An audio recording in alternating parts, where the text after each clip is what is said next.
G'day, mate. 40 here. So I've been throwing around the word epistemics quite a lot on my show over the last few months. And like, why the heck am I doing that? What do epistemics even mean? So epistemics refers to how do we know what we know. It comes from the root word epistemology. And so to me, this is a really important topic. But other people who I'm close to say, 40, you're just being a Nancy boy. 40, you're just being a fancy boy. 40, you're just pretending to a social status that you don't really have, that doesn't come naturally to you. It's obvious that you're faking it, that you're trying to put something on, that you just use the word, thoughtlessly and so frequently that, you're compensating for some inner failing. And it's like, whoa, is that really what's going on with my use of the word epistemics? So how do we know what we know? And I think that there are better and worse ways of ascertaining truth. And one of the distinguishing characteristics of gurus and cult leaders is that they essentially try to implicitly or explicitly place you at the center of how you detect what is true. So you hear this with a lot of right-wing pundits. They essentially try to cast doubt on all establishment sources of knowledge, from the New York Times to the Food and Drug Administration to the CDC to various pronouncements from governments, from academia, from NGOs. And they usually implicitly say, hey, you really ought to get your information and your knowledge about the wider world from me, because I'm on your side. I'm fighting the good battle against those dastardly establishment elites who are trying to keep you down. Then another way of explaining how you understand truth is to say that your instincts are essentially the same as God's instincts. All right, that's like just unbelievable chutzpah, it seems like to me. But just imagine how adaptive and useful that is. Like, just imagine how much of a sense of confidence you get when you come to believe that your instincts are identical to the Torah's instincts, which are identical to God's instincts. So one reason that these side comments from people like Dennis Prager or Richard Spencer are so amusing is that they do seem to embody who the person really is. They do seem to get to the very essence of what makes Dennis Prager tick. He believes to the core of his being that his instincts are identical to God's instincts, and that's why his instincts are a much better judge of truth than any outside source, whether it's the CDC or some academic study. It doesn't matter that he's innumerate. He doesn't have to wrestle to try to ascertain, what are strong academic studies, what are weak academic studies. He just knows that his instincts are identical with the Torah's instincts, and God wrote the Torah, therefore his instincts are identical with God's instincts. And what makes that rant by Richard Spencer so amusing, all right, was that it did seem to get to the very essence of who he is, all right. He comes to the world with just insane levels of self-confidence, which is precisely what draws so many people in, like people who have a hole in their soul, people, who feel like they're failing at life, people who feel like there's something lacking, all right, they get a sense of completeness and strength from listening to the absurd levels of self-confidence embodied by a Richard Spencer. So, like a fucking 100 times. I am so mad. I am so fucking mad at these people. They don't do this to fucking me. We're gonna fucking ritualistically humiliate them. I am coming back here every fucking weekend we have to. Like, this is never over. I win, they fucking lose. That's how the world fucking works. Little fucking kites. They get ruled by people like me. Little fucking octoroons. My ancestors fucking enslaved those pieces of fucking shit. I rule the fucking world. Those pieces of shit get ruled by people like me. They look up and see a face like mine looking down at them. That's how the fucking world works. We are gonna destroy this fucking town. So if that rant is not representative of Richard, it wouldn't nearly be so funny. But because anyone who knows Richard at all realizes that this is how he thinks about himself, thinks about the world, thinks about the projects that he engages in, that's what makes it funny. So when Mel Gibson was drunk and he got pulled over by a California highway patrolman. It was one of those very, very rare California highway patrolmen, I believe, who was Jewish. And Mel starts ranting about how Jews started all the world's wars. Anyone who knew anything about Mel Gibson realized that drunken rant was representative of who he really was. And it's not because Mel Gibson is necessarily a bad guy who just hates Jews, but Mel Gibson has sacred values. We all have sacred values. We all have a hero story. So part of Mel Gibson's hero story is that, Jesus died for the world's sins. Mel Gibson, I think, sincerely believes the claims that Christianity makes for Christ, and the Jews, as the people from whom Jesus came, are the best suited to validate his claims, and they have stubbornly refused to do so. Therefore, there must be something satanic, dark, and evil about the Jews. So when we have a sacred value, whether it's our particular people or our particular belief system, right, anything that invalidates what we hold sacred, we are going to turn our fury on. And so I think that's what was happening with Mel Gibson. I have Jewish acquaintances with whom I've been walking, and they start, there's one guy in particular, I'm not sure if there was more than one. One guy at one occasion just started yelling about death to the Arabs, like in Beverly Hills and its environments. And that's not really the type of yelling that I want to be associated with. But this guy wasn't just, gratuitously angry at Arabs for just absolutely no reason. But he was Israeli, and he'd experienced the Arab-Israeli conflict on a very personal and intense level. And because he held the lives of Jews as sacred, he therefore would invalidate the claims of those who are competing with Jews for supremacy over this part of the Middle East, Arabs. And so because he loves Jews, he therefore hates Arabs, just like because Mel Gibson loves a traditional understanding of the role of Jesus in the great play of salvation. Therefore, he naturally understands those who would invalidate the claims of Jesus as being of the devil. So this is a very revealing moment from Dennis Prager. The reason I'm devoting so much time to my Bible commentary, which is a Torah commentary, is I know how they've influenced me. I don't think I've ever said this publicly. That's one of the beauties of our podcast. It forces me to say things I don't normally say. At a certain point, I don't remember when, but it was early on, I said to myself, wow, your instincts are identical to the Torah's. And it blew my mind. My natural mode of thinking was the Torah's mode of thinking. Mm-hmm. And that's why I feel such a moral obligation to get it in print. Because if you take those 5 books seriously, you will think morally clearly. You will think clearly about everything. And you'll be so much happier. Yeah, well, you could testify. Oh, my God. I mean, he's offering a magic key to how the world works, right? Just imagine how intoxicating it must feel to believe that your instincts are identical to God's instincts, right? You don't have to do the work, all right? Your instincts, you're just aligned with God. If you feel something, that's God feeling something. If you sense something, that's God sensing something. If you believe something, that's God believing something, all right? You and the creator of the universe are essentially one. I mean, I could just only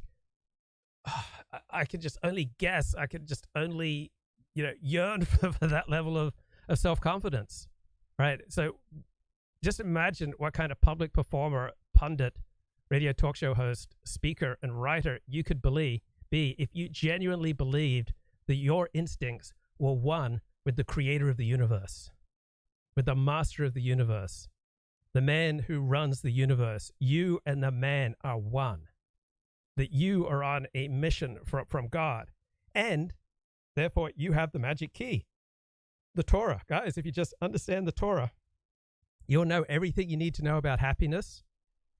You'll know everything you need to know about evil.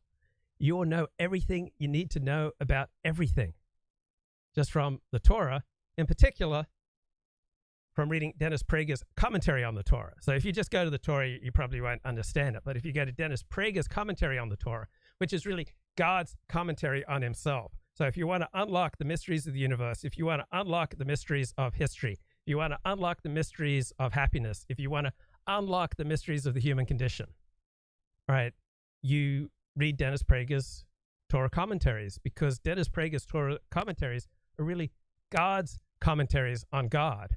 These are Dennis Prager / God's glosses on God's words. And once you understand these things, all your problems in life will be saved. You will become happy.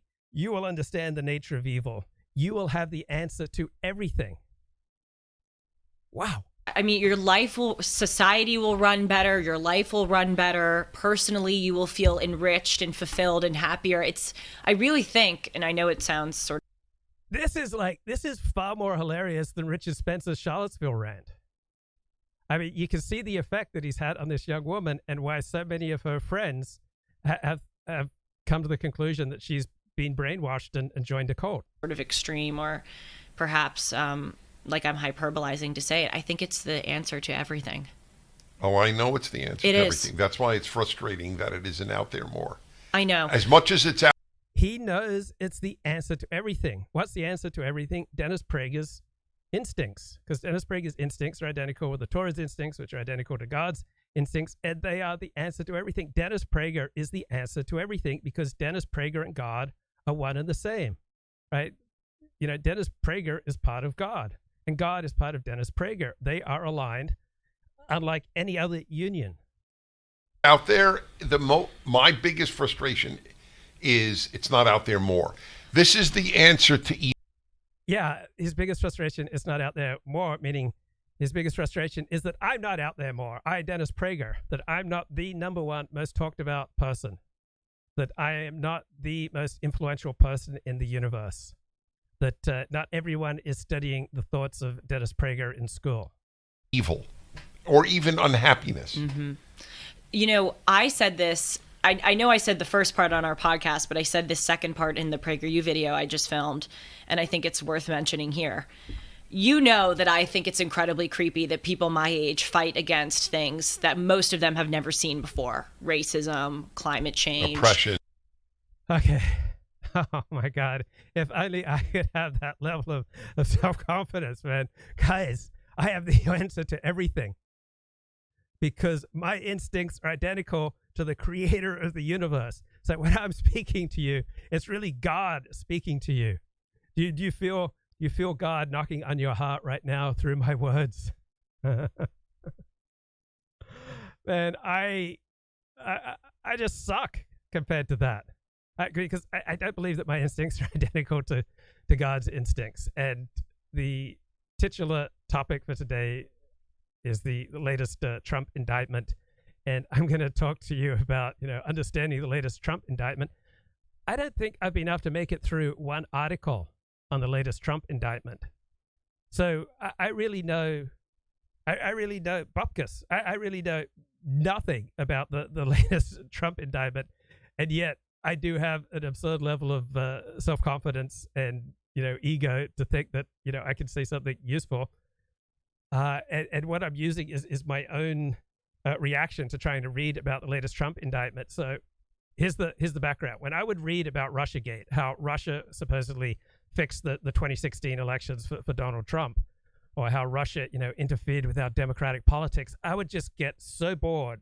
I just could not soldier on through any long article on that topic. It was just the most painful, odious work, because it just did not ring true to me. And so too with this latest Trump indictment. I just can't soldier on through it. It just doesn't strike me as particularly important. And I don't really care one way or another if Trump is indicted. I don't care that much whether Trump is found guilty. I believe that Trump has been negligent with these documents. I believe he's been criminally negligent with these documents. From the little I know, I think he's probably, very much worthy of a misdemeanor with regard to his handling of classified documents. But, if they lock him up or don't lock him up, I'm not sure I really care that much. But let's get some commentary here from Mickey Kaus and Robert Wright. The Pentagon Papers. And you know what law they were charging him on, Bob? The Espionage Act. Let me go back. he's done a lot since War Games. Well, that's how old was he? 90s? He was 89. I talked to his son, who was Okay. it was called Mosquito Island. Sounds inauspicious, but it was Moskito, named after an Indian tribe that had inhabited it. The Caribbean. I'm trying to think if it was in the. I think it was in the Virgin Islands, but I'm not even sure which Virgin Islands. I don't even have the timestamp right. I'm so slack. Also, Daniel Ellsberg died. Correct. Do you have a take on him? For you younger folks, he leaked the Pentagon Papers to the New York Times, and those that that was this, I gather, massive report about the origins of the Vietnam War that wasn't entirely flattering for the U.S.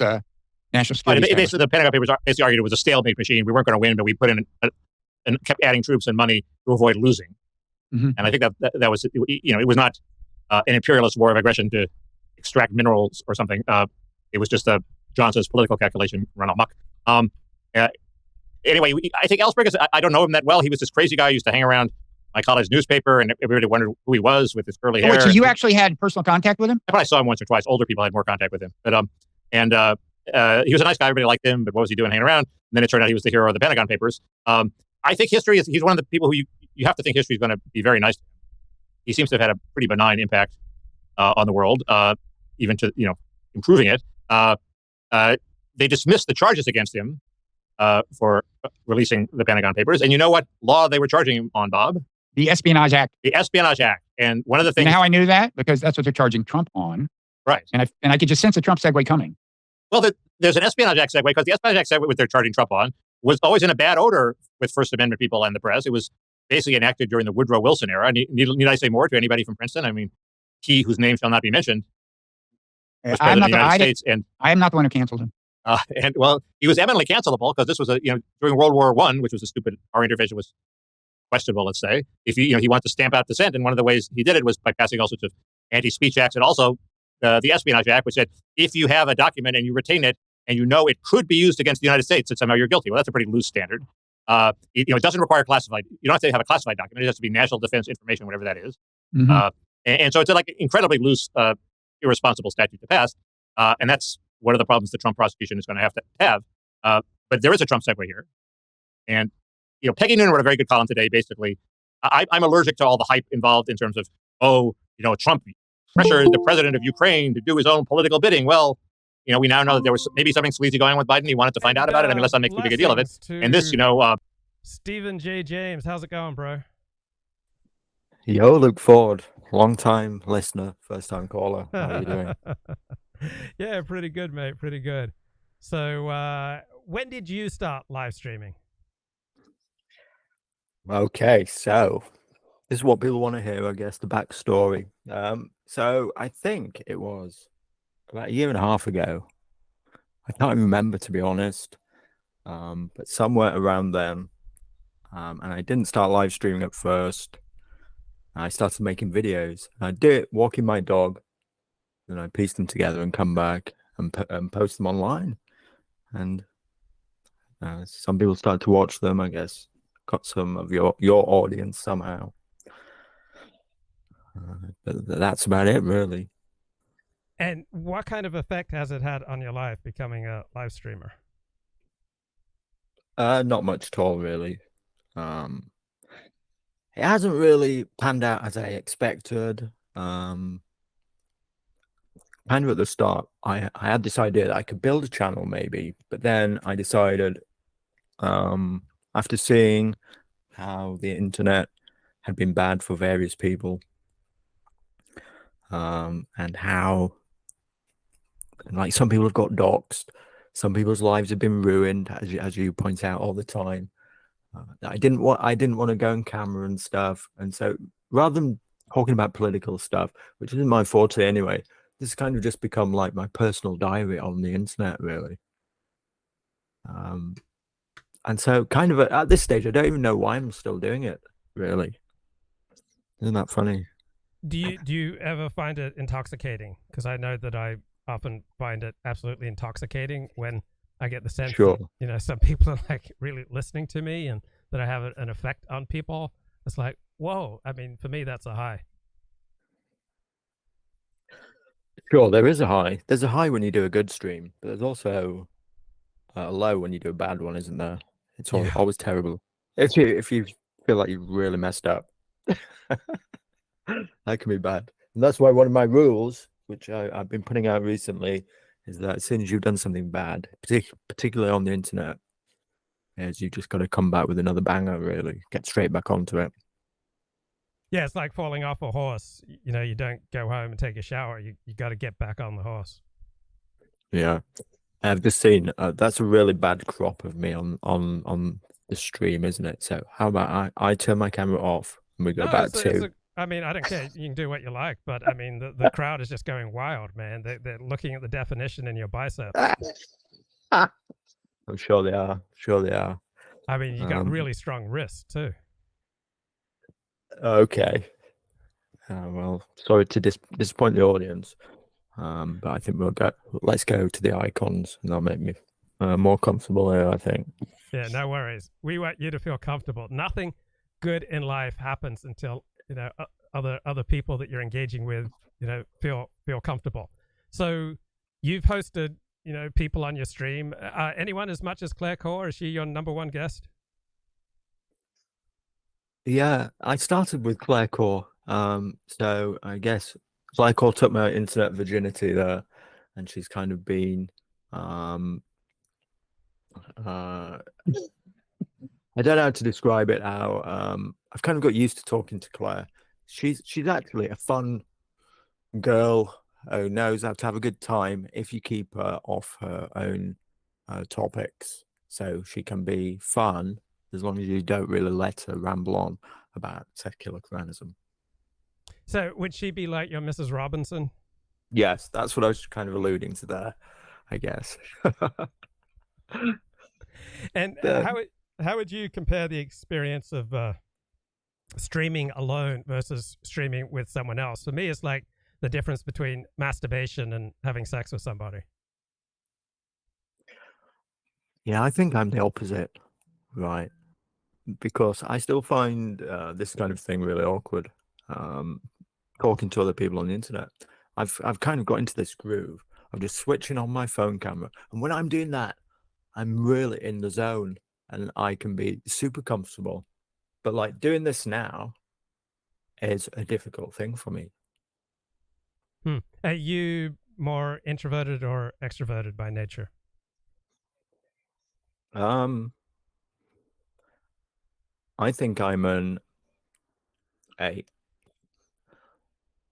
It's weird, is this? That's a weird question. I think I'm introverted who's forced to get on a stage at times. Because like in my personal life, I do sporting competition, and when I'm doing that, I'm literally on a stage in a ring in front of like hundreds of people. But I'm not naturally that guy at all.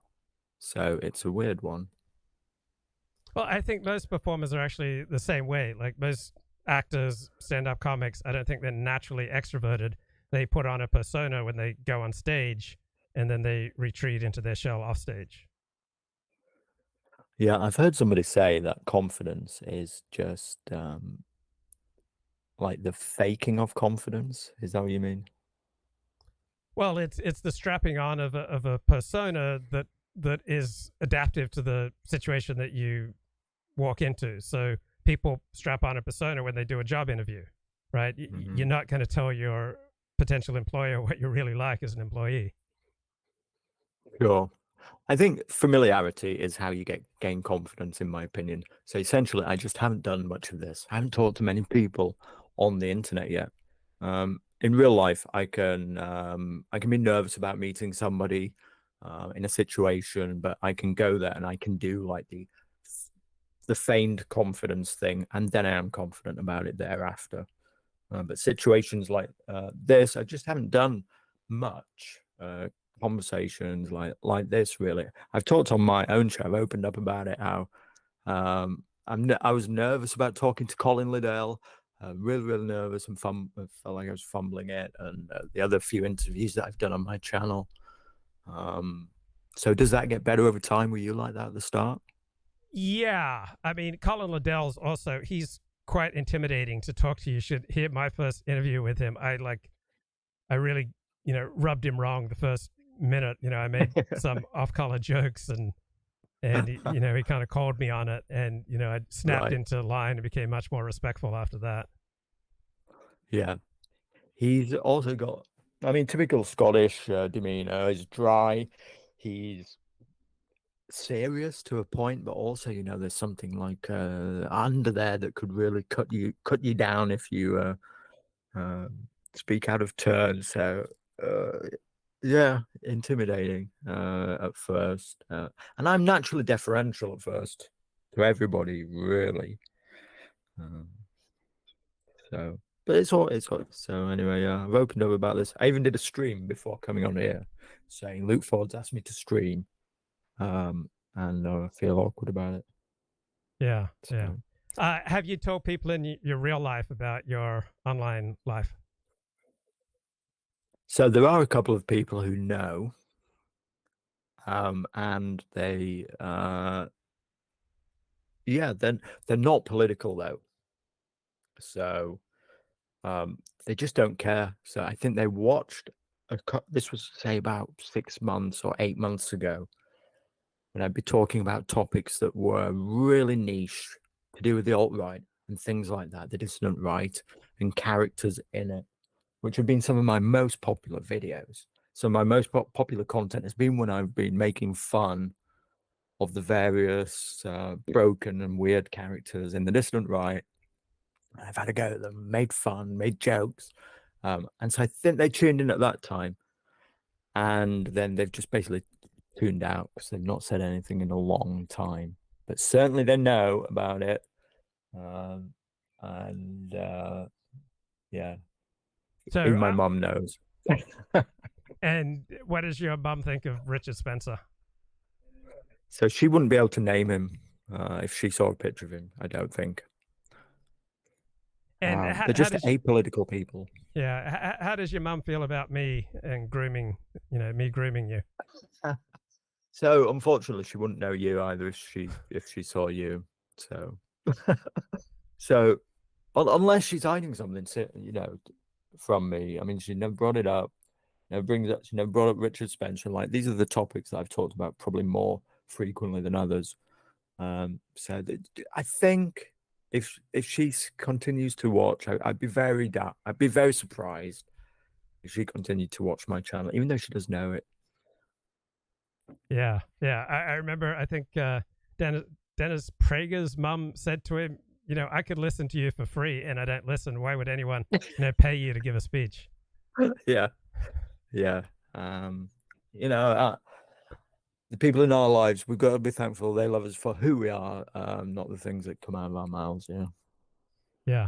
So I found, and I instinctively knew this before I even did it, when I started writing on the pornography industry, my website gained enormous attention. I have over 10,000 unique visitors a day, because I didn't really have much competition. For a long time I was the only person blogging news on the porn industry on a daily basis. So too with the alt-right.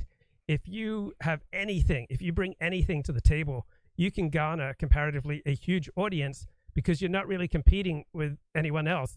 Because no one in polite society, nobody with anything to lose, is going to write on a regular basis about either the pornography industry or the alt-right. So marginalized losers like me can come along and have an enormous audience in both of these areas, because there's very little competition. So that's how I understand why both of us can gain an enormous audience, for example, talking about the alt-right compared to pretty much any other topic that we focus on. What's your understanding of this? Yeah, well, you came into it right at the key moment, didn't you? Or maybe just after, to be fair. Maybe just after. If you'd have been on it a couple of years earlier, when I discovered this phenomenon was growing, was a little earlier than I thought at first. I thought I'd been introduced to it through your show, but it's not actually the case. Because my entry point into this was like typing on the internet, looking for Richard Spencer. So I was already aware about Richard Spencer. And then I found you were covering Richard Spencer at the Michigan event.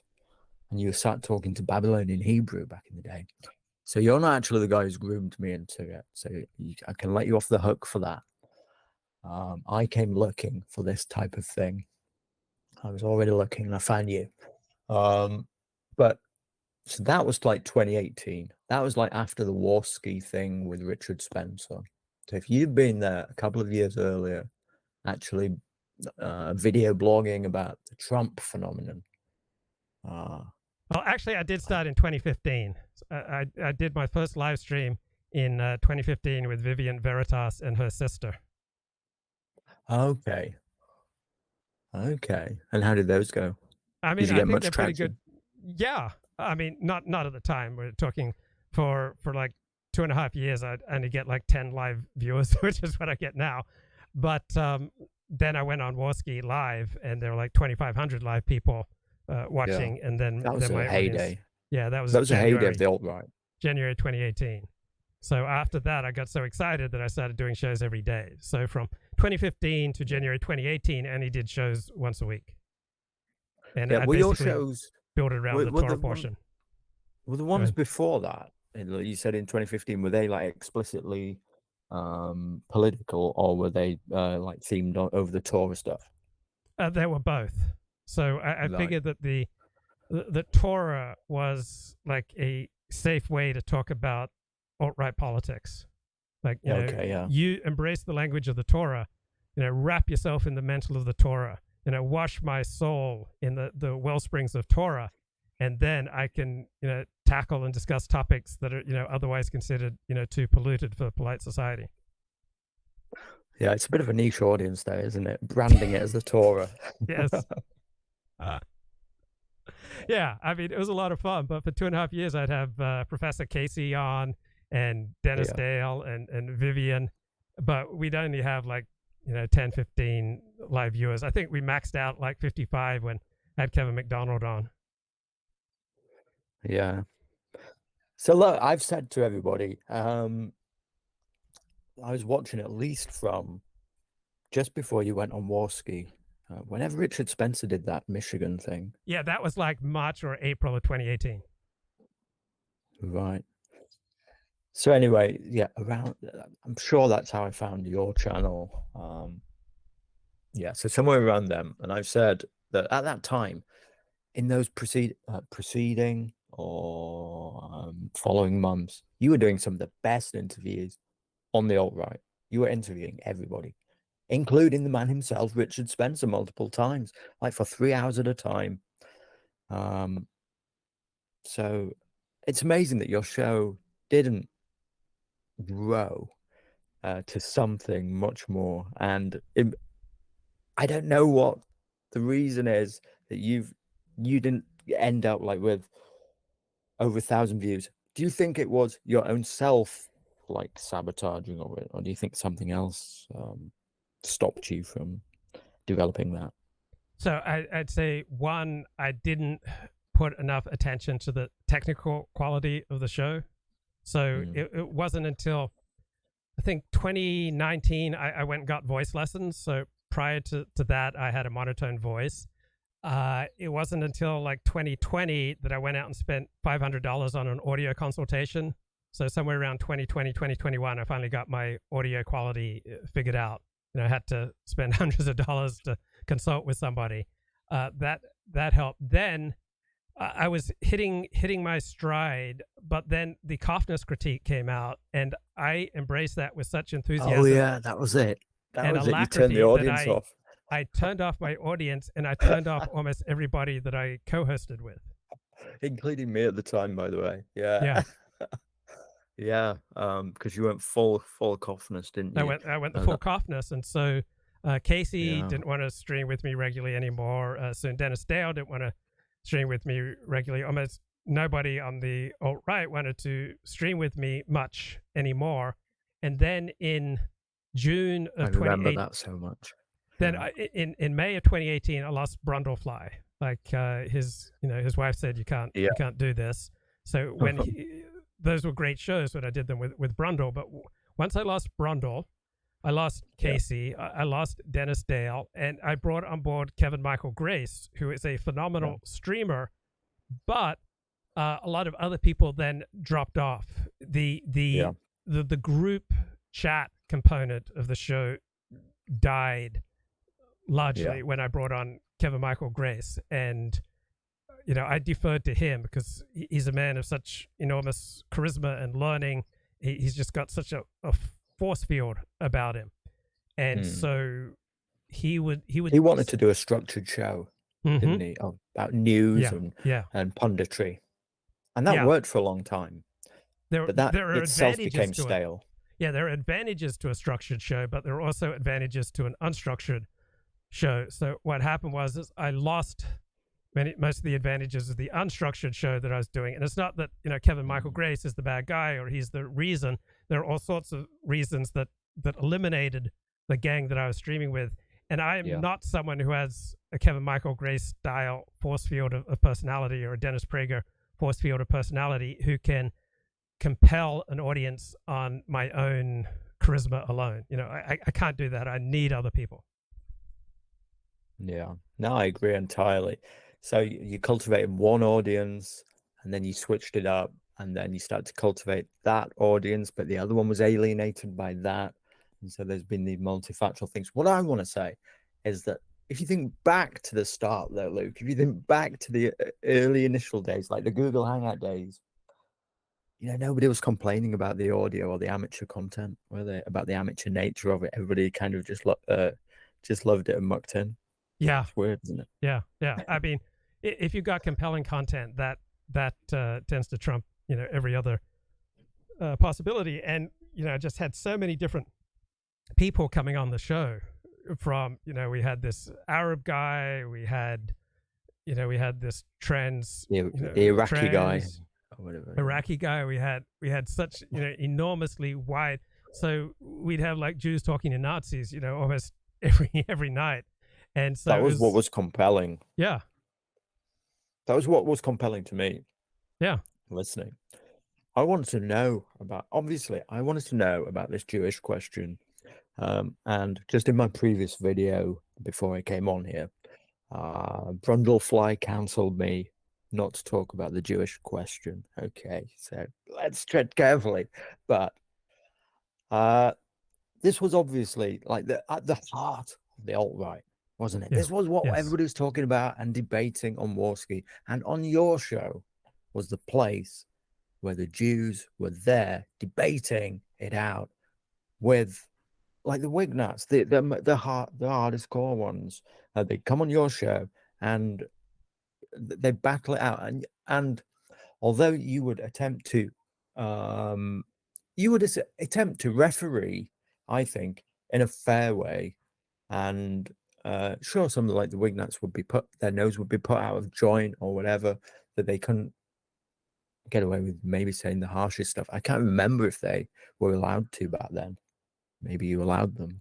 I can't exactly remember, but everybody kind of appreciated the platform there where it would happen. And some people have said to me, look, the Jewish question was discussed on other shows such as Heel Turn far more openly than on Luke Ford's show. But I said, no, Luke Ford's show was a place where the Jews were talking about it with the Wignats, and it was being battled out. And so to me, it was a unique space, and I was interested in these ideas that were being thrown around at the heart of the alt-right. And I even remember back in the day, kind of a little after Duvid had come on your show, and a discussion between like Melky and Dennis Dale and Brundle, and there was like this discussion going on about a potential. It sounds so bizarre now looking back, but that there was like this potential in the air, that the alt-right could feel it, that there was this potential in the air, that the Jewish question was being raised to such a high point, and they were winning arguments so much that they were bringing a potential like negotiation with the Jews about. Do you remember that? Yes. Yeah. I mean, heady days from an alt-right perspective. When feels so bizarre now looking back. I mean, so many people really believed that the alt-right had elected Donald Trump and essentially put a friend in the White House. Yeah. So How influential do you think it was? Whether he was a friend or not, how influential do you think the actual alt-right, like Richard Spencer seems to think that he still had a huge influence on bringing Trump to the White House, doesn't he? Yeah, he believes essentially he elected Donald Trump in 2016. Yeah. I would not say that. I don't think it was particularly influential. It was, for a time, an area filled with great jokes and some intellectual excitement. Hillary Clinton was worried enough to make that speech, though, wasn't she? Which utterly backfired. Yeah. She named the alt-right and then basket of deplorables, didn't she? And that guy famously during that speech yelled, just as she'd said it, Pepe. Yes.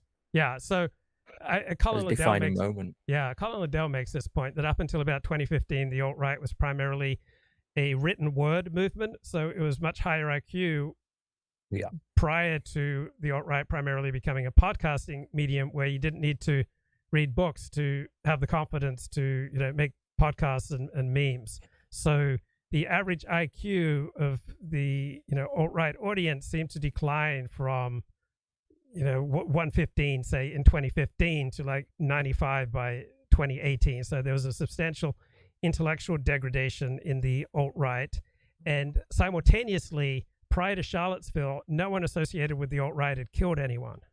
Like you had white nationalists who killed anyone, but the alt-right was primarily, at least the popular understanding was like primarily a kind of a humor movement online, and no one was getting hurt and no one was getting killed. Then you had people associated with the alt-right who started massacring people, and that made it a lot more difficult for me to just treat it as a fun and intellectually exciting movement. It suddenly became a visceral threat to, among other institutions, synagogues. So even, let's say the alt-right is right about certain things, but when people, let's say they're even right when they're, about certain things, when they go out and commit acts of terror, I can't discuss their assertions with absolute equanimity that I did in 2015 to 2018 once they start routinely slaughtering people. It just changes the whole environment in which you talk about things. Sure. No, I fully appreciated that. I really did. I'll get some pushback on this from some people who watch this. I do actually, just for my association with coming from, as I phrase this all the time to people, I say, like, I come from the kosher-approved Luke Fordersphere of the alt-right. And therefore, I'm like, I think of the phrase I use, I'm kosher certified. Probably not the right. Yeah, but it communicates something that I think most people can understand. Yeah, and so I have a mixture on my channel of Wignats who watch me, who are pretty hardcore, I think, and then people from your scene who are watching at the same time, and the ones who are the Wignats. They'll give me pushback and say, like the horrible things about it. But coming from this space, whether it means that I've been essentially cucked onto the Jewish question or not, coming from this space did give me a sense of nuance that I feel has served me well. And I told David this when he came on a Claire Course stream a little while ago. I think if anybody's interested, I think the stream was where Claire and I were eulogizing Daniel Sinkowitz, who we think has died recently. So David came. I know, he devastated, right? But David came on that show, and I said to David that I think that this interaction has been something of, it has been useful, this conversation that was had on your show and that David does, whether people think he is, whether he thinks he's making it worse, accelerationist or not. I know he gets that critique from the Jewish side, but I think this conversation has helped somebody like me, for instance, and to understand that at the very heart of it, even if premises about it are true, that it can be understood from the aspect of the fact that other groups do just act in their own interest, which is something that you make the point of all the time, and that you can understand this from a sense of groups acting in their own interest, and it's not necessarily the big bad wolf that it seems to be when it's presented in the framing of the alt-right and the conspiratorial side of it. Have I made any sense at all? Yeah, perfectly. That different groups have different interests, and so the interests of Jews and the interests of Arabs, clash, such as over the existence of the modern Jewish state. The interests of Christians, the interests of Jews, the interests of Muslims, and the interests of homosexuals, for example, frequently clash. To be pro-homosexuality is essentially to be anti-Judaism and anti-Christianity, and to be pro-Christianity and pro-Judaism is to be anti-gay. Sure. And at the problem with the alt-right is like that they can point at the problem, or what, I don't want to call it the problem. I don't mean it like that. I think the old Wignat 1.0 or white nationalism 1.0 framed it as the Jewish problem, didn't they? That was how, what was this guy? The guy who was the head of the Alliance, he used to do that radio show. William Luther Pierce. He used to do that radio show and name it the Jewish problem. Am I right about that? Yes. Yeah, and then kind of it was reframed the Jewish question. Basically, you're go on. I was just going to say, one analogy that I find useful is that of invasive species. So eucalypti, for example, when they're transported to California or to other places in the world, are frequently an invasive species. They outcompete native plant life, and they suck up enormous amounts of water, and they can present a substantial fire hazard. And so I think invasive species is a natural biological way of understanding group conflicts between human groups. Yeah, I wouldn't want to go as far as to call Jews an invasive species. I did. I mean, I don't think I could get away with that in the United Kingdom anyway. So I'm going to pull back on that analogy. But well, basically, I failed Brundlefly anyway. I've come on here and I've started talking about the Jewish question. So I'm sorry, dude. You cancelled me against this, but I did it straight away. But basically, what I want to say is that I understand it from a competition perspective, and this tempers it, really. It puts a nuanced perspective on it. And somebody like David and yourself and that help to humanize something which otherwise seems like a dark and dastardly plot against white people as framed by the alt-right. But when you look at it, it can just be seen as competition, and the onus really is upon us to perform better. Yeah, when another group perhaps excels you in some way, do you want to focus on blaming the other group, or do you want your group to lift its game? Yeah, exactly. And the alt-right, unfortunately, had too much emphasis upon pointing the finger and saying, even though it was reframed as the question, but I remember William Pierce used to, I admit it, listen to a few of those, and they've been passed around, and he used to go and rail about the Jewish problem and all the bad things, and but anything can be made out to be, you can make out one side of something to look so bad and so dastardly and organized, and I'll get a lot of pushback for explicitly cucking on this stuff, by the way, here from the Wignat side of the aisle, but I don't care. This is actually the nuanced take that I've acquired from it, and I don't think there's enough about redressing our own lack of competitive abilities here. There's groups who are out competing us as white, straight, Christian men, and we're not doing a good enough job. And if we just competed, we'd be back in the race, really. So, most people who've touched on the topics that you've touched on your live streams have blown up their lives. How have you been able to navigate without blowing up your life? So I mentioned earlier on the stream where I was mulling over coming on your channel that, and I think I touched on it earlier, that I'd seen what's happened to the people in the alt-right that came on, say, your show or on periphery shows, how it led to the destruction of lives and things like this. And essentially, I made the decision I wasn't going to face docs, but I've done everything other than that, basically.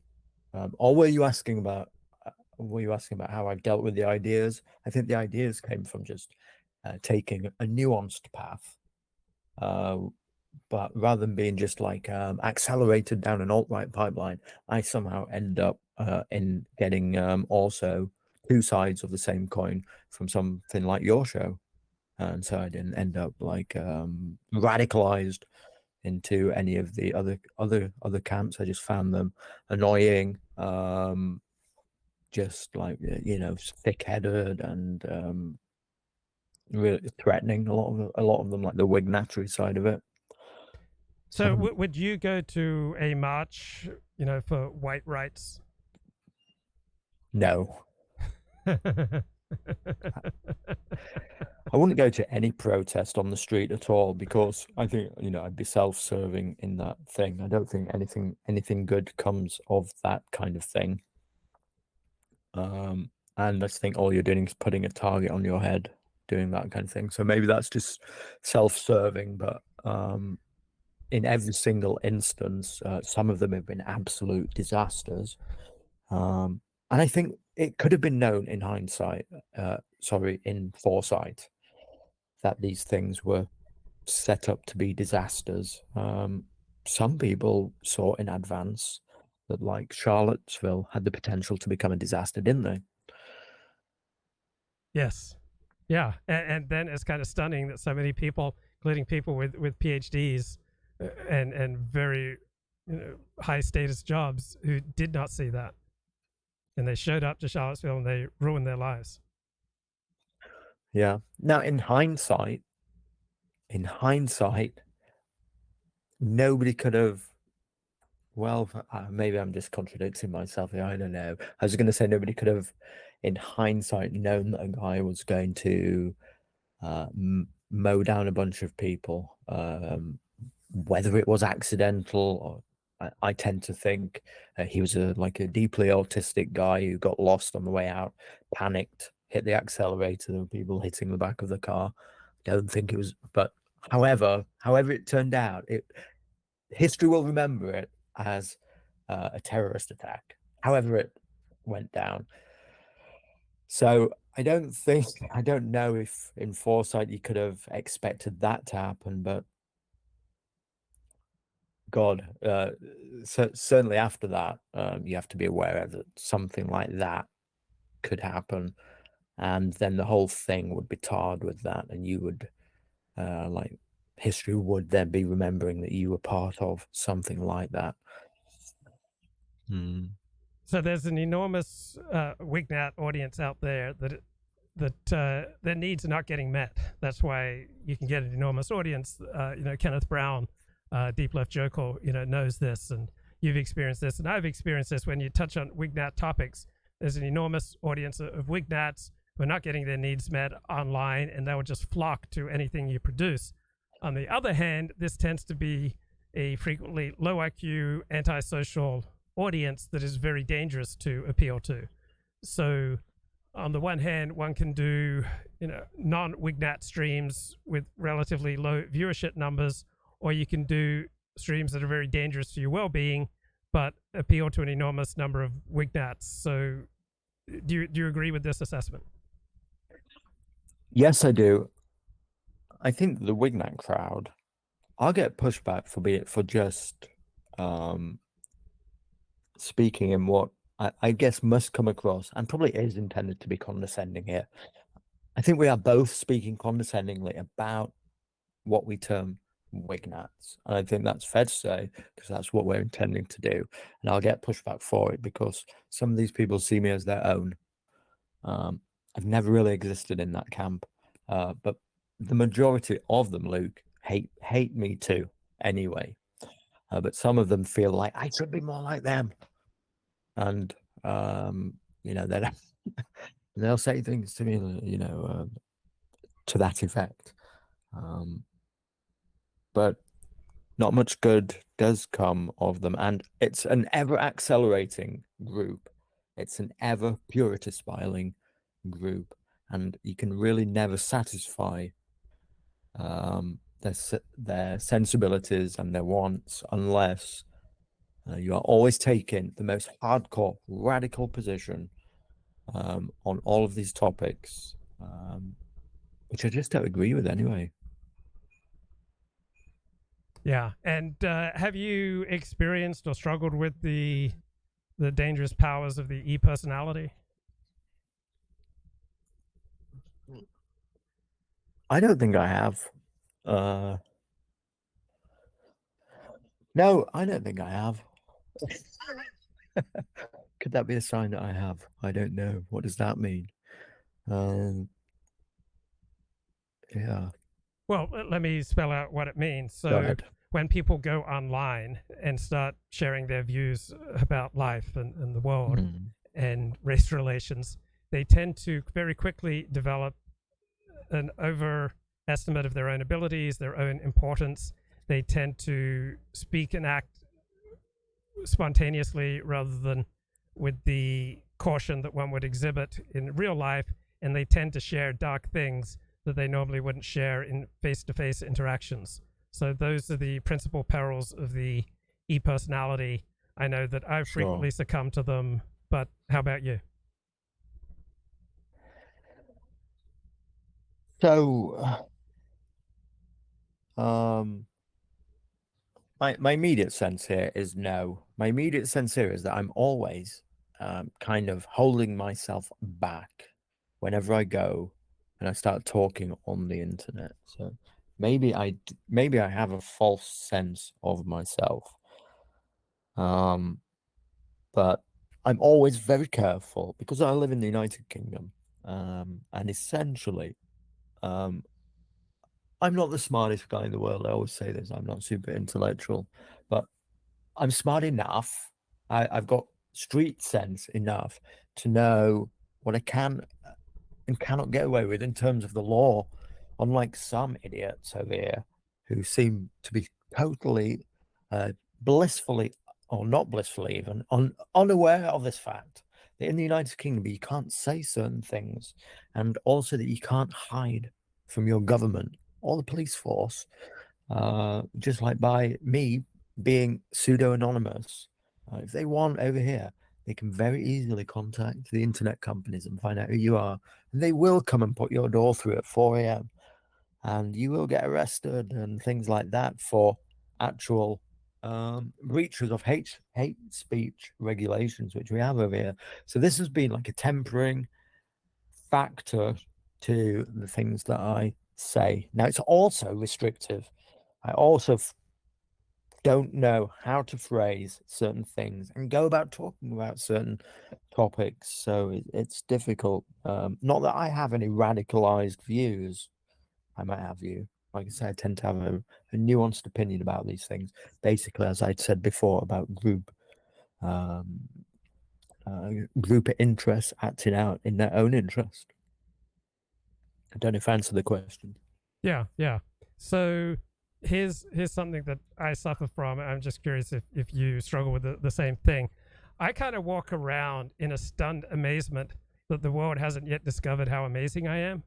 I walk around kind of stunned that I'm not at least a United States senator. I'm stunned that I don't have a nationally syndicated radio or TV show where I could be, bestowing my rules for life. Seriously? Seriously. I mean, I wish it wasn't true. I have such a. I'm just telling you about a feeling. Like when I rationally think about it, obviously. The thing is, though, Luke, you might not be far wrong, because I mean, I've come on here and I've to your face, you've just got somebody on your show right now. To your face, who said like you could have done much better. So maybe just because saying things like that about yourself is generally considered to like be somebody whose ego is way out of line for their own stature. Maybe in your case, it actually isn't. To some people, they are actually thinking correctly. So maybe in that case, it is a crying shame that you don't have a nationally syndicated radio show, and that's not thinking too much of yourself. But what about you? Do you walk around in stunned amazement that the world hasn't discovered yet what a genius you are? No, not particularly. Are you asking just about live streaming here?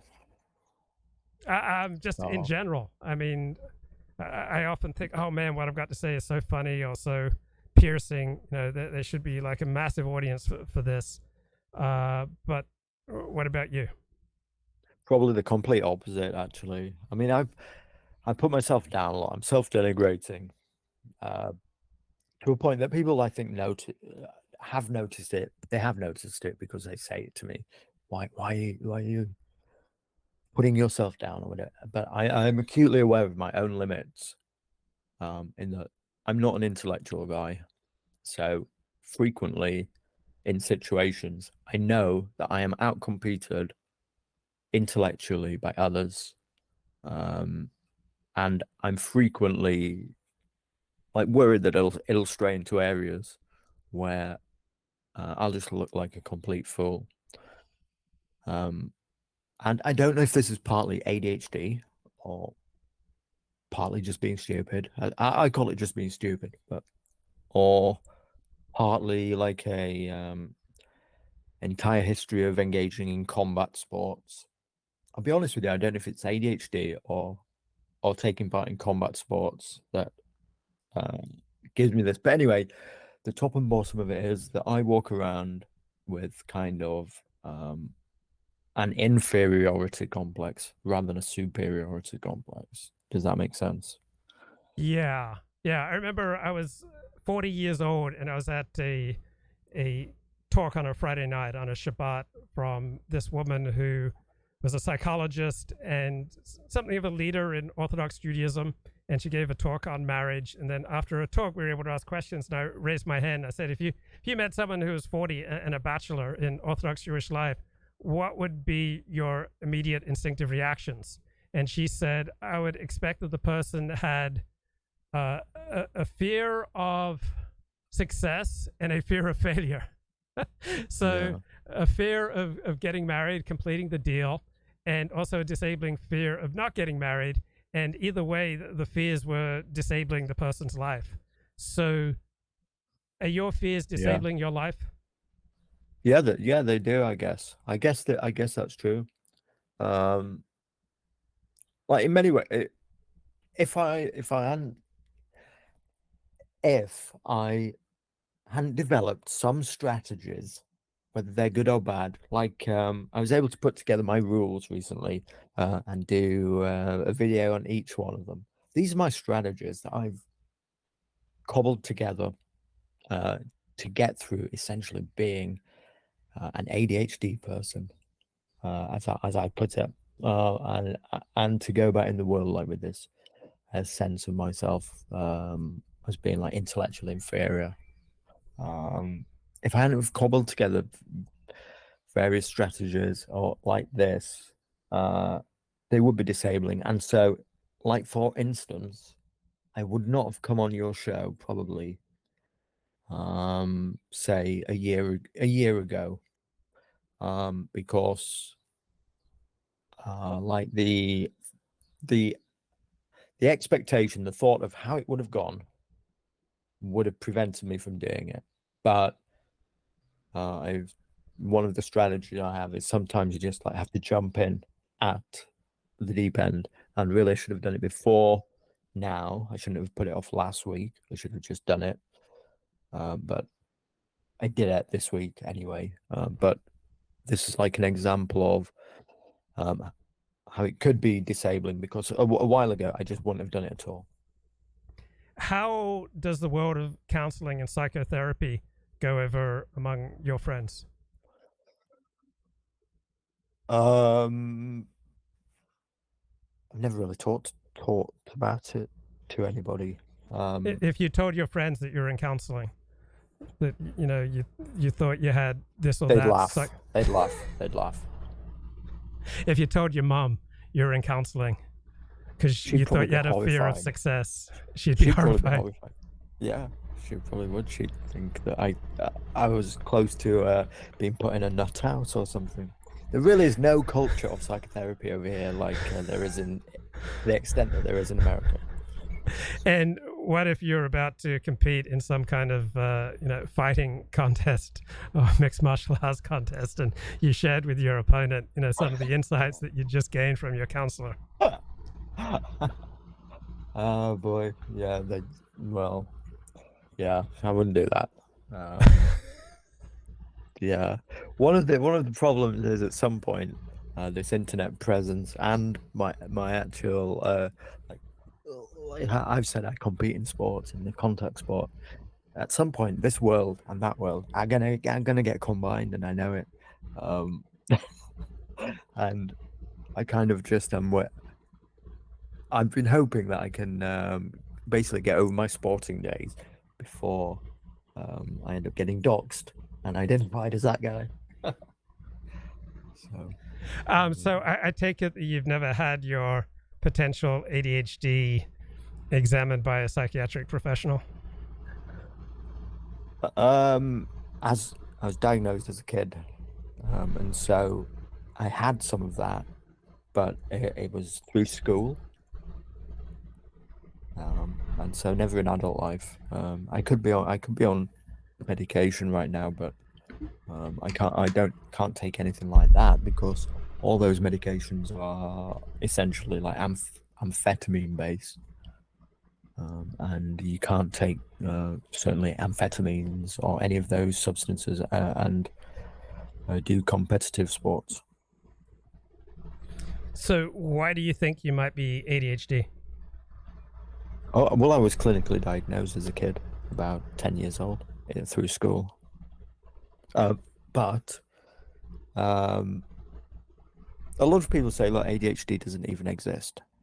So there's that claim to get over first, but ADHD just means it as a cluster of symptoms, and so I exhibit these symptoms. Like I used to be extremely, I used to display the symptoms extremely heavily of fidgeting as a child. They used to make me sit on my hands, restless leg syndrome, and not being able to sit still. But as an adult as well, it's just like having the cluster of symptoms of not being unable to conceptualize, or whatever the word is, to perceive the passage of time correctly. That's the main one, that you can't, the passage of time just really, you just can't get to grips with it. Forgetting things, losing things, all this cluster of symptoms is what is known today as ADHD, and I exhibit them. So Colin Liddell in the chat says that ADHD is a feminist plot. Do you agree with that? No, I just think it's a cluster of symptoms. Whether we want to call it ADHD or whether we just want to call it, being whatever it is, I'm open to it just being a case of being low IQ idiocy. Maybe years ago it just used to be called idiocy, didn't it? Or being a moron or something like that. But today, this group of symptoms is called ADHD. But the thing is, they've found out how to treat it pretty effectively with stimulants. Stimulants seem to have a good impact on the ordering of thoughts.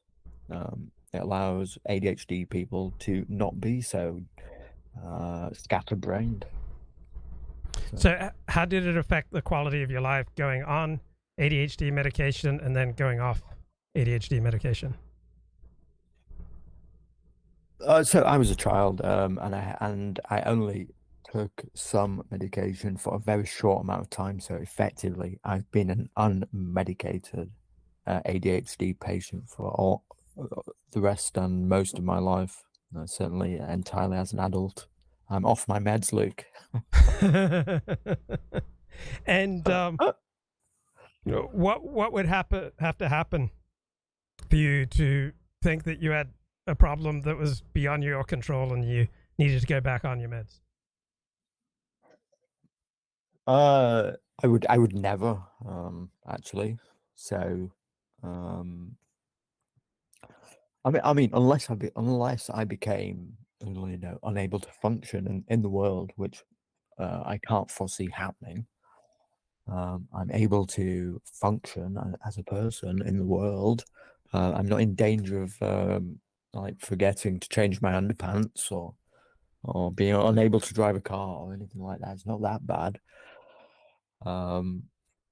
So I would never do it because I've also imbued this personality of being what I call straight edge, of living drug free and alcohol free, which is something you can identify with, can't you? Yes. And what about? Go ahead. The reason you won't have, unless I'm mistaken, like a glass of wine at a Shabbat dinner or something, is because you have this. You consider yourself teetotal, don't you? Yeah, and also I'm aware that I have a lot of self-destructive, compulsive, perhaps addictive tendencies, and so there are certain things that I shy away from in case I enjoy them too much. Sure. Have you ever drunk? Yeah, I'll have a mouthful of wine at a Kiddush. It's a Jewish religious ceremony, but I never drink for pleasure. Okay, yeah. So I don't. Or take drugs. Yeah, or never taken drugs ever. How about drugs? Have you played around with drugs? No, not at all. Mainly because I do competitive sports, and in and out of competition, you are drug tested, and particularly around the time of competition, it's such a huge list of medications that you can't take. So I wanted to do a video about this, that if people want to keep their kids off drugs, particularly their boys, which I think is one of the most important things that they can do for their boys. Number one is to stop them from being bullied and therefore get them into a contact sport or something like that, so that they can learn to defend themselves. But two, to keep them off drugs, getting them into a competitive sport or a team sport where there's some kind of regular drug testing circuit. Some people find this shocking or whatever, but it's a part of competitive sports that keeps your kids off of drugs. It certainly did for me. Now, it meant that I lost a lot of my friend groups. Like I just wouldn't even be around somebody who was ever smoking weed or something like that. Terrified that I could like inhale it and then it end up showing on a drug test. And so, yeah, I kind of departed from a lot of my friends, but that was probably for a good thing. That probably did me no harm. And people who won't participate in circle jerks also depart from a lot of their friends. Do you have a position on circle jerks? I get it. Yes, I'm anti circle jerking, so I'm not into that. Did that alienate you from your classmates? There was a gay kid in my class actually, but I didn't. I don't think that this is another topic I brought up. I don't think Zoomers are as gay as what people make out. I think the world looks a lot. I think people see it through a lens that's not necessarily true, because certainly, like there was like one gay kid in my class at school, and he was bullied for it, and everybody else kind of had the opinion, which seems to be like the traditional approach.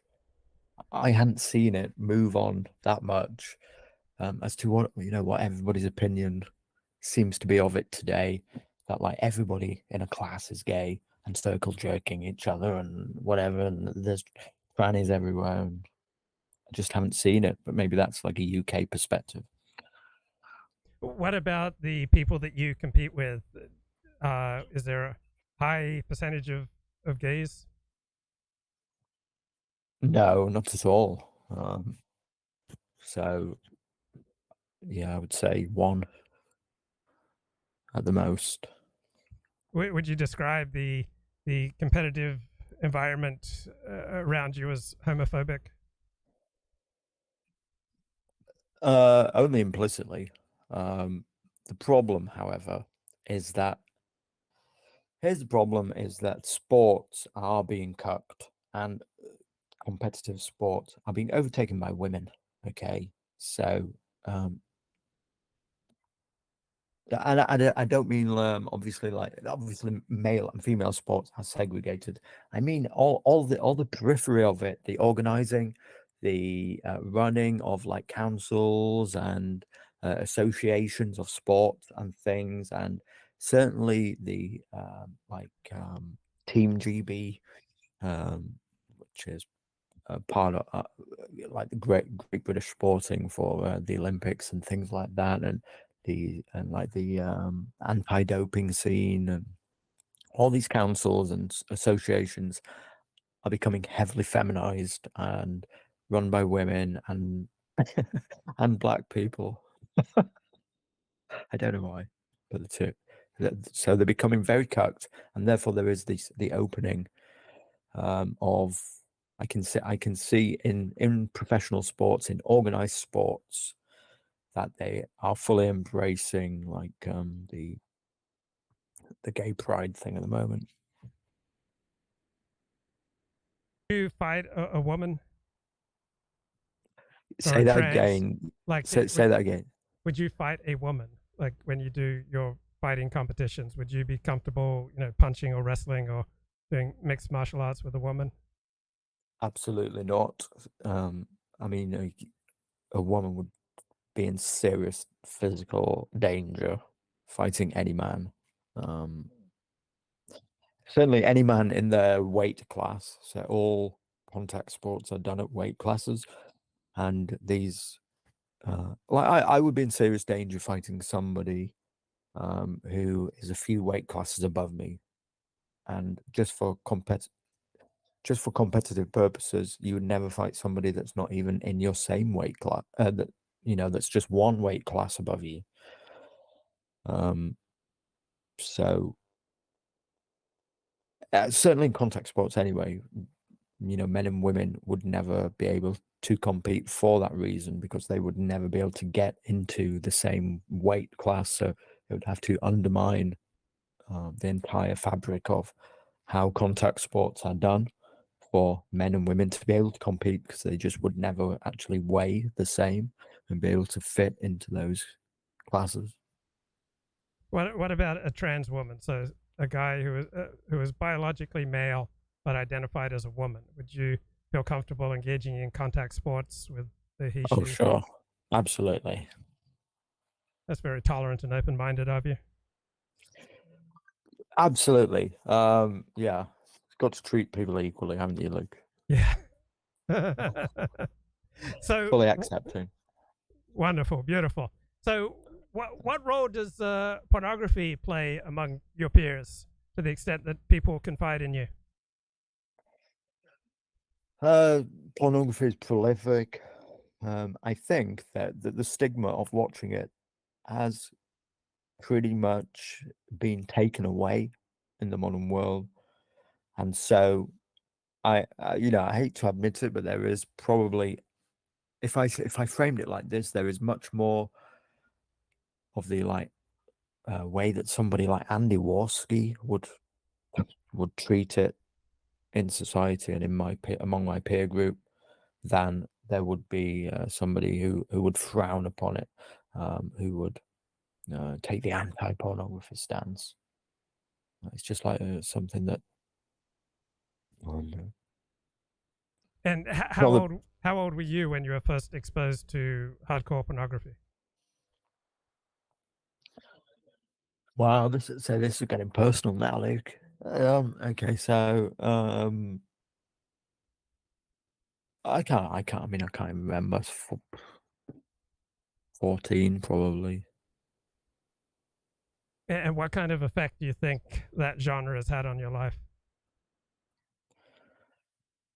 Not a lot, actually. So I tend to underplay the significance of it. I don't think that it is necessarily the the worst evil in the world.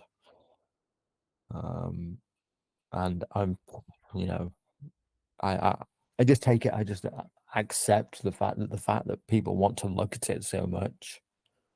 Means that obviously that a lot. This this is a terrible question because I'm terribly difficult at framing an answer to it. I'm really struggling here, but basically, lots of people still want to look at it, even though they know it's bad. Nobody really thinks, the virtues of pornography. It's great, isn't it? I'll tell everybody I'm going home to watch a hardcore porn film today. But people still do it, don't they? Their preferences, their revealed preferences show that they're still up for it. What do you think of the no FAP movement?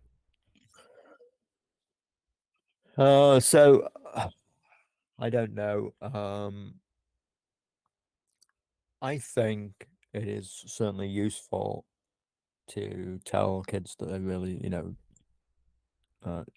I think it's useful because it gets people to think about the topic and to at least put the idea into somebody's mind that, like watching pornography and excessively masturbating, these kinds of things are not healthy for you, which,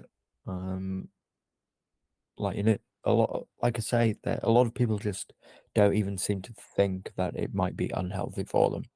It is so ubiquitous these days, so easy to access, and its stigma has been removed so much that people seem to think it's normative behavior. So putting that forward like that, maybe you shouldn't be wanking every day, dude, isn't a bad idea. Yeah, what do you think is like excessive masturbation as opposed to a healthy level of wanking? Next question. Okay. Andrew Tate. Any thoughts on Andrew Tate? I don't. I'm not into the guy at all. I don't think he is much of a role model for kids. A lot of kids seem to know who Andrew Tate is more than their local politicians or things like that. So his influence is much bigger than he deserves, really. But it seems like a bit of a dickhead to me. And he was never much of a kickboxer, really. To be fair, I think his professional record started on 2 defeats, so it's certainly blown that up beyond what he deserves in terms of reputation. What about you?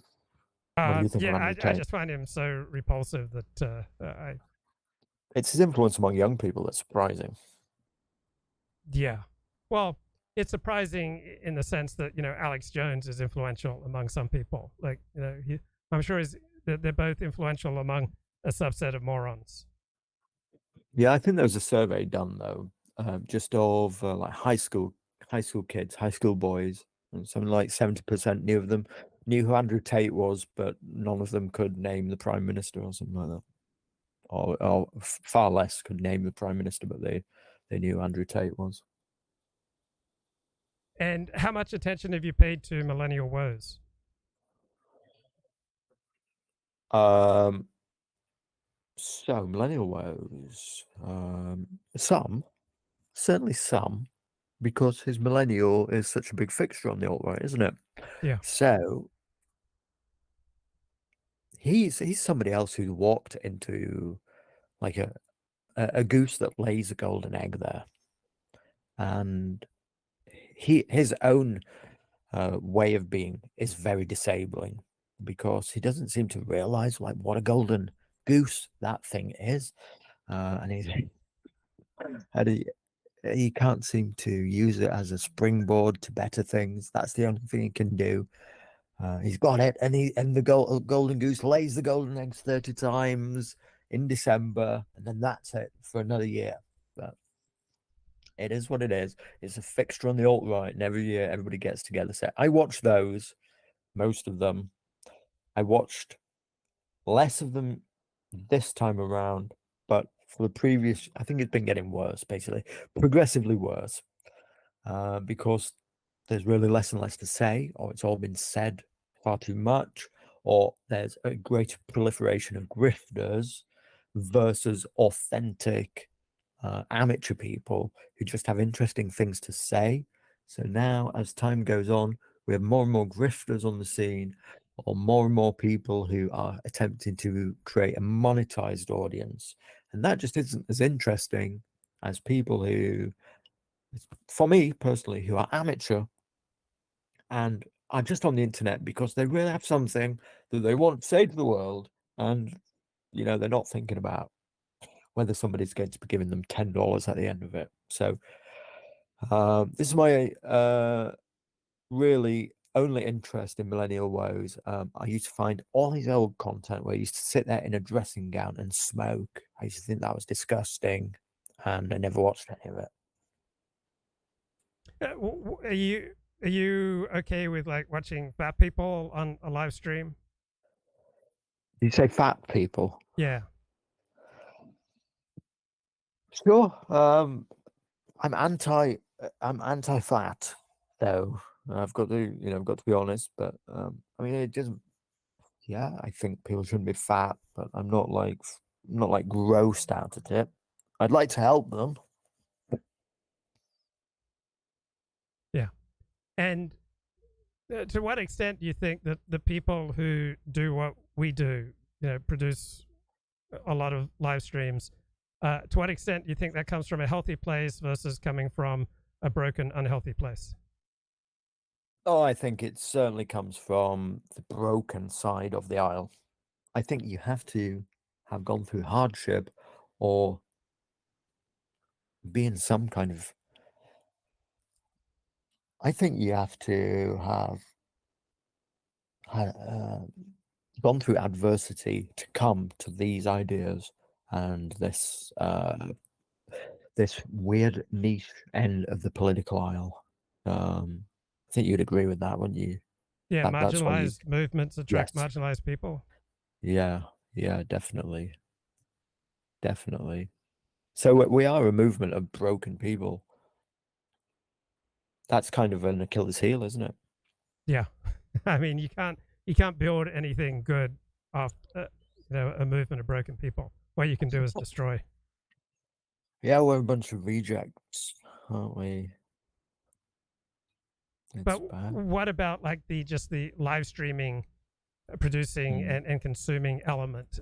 To what extent does live streaming forget political ideology of whatever political stripe come from a broken versus a healthy place?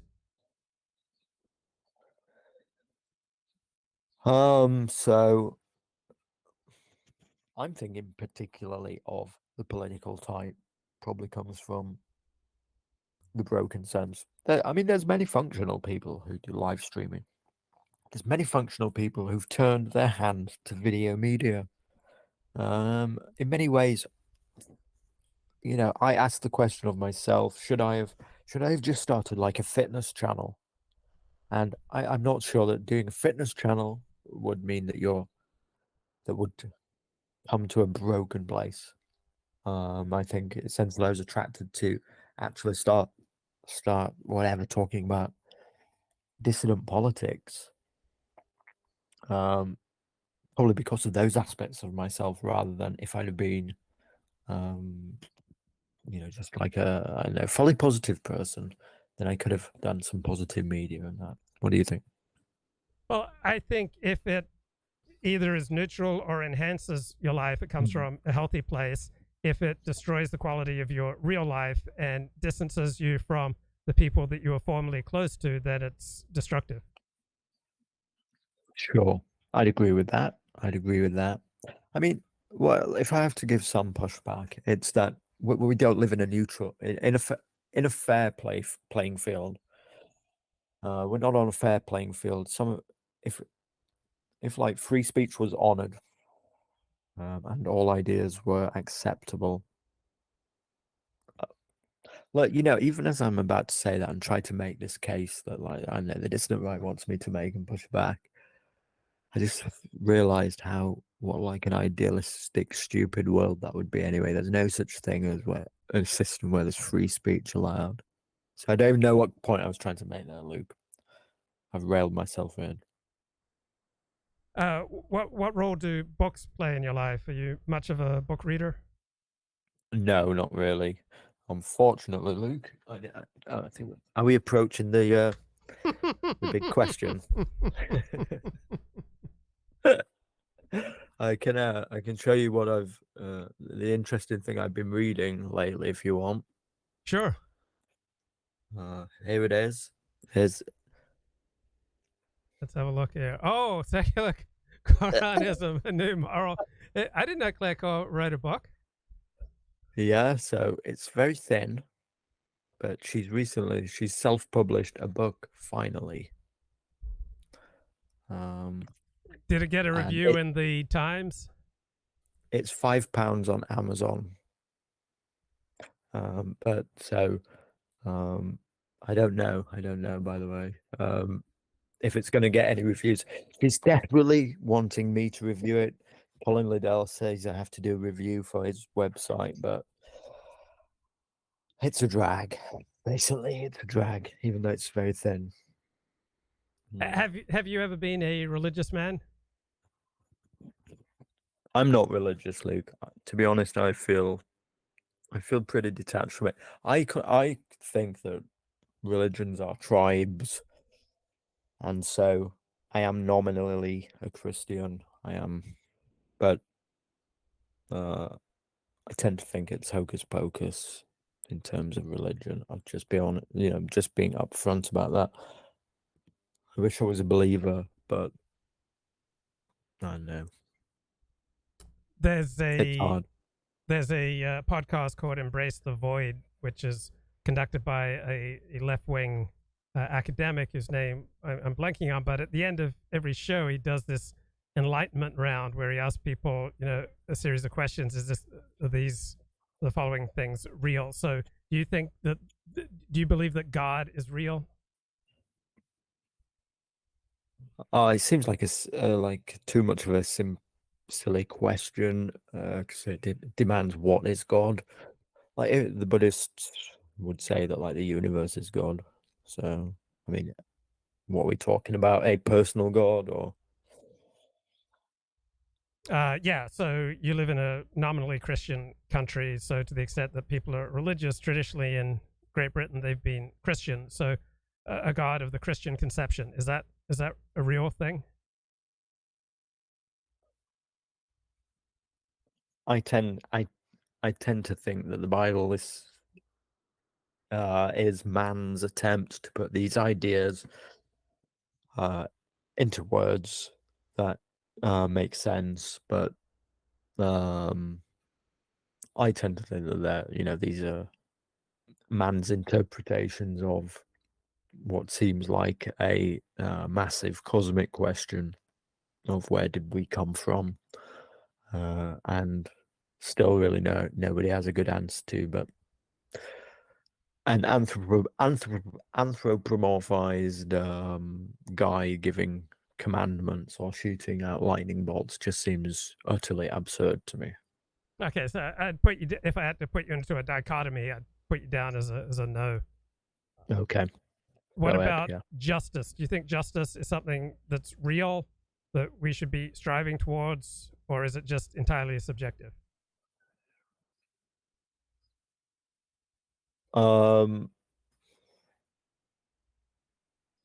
I think justice is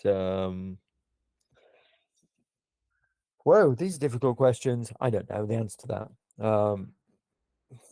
I don't know how to answer it. I think it probably subjective. Free will. Is free will real?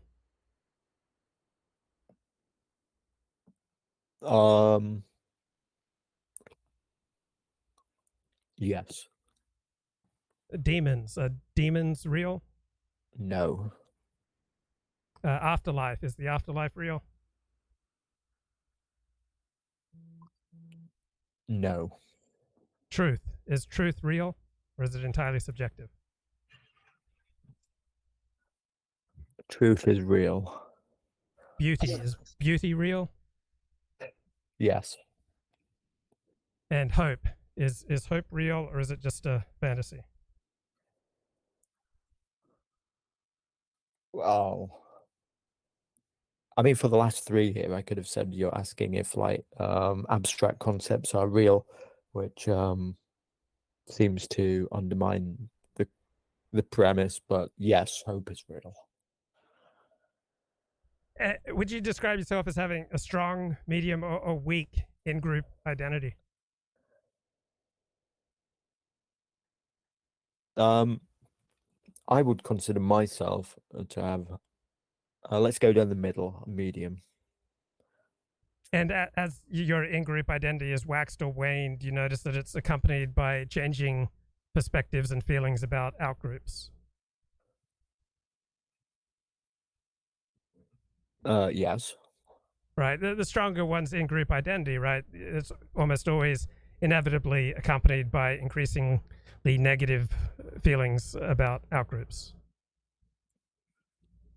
I'd say the two are definitely associated, but certainly the noticing of differences, whether that's a negative feeling or not. Yeah, you're right. You're right. I'm trying to cock here on it. Yeah, sure, you're right. And do you think that we can morally educate people, or if we wanted to like improve the moral fiber of our society, how would we go about it, do you think?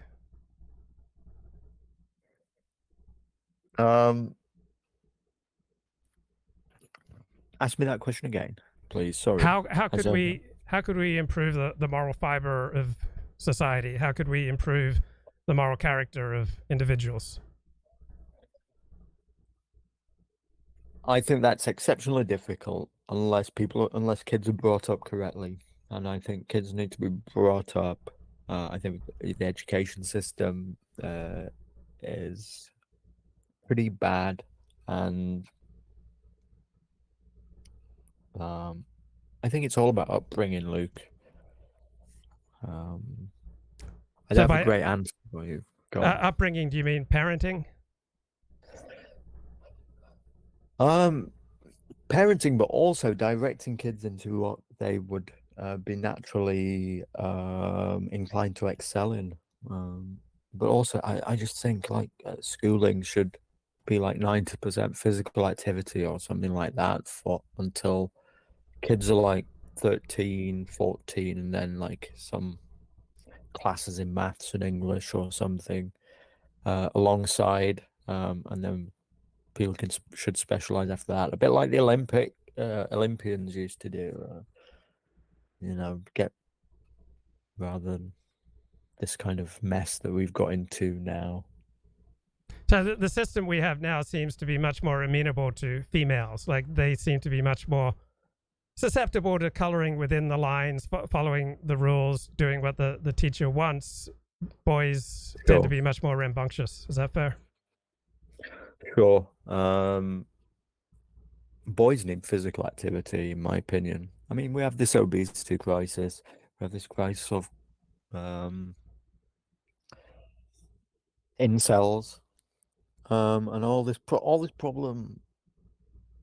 These things seem to be linked. That we are just fundamentally we're just trying to socialize kids ready for the workplace, and it's not really working out super well. Yeah, it works out in some ways, and I know it's a difficult task. And I know that public education is mainly just like daycare so parents can work and stuff like that. And the state has to have, it has to do it somehow. But I know, I just think if we, in my ideal world, we'd just do competitive sports and like athletics for boys and girls up to a certain age, and and drug test them and keep them thin, and that'll be best. Okay, great, Stephen. It's great to talk to you. Any final thoughts, questions, comments? No, Luke, thank you for having me on. Should probably done it sooner. And yeah, that's it. I hope I wasn't too boring for your it was great. audience. Thanks, mate. Awesome. All right, Luke. Hopefully speak to you again in the future. Okay, cheers, mate. Cheers. All right, adios, everybody. Okay, there's a question in the chat. What do I call mass confusion? Well, I think individuals usually need to believe in a lot of things that are not empirically valid. For example, it's probably adaptive for most of us to think of ourselves most of the time as the center of the universe. So I think both individuals and societies need a certain level of delusion, but there's a level of delusion that's adaptive, and then there's a level of delusion that's maladaptive. So I wouldn't say that, all delusions are maladaptive. I'd say it is complex. It wasn't a question, it was a joke.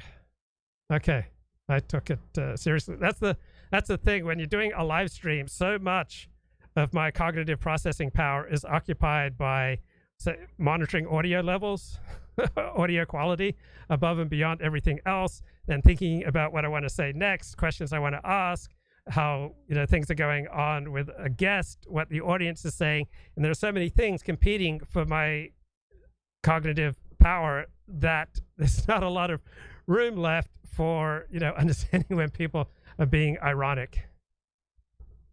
It's like when I start a stream, I feel like I got this wide open mind. I feel like there's this vast sunny wheat field in front of me that soon there will be plenty. I will press start stream and there will be plenty. Then as soon as I press start stream, I start monitoring audio levels, audio quality. Is the stream transmitting? What's the audience saying in the chat? A guest lined up. And then that plenty just shrinks down, and gets smaller and smaller, and I get tighter and tighter and tighter. So let me get back to the titular topic of today's stream. What the hell's going on with Trump's indictment? This is Mickey Cowell speaking with Robert Wright Friday night. Oh, these are America's gravest national secrets. Yeah, but none of them leaked out, and he wasn't. Well, we don't know that they weren't shared with anybody, and he kind of did apparently kind of show one to the biographer of what's his name? Well, we don't know. He waived that. Wait, of course, the big question is, why does Mark Meadows have a biographer? Who's publishing this book? That is a big question. Yes. Okay. Anyway, go ahead. Now they are. Maybe he'll cancel it and get the publicity. So he waved around a piece of paper. I don't think anybody's seen the piece of paper. It's not even clear that the piece of paper wasn't just a piece of paper with some writing on it that Trump said was the war plan for something. That for invading, for bombing Iran. Right. Peggy Noonan wrote a good column making the best case for worrying about this. That Mar-a-Lago was not at all secure. Right? People wandered in and out as far as I could see. And if you were really a semi-competent spy, you could have, maybe come up with our war plan for attacking Iran. So it's still, we don't know that it happened.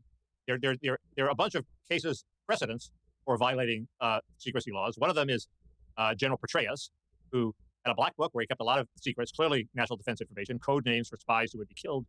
The code name got out, and he lied about it. So he told people he didn't have it. And well, this was after his affair with his biographer was. No, this is before the affair. And he when he left the CIA, he said he didn't take any information with him. He still had these books, and he so that's the equivalent of Trump obstructing justice, lying about it. And he also actually did share them with his mistress, who's this woman who was writing a book, or All or something. He was trying to, was the book called All In? I don't know. Everything is called All In. Yeah. Or everything's called Wet My They should have her on the podcast. Anyway, anyway, so it pretty much parallels Trump, except he wasn't president, and it's worse because he actually gave it to somebody. And he settled for a misdemeanor. Okay, he settled the case. He pled guilty to a misdemeanor. That's what he got.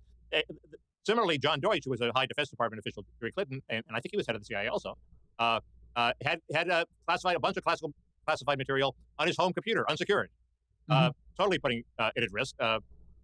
Probably similar to Mar-a-Lago, and he was about to plead to a misdemeanor when Clinton pardoned him. Okay, so that just shows that yes, these things have to be illegal. It's definitely a threat when you keep top secrets in insecure places, but it's not that big a deal. We pardon people. We have to plead to a misdemeanor. It's not like a big felony production all the time. So my line is now, Trump should just settle this for a misdemeanor plea. And well, you know what almost seems like a bigger deal is the links he went to mislead the government. Once it was clear the government wants him back, the links he went to deceive the government and hang on to them. And Andy McCarthy said something interesting, of National Review, and he's of course a former prosecutor. He said, really the politically optimal thing to do for the prosecutor to do in this case, and the fact that he didn't do it is evidence that this isn't fundamentally a political prosecution. He said the politically optimal thing would be just stick with the obstruction of justice thing, or at a minimum, make that the front and center of the indictment. Either just confine it to that part or make it central, because the reason that would be politically better is because nobody can make a comparison with that and what Biden did, right? Possession of the documents is a case where they can compare it to what Biden did, but nobody can say Biden obstructed justice the way Trump did, the flagrant way Trump did. And that, I would think, separates this case from maybe all the ones you just mentioned, the obstruction of justice part. Well, no, because Petraeus lied on his forms. But that wasn't in the course of a government investigation. That wasn't in the course of is that obstruction of justice? I don't know. If it's in anticipation of an investigation that hasn't happened yet, I don't know. Well, it wasn't even, anticipation would be to put it strongly. It's just a form you fill out. I mean, I guess that's right. The problem I have with that is that the public sees their fights over subpoenaed information all the time between, Congress, which is, in the Constitution, and the White House. And people are always fighting, not giving Congress what it wants, and they negotiate it out. In this case, denying something to the National Archives is not that a big a deal. Denying something to a grand jury is a bigger deal. But I think you got to make the argument that Peggy Noonan makes, that these were important documents and they really put national security at risk. And I don't know what I think about that, but I think it's a heavy misdemeanor or a light felony. Well, as you know, let me say, I don't think they should have indicted him. One of our commenters, Jari, who claims to be a European and judging by the name is one, says, okay, this I don't get as a European. Why is Bob saying this Trump indictment is banana republic? If someone has committed a crime or felony, why wouldn't they be charged for it? It's as if Bob is attributing strategy to the Justice Department. I don't know about the rest of it. The problem is the appearance of strategy. The problem is that this looks like it could be a political prosecution, and it's unhealthy for the country. So I think there should be a generally high bar from prosecuting people who are like on the verge of running for president or just ran for president. Not to say you should never do it. He's but I think there should be a high bar. Yeah, I know. I think there should be a high bar. And especially in the current political environment where, you've got more than half of the Republican Party convinced that he and they, in a sense, are being viciously persecuted by nefarious elites who deserve to die, Yeah, no, it totally reinforces his message. I agree with that. Makes it harder to move on. All those points I think are true. What I don't understand is, they're probably not going to get this tried before the election, unless they do it like a month before the election, okay? So what's the point? I mean, this thing is now going to go dormant for a while. It's going to, there'll be drib-drab of stories about the scope of this and, postponing this and not postponing this. And but he's not actually going to be tried and convicted and branded a felon or, criminal before the election. So what's the point? It's just another bit of bad publicity. If all you care about is not letting him win the election, it's of less significance than one would have thought. So this is the best commentary I've heard on the latest Trump indictment. It's also the only commentary that I have listened to on the Trump indictment. I'm just unable to summon much interest in the Trump indictment. So, of course, I do a titular stream on the Trump indictment. Half Galatian says, look forward, did your consumption of right-wing content lead to your prior belief of supplements before I did teshuva? Okay, so I've had health problems all my life. And accompanying my health problems has been this belief that there's one easy fix out there. If I just take the right supplement, my problems will go away. It's a tremendously appealing, compelling belief. I'd often voice something like it with my psychological problems as well. I'd often say to my therapist, oh God, I wish there was just like one easy fix that I could do to become, much more psychologically competent. And my therapist would encourage me to do, the deeper, more painful work. Well, turned out there was one easy supplement that I needed to take, and all my health problems went away. Once I started taking grass-fed beef organ capsules all my health problems went away. So 2 years ago, I regained my life. Like, I was hobbled by what many doctors call chronic fatigue syndrome from age 21 until age 55. And prior to 21, I also often had debilitating problems with fatigue and illness. All my health problems went away just taking this one supplement. So I've had this belief in that there's a supplement out there for me, you know, virtually my entire life, because I knew something was broken in me, something wasn't working in me. My life wasn't engaged. It wasn't on track. There was just something I was missing.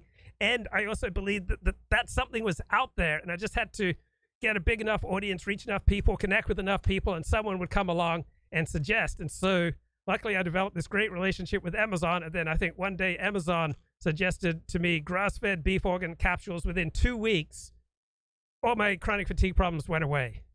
I mean, I got my life back 2 years ago. It was such a dramatic, you know, life and death change in the level of my vitality.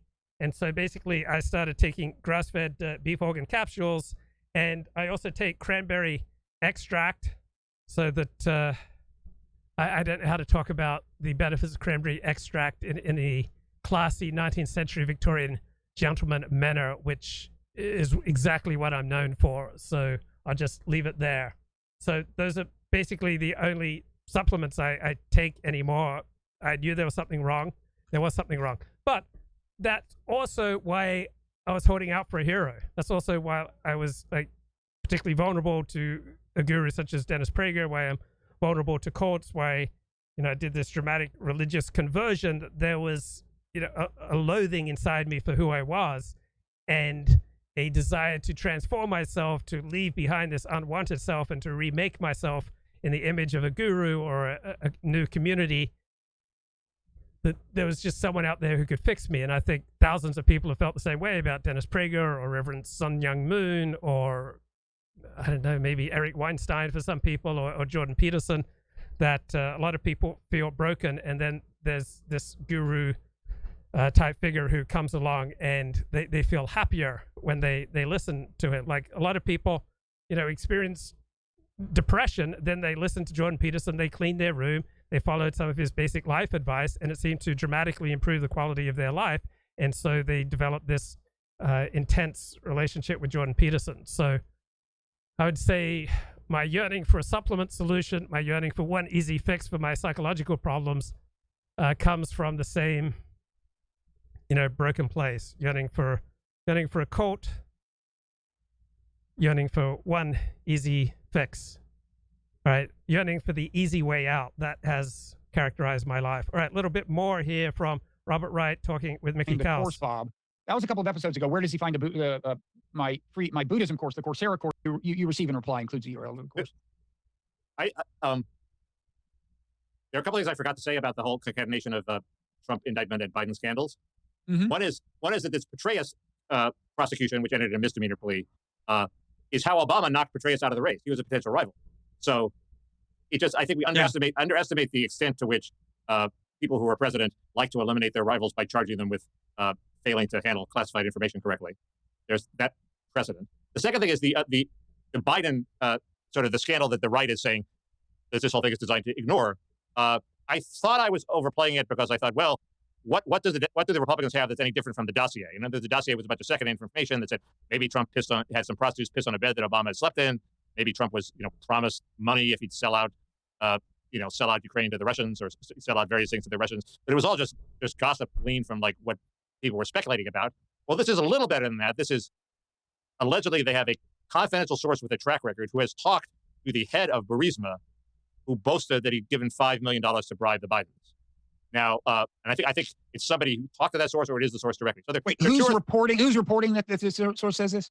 Well, this is in an FBI forum that the Republicans have been trying to get, that the FBI won't release, but it has let them view. And so there are a bunch of ways there. It could be bullshit. It could be the head of Burisma was bullshitting the source. It could be the source is bullshitting the FBI, or it could be the guy who claims to have talked to the source is bullshitting the FBI. So it could all be bullshit. But it's a little better than the 6 degrees of separation of the dossier.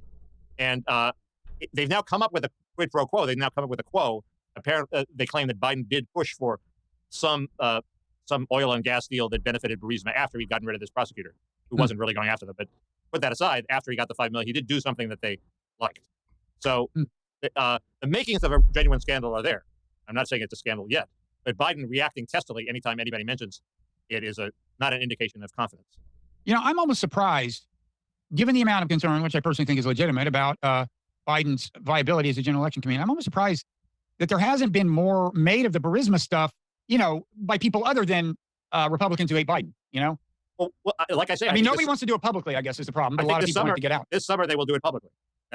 What kind of people will start doing it publicly? And the other thing is, of course, it casts the impeachment in a different light. If there really was something there that Trump was trying to bully Zelensky into investigating, it makes the impeachment look even stupider than it was. So the Democrats have a lot invested in Biden being innocent of the Burisma thing. In retrospect, that impeachment really paved the way for not just the Ukraine intervention, but possibly the war, in the sense that it accelerated the flow of weapons to Ukraine. And I don't think it's completely crazy to think that was one of the triggering mechanisms. That's one thing that freaked Putin out. It was all of a piece. It was all the interagency consensus wanted this to happen, and how dare Trump violate the interagency consensus? Mm-hmm. So who do you think? What kinds of people do you think will? That's a great point. The Trump impeachment, the outrage at Trump for violating the blob, the foreign policy establishment's perspective on we have to arm Ukraine, is what put us in the position for the Ukraine war. Will start speaking out this summer. And I'm not someone who thinks that the personality of the presidency really makes that huge of a difference. But I do believe that if Trump had won in 2020, we would not have the Ukraine war. And the Ukraine war, of course, has raised the possibility of a catastrophic nuclear exchange above trivial levels, right? The Ukraine war is an unforced disaster, probably 10 times worse than the invasion of Iraq in 2003. It's a monumental disaster, and it would not have happened if Trump had been reelected. So the personality of the leader does count for something. Usually the structure counts for the most, but occasionally the personality has some role. Or do you just think like organs like the New York Times will start publishing a little more stuff? I think back to the Edwards scandal. The people who leaked onto John Edwards was having an affair with this woman, Riel Hunter, were not Republican. They weren't people on the right. They were all Democrats who were worried that Edwards was going to get the nomination, and then the scandal was going to come out and he was going to lose. So you have to knock him out now before he got the nomination. And that's those same sort of people are going to make the same calculation about Biden, especially if they think the scandal is real, and they're going to come forward. So any reporter who's worth his salt, and a lot of them with the Edwards scandal were not, would take them up on this. I would think that the Wall Street Journal has a bunch of reporters who have already chafed under the being squelched by the editors at the top. So I think there are a bunch of real reporters at the Wall Street Journal who will do it. And there are also, there are dozens of excellent reporters who don't have jobs anymore because they've been laid off. They got nothing better to do than to take up this bait. So yeah, but how far can Substack get you with something like this? Well, Seymour Hersh managed to start off the pipeline story. I guess it's gotten out of his control, but he did that from a it's not looking so great for his thesis, but now that's looking more and more like the Ukrainians did it. But no, you're right. If you're Seymour Hersh and you got a big, a very vocal and sizable constituency on your side, it can happen. So yeah, it's not crazy. Tell me, when is the last date you think like some major Democrat could declare that they're in the race and it could matter? So the first primary is what? Like when is the Iowa caucus? December or January? End of January, I think, or sometime in January. Sorry, the New Hampshire is like. I either guess the beginning of the February or the end of January. I do think you could look it up. In a situation like this, where you got so many doubts about the leading candidate, I can imagine a candidate catching fire pretty fast. Well, Bobby Kennedy didn't declare against Lyndon Johnson until after the New Hampshire primary, obviously. Things have changed, though, right? And he got traction pretty fast. You think it'd be easier to wait till the last minute now because everything moves faster. So I would say you don't have to do it. It would be possible to do it after the New Hampshire primary if Biden does badly. That's still my template. Okay, I wrote something in the 80s about that, Bob. Yeah, but you need a lot more money these days. Supposedly, I guess, who knows? Free media in principle, you can tap free media for a lot, I guess. I think money is overrated. Organization is sort of not overrated, but I think you can have a party and a laptop. You can organize pretty quickly. I want look at Gary Hart. Gary Hart caught fire because he finished third in Iowa. All of a sudden, people said, "Okay, he's the guy." But go ahead, sorry. No, I really want a viable alternative to Biden by end of summer. Bobby Kennedy's so far doing better than I thought. I don't know how many people in that 20% who support him have actually heard him talk or how big a liability the voice will be. You do get used to it. I was just very disappointed that he hadn't moved on, at least in terms of what he says publicly, from Kennedy as he didn't seem to be, he didn't seem to be living in the modern era. He's reliving the Bobby Kennedy campaign of 1968. And he is very Makes for a great speech, but it's not what people are looking for. No, he focuses on the Kennedy past to a considerable extent. I mean, he can go on and on about how his uncle JFK would have in fact pulled us out of Vietnam. And he claimed that on Joe Rogan that his uncle the JFK had signed a document pulling us out of Vietnam. Right? Did we know that? I never heard that before. You would think facts like that he'd have right. I mean, Charlie Peters at the Washington Monthly always used to say that Kennedy had confided in people that he was going to pull out of Vietnam, but not that he'd actually signed a document saying it. No, so I was very surprised when he said that. I don't know what was he saying he was going to pull out after the '64 election? Was that it? No, I think it was pull out then. I don't think it was. Well, he was less. Yeah, so Bobby Kennedy Jr. strikes me as reckless, as very much a mixed bag, but someone who's probably momentarily compelling. It's hard to think of him being a serious presidential candidate.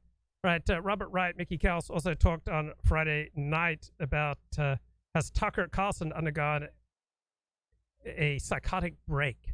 Because Tucker has increasingly over the past year or two said things that are absolutely absurd.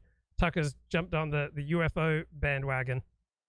Here's Mickey. America, your roads suck. There are Jersey barriers everywhere. He's right about that. There are Jersey barriers everywhere, and nobody seems to feel any urge or imperative to take them down. So, plus, if Jersey barriers are the issue, Tucker wins. But it's very similar, but it's this crude money thing. And the problems of America aren't going to be solved until we have the 113 billion we're spending on Ukraine spent on what Tucker wants it spent. The problems are deep and cultural, and they do not involve money. They involve the family. They involve society being pulled apart. And Tucker knows that, okay? He's smart enough to know he is dumbing himself down, okay?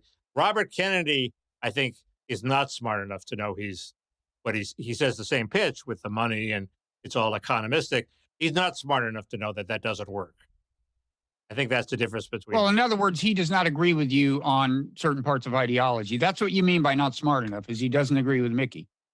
Correct. Okay. I just want to be clear. That would be Mickey's definition of smart. Yeah. So you finally watched the first episode of Tucker The point Twitter. is, Kennedy's a true believer, and I don't think Tucker is. Well, yeah, I'm not sure how true a believer he is. I've always been suspicious of that on foreign policy. But so you watched the first episode. You finally watched the first episode of the Tucker thing. You agree it was a little unhinged? I watched the first 3 episodes, Bob. There's a fourth one now. There's a fourth one now that I haven't seen, but there are 3. You're ahead of me. But back to the first one, didn't he seem a little unhinged? I mean, we revisited him begging to be called an anti-Semite part last week. And he was begging for it. I don't know. He said that Zelensky was friends with BlackRock. Is that necessarily anti-Semitic? I mean, I thought it was the part where he called him rat-like, sweaty, shifty, but he makes persecutor of Christians. I think you put it all together. It's only a 10-minute show, Mickey. When you pack all that into a 10-minute show, come on. I guess he's smart enough to know the resonance between all those things. I think so. He makes fun of Lindsey Graham's looks too. I mean, he's a looksist. What can I say? But actually, the main thing you said, the most important part was what you said before that. He's smart enough to know. But look, at least he didn't spend all his time on that. There was the part where he said, we now know that the government is concealing the cadavers of space aliens. Well, it's very interesting. I had read an article that didn't mention that it had this whistleblower who seemed very credible say we've recovered vessels of the aliens, but it didn't mention cadavers. And you would think they would, and that's because this whistleblower mentioned the cadavers in a later interview with some website. And then my follower, little Mickey, was right in pointing this out to us.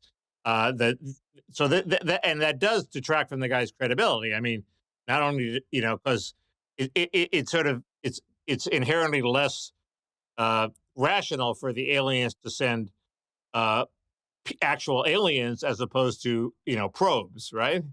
So it's just if you believe anal probes, we don't expect the anal probe. So it's AI, right? It's like it would be ChatGPT. If he said they were concealing the cadavers of GPT, that would be one thing, because that presumably it would be AI. We now know that before a civilization gets to a point where it can send spacecraft off to other solar systems, the AI is already running the show, right? So anyway, do we know that? I mean, I'm half kidding, but not entirely. Anyway, here's a crazy idea. What if the aliens, in fact, have a two-tiered race system? They're the real aliens who are like super. So I used to loathe Robert Wright, and I don't like how he interrupts all the time. I don't like many of his mannerisms. I have developed a strange new respect for Robert Wright. And open question, if aliens came to Earth, would you have sex with an alien? Like just something to tell your mates about. If they said, hey, what's going on? What's new? You could say, oh, yeah, I had full-on sex with an alien last night. Super smart and big and blobby, and they don't travel. But they have a race of servants who are sort of miniature, who they put in the crafts. Kind of like, if they're just avatars? They're just deep fakes of the actual aliens. Still makes no sense because the AI presumably would run the spaceships just as well as the actual aliens that are there. To say with certitude something that he's not certain about. But this is kind of really going out on a limb. We're talking alien cadavers here. So what? I think it's a trivial sideshow. This is not like saying Russia blew up the dam. This is which has about an equal probability of being true, I would say. But we're saying Russia blew up the dam is much more relevant to today's politics than the UFOs. Except for this, you sent me to this crazy guy Troy, who has a long series about how there's an interlocking conspiracy of all these theories with theosophists and UFO people and people who believe that there's a ascended elite that knows all these things, and all these conspiracies sort of they all buy into all the conspiracies, and they're all part of an interlocking web. And the result is a threat to democracy. That's the part that I don't get. I don't think. And that guy is much more paranoid than any of the paranoids he's writing about. I have a riposte. I have a devastating riposte, but why don't we save it to the paranoid? Well, no, let's have the devastating riposte. We're on the top. Okay, I just forwarded you an email that had been forwarded to me that had that thread. I didn't study up on the guy, but I read his thread enough to know what was interesting to me. And he wasn't, and you're overstating it. He wasn't, there's a vast conspiracy. He was saying two things. I mean, the main thing to me was he's a guy who had kept track, and I think this part is reliable, of people who had been on this UFO bandwagon for a long time. Right. And they included So everyone who's believing in UFOs just strikes me really poor epistemics, bro. Like really poor level of evidence. It's almost all based upon video or pictures that could have other explanations or fakes or someone's firsthand experience. So I'm very much on the skeptical side with regard to UFOs. Two of the three people who wrote the original New York Times piece that brought all this stuff back to life several years ago.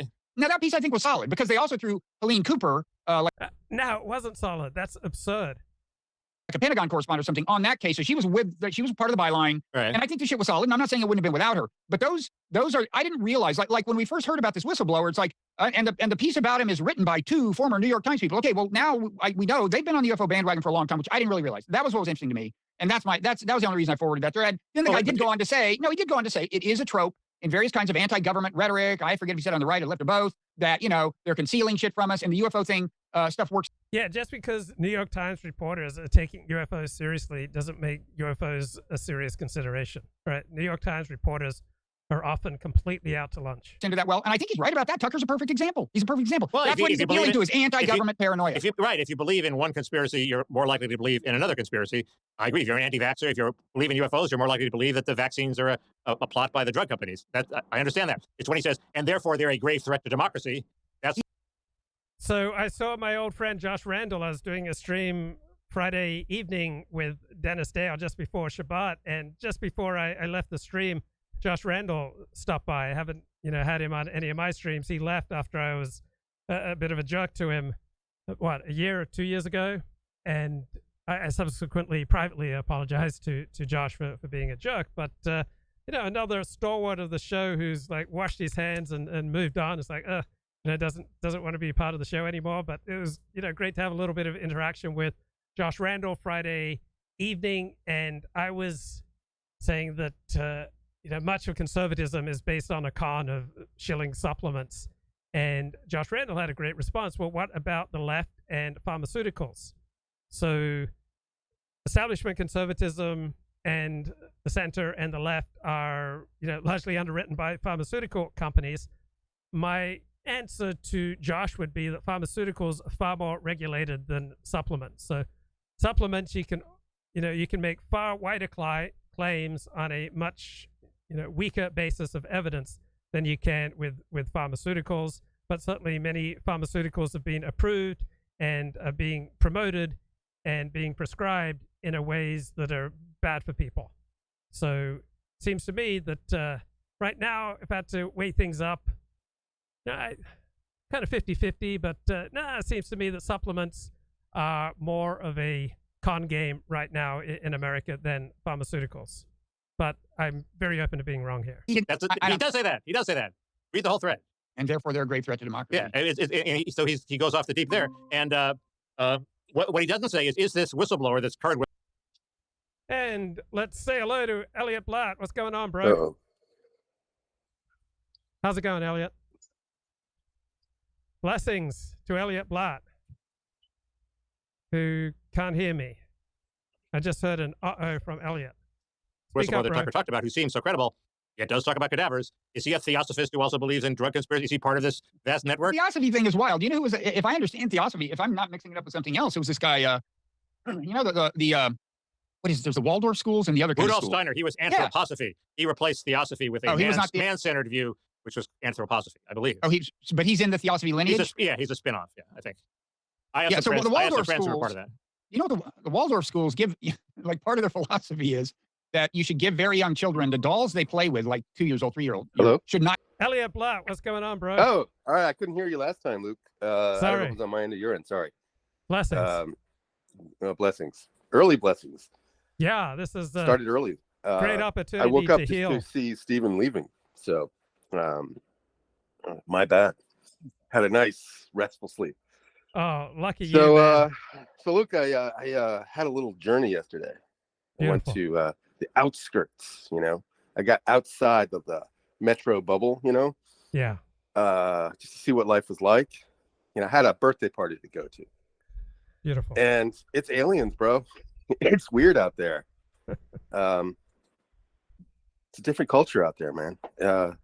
We got problems. What do you mean? Get specific. Did I lose you again? I'm here, but Luke, I'm not hearing anything. Okay. Sorry. Let me Oh okay. boy. Wait, I it's think I on have to my drop end. Luke. I can't hear you. Hang on. Okay, speakers. All right, shalom, blessings. Wait. Microphone. Let me see.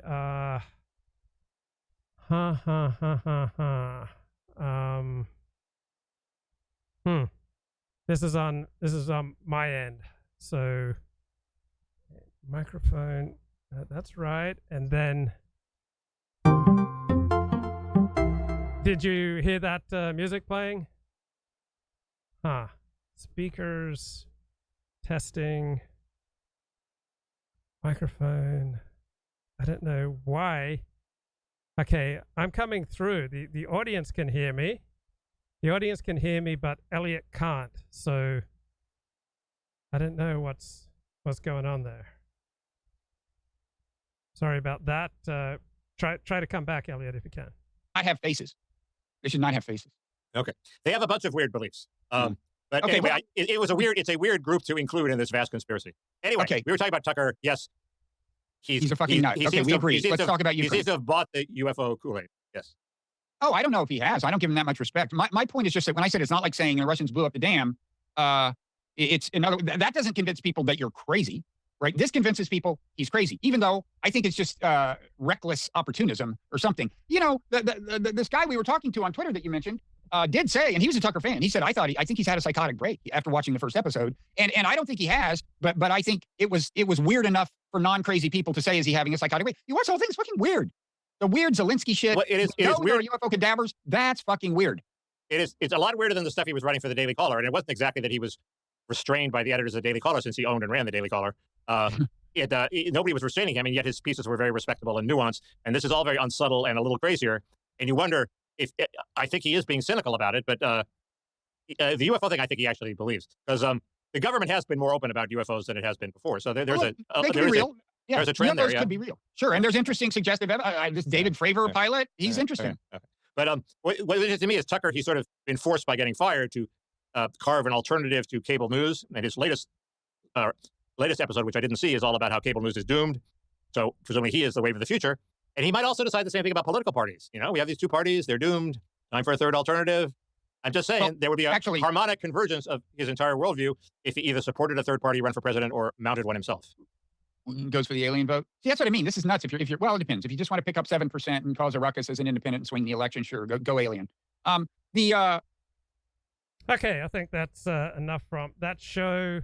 How to Tell a Critic from a Troll. This is Andrea with bangs and Chris Kavanaugh and Christian pastor Paul VanderKlay. And it is almost certainly the case when I hear like any discussion about this topic in the kind of I'm not saying that you're a part of this ecosystem, but I tend to refer, the kind of sense-making sphere. And a lot of the discussion of religion is around the ritualistic, the community, the traditional symbolic interpretationism. But one more time with Elliott Blatt. What's going on, bro? All right. How about now? I can hear you loud and clear. How about me? I can. It's nothing but love all the way around, bro. Nope, I spoke too soon. No, we can hear you. We can hear you, bro. Oh, I'm gone. I heard you for a split second, then you're gone, Luke. Give your story, bro. Earth to Luke. Come in, Luke. Story. Give your story, bro. Yeah. I'll hang on for a few more seconds here. No, just you were there and then you were gone.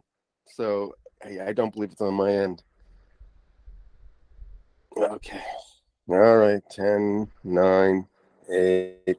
I grew 7, up an Irish Catholic. 6, I'm very familiar 5, with those positive 4, aspects of religion. 3, I'm also very 2, familiar 1. All right, with next time, Luke, we'll have to negative impacts of religious institutions and communities and their ability to suppress, oppress, and to damage people. And in many occasions, it's actually the religious institutions and religious people that betrayed, in a sense, the belief that people had in those things. And that's not a small aspect, right? And it kind of, I sometimes feel like there's a kind of unnecessary like barrier drawn between religious and non-religious, whereas the vast majority of religious and non-religious people I know are, they're getting along in the world, they're looking for meaning, they're looking for stuff that they value, but they recognize that there are good and bad things, and that applies to as much religion as public health measures and trade-offs. And I'm kind of, I react quite strongly to things that I perceive as suggesting that if you lack the religious impulse, that there's something fundamentally missing, or that your life is, you're denying in essence that you actually are religious, because everybody fundamentally is. And I see that as like a sort of implicit thing, that materialism sucks the life and meaning out of the world, and that we want to re-inject the spiritual and the metaphysical. But in that contrast, and this way I would say to the atheists, so you asked Andrea, how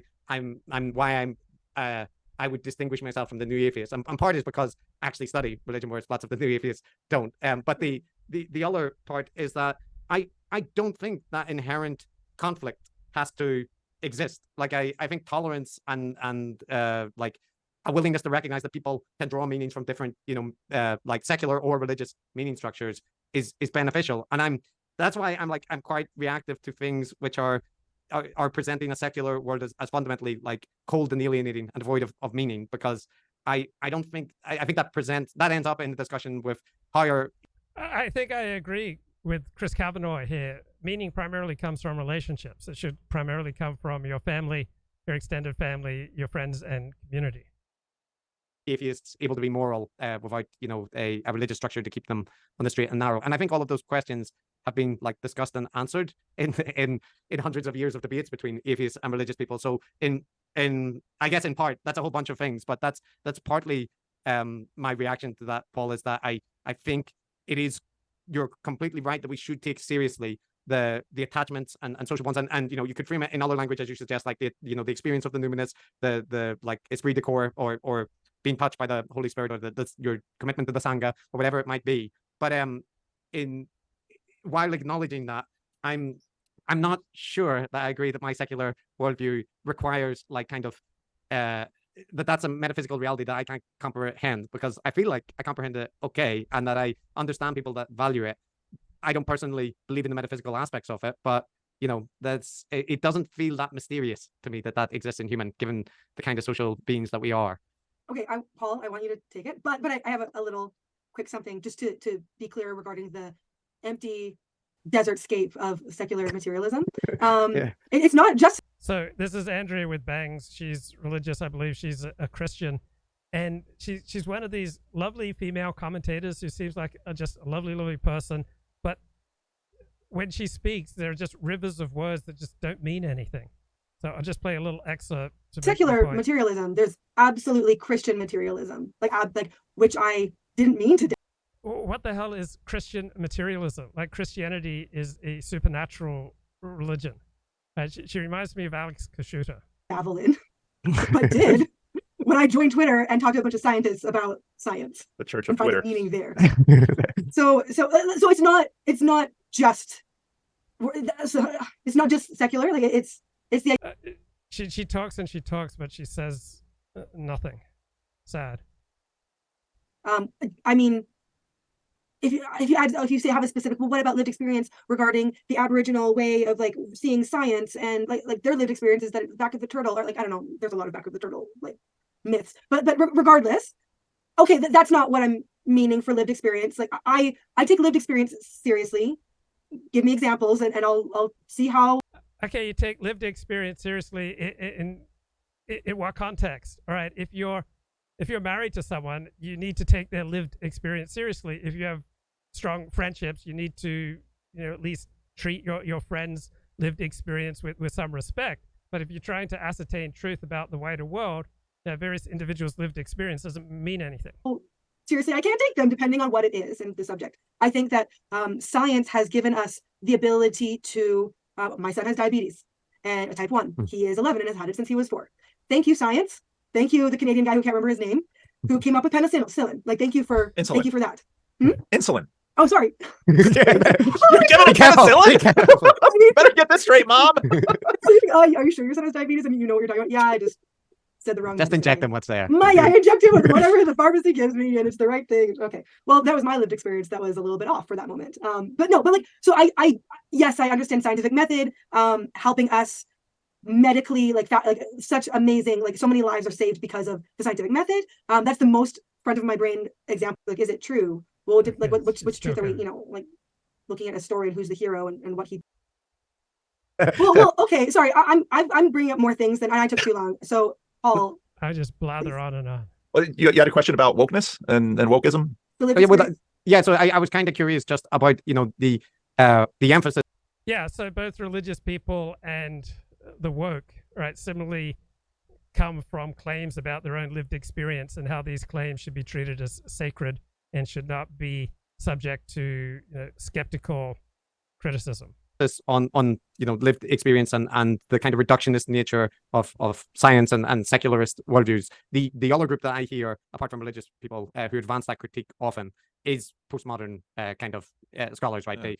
And I'm just curious to the extent to which, on that particular point, not all the broader stuff, that you agree, or is it like, is there something that's distinctive that from the critique that you would have that diverges from that? Because Jordan Peterson is often critiqued that he sounds remarkably postmodern while railing against postmodern people. There's a lot of postmodernity in Jordan.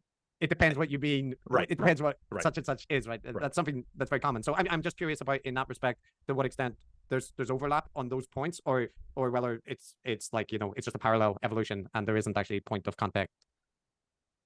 I'm still not sure what you're asking, but I'll try and answer. Okay. There's plenty of postmodernity in me too. I think. So if you want to sort of see this long term, I see this very much within a religious frame. So part of what during the Renaissance you have this real fascination with sources and literary sources. I mean, certain parts of Europe start going crazy looking for Greek manuscripts and so on and so forth. Erasmus, of course, is finding, at this point in Europe, everybody's learning Greek, people are learning Hebrew, and then they're looking at Jerome's Vulgate, and they begin to recognize that, hey, wait a minute. Today a contemporary biblical scholar might accuse Jerome of writing a paraphrase, because if you look at, so what I do with my Sunday school class, for example, is I put different English texts next to each other, and I have a sense of the nature of this translation, that Jerome is filling in a lot of the space in the late antiquity, filling in a lot of the space so that all of the doctrines are nicely there for the people reading the Vulgate, for the people reading this Latin text. And come the Renaissance, because of all the texts that have sort of been unearthed because of the Crusades, now suddenly people have access to better Greek texts and some Hebrew texts, and they're learning Hebrew from Jews. And so Erasmus takes it, and now the printing press is there. So Erasmus is, lining up the Vulgate and some Greek text and having notes on the side, basically critiquing Jerome and saying, hey, wait a minute, what's Jerome is doing something funny with the text. And of course, as Erasmus is writing, Luther is reading. And a lot of people have accused Erasmus of laying the egg that Luther hatches. So Luther, of course, is reading this, and he's following with Erasmus. Erasmus winds up staying a faithful Catholic. Luther, of course, he's got his own things going on in northern Germany, sort of following Jan Hus, and starts making some noise, wanting a little bit of a discussion. And if the Catholic Church is reactive, they kick back. Luther's kind of like Jordan Peterson. Is that if you push him, he gets reactive fast. And so Luther keeps amping up. Luther's prince doesn't want him getting burned at the stake like Jan Hus, so he protects him. But Luther very much believed that, if we could get that, you really have sort of the sources of science in this way, in a religious sense, that if we can get the best text, and if we can apply reason to it, then everybody will see the world in the same way. This is Luther's big idea. And to Luther's dismay, it doesn't happen that way. Karlstadt, Zwingli, the Anabaptists, all hell breaks loose in Northern Europe, and nobody quite knows what to do. But the printing press is there, the genie's out of the bottle. By the way, the generation before the New World was discovered. So suddenly everybody wants to figure out, well, how can we all get on the same page again? And so the idea, really, because they've sort of been infused with a lot of classics, Aristotle's been found, suddenly it's, well, let's see, empiricism and reason, these two ideas. What we can see down below here, I see a cat, you see a cat, we all see a cat, we all call it a cat, that's a cat. So, and then reason, and you basically have the beginning of modernity, where we're all trying to be on the same page with the stuff that we find. Here, I've got a can of Wilhelmina mints given to me by a very strange Jew. And so, and that's hopefully the way we can kind of all be on the same page, all be in the same world. And Galileo, of course, is measuring things, and we're all trying to get in the same world. And that holds for a good long time, that we can, maybe with these things, we can all stay on the same page. And of course, religion continues to adapt, and religion becomes a very modernist thing. Well, we have the text, and the text is going to be sort of the thing we can all agree on for the most part. We'll argue about interpretations, but, and of course, the religious institutions continue to bear weight, but, go up and down during the modern period. Well, of course, in post-modernity, people sort of get to the end. Modernity really sort of reaches its peak at the end of 19th, beginning of the 20th century. And people begin to realize that, yeah, we all sort of have access to the same reason and empiricism, more or less, but people are sure jigging them in other ways that are pretty significant for the way these civilizations are founded. And so now you begin to get this critique, this narrative critique, and say, well, people are... He's some evangelical that somehow managed to stay in Toronto. I started listening to it. It's like, he's no evangelical. And okay, well, he's a Jungian, So he's talking here, a Christian pastor, Paul VanderKlay, talking about his experience with Jordan Peterson. That's strange to begin with. I didn't know much about Jung. So then I made a video about him. And then I start getting these emails from people.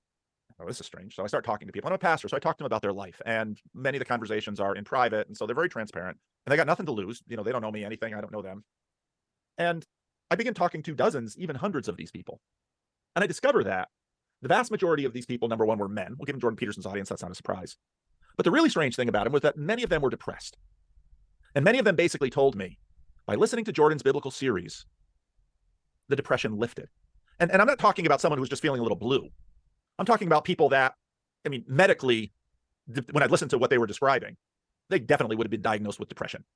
All of the things that they're doing. And they're basically telling me, I listened to enough Jordan Peterson, and you know what? I cleaned my darn room. And I began to bathe. I began to eat better. I began to exercise. I began to prioritize getting out of my room, and then I started doing these meetups. And so then they start coming, at least the local ones would start coming to my church. And now we're starting to have, in-person conversations. Now, this is an extremely strange thing, that watching those videos would have the effect on people. And it's an obvious effect, because I can see it, that their lives are improving on all. And I had the same sort of experience with Dennis Prager as my, virtual father, virtual friend, having a parasocial relationship with this radio talk show host. Like, it felt like a lifeline during a dark period of my life. Sorts of scales that I can value, and secular people could value it. And that led me to the question, what on earth is going on? And that led me, of course, to Peugeot was a friend of his. Peugeot was another religious guy, so we were talking about that stuff. And then Vervaeke and the meaning crisis, because, well, what words to describe to these guys? And when I talked to these guys, one guy, I remember, he had been religious. The Sam Harris stuff, the new atheist stuff, just sort of blew apart his worldview. And then he gets together with a woman, and she gets pregnant, and better marry her maybe. So he gets married to her. And then one day, and then they have this kid, and there's this 2-year-old running around, and he says to himself, if I listen to Sam Harris, why do I love this 2-year-old so much? Now, he was a smart guy. Most of the people I deal with are smart people. They've got college degrees. A lot of them work in tech. He said, it's more than just I'm biologically predisposed to care for my offspring. Yeah, I get that. but I just have a sense there's something more. And I think it's right in that space that as a pastor, I listen to this and I say, well, this is interesting. How does this connect to my two worlds? And for me, that's what this journey has been on. Because part of me knew that after a while, now some of them are going to sort of get lift off because they've improved some things in their body and they're not going to be as depressed. They're eating better, they're having better relationships, they've got a schedule, they're sleeping better, et cetera, et cetera. So physiologically, you could say, yeah, they've gotten lift off, they're doing well. But for a lot of them, I knew that Jordan Peterson was on the status rocket, and we're going to be talking about social wars stuff and all this. So if your life isn't working, obviously you need to do something different. All right. If you fail doing the same thing again and again and again, right, it's probably a good idea to try something different, even follow some advice from an online guru. But are the changes permanent? Are the changes permanently positive? All right. Do you get connected to good people? Do you get reconnected to reality? Stuff. And for me as a pastor, I said, they probably need a community of people who can be around them to give them some support. Now, some of them have not. Yeah, I think most people definitely need community. If you don't have family, you got to have community. It's not good for man to be alone. Gone religious. Some of them have gone Orthodox. Some of them have gone back to Catholic Church. Some of them, one guy in my meetup returned to his Sikh roots. So it's been very complex. But for me, I'm not skeptical about postmodernity. I think it is sort of an end stage of modernity. And I think a lot of the science has driven us to the fact that the world is a lot more complicated than John Locke could have imagined. And especially when we're dealing with it socially. So postmodern simply means that no one narrative is sufficient to explain life.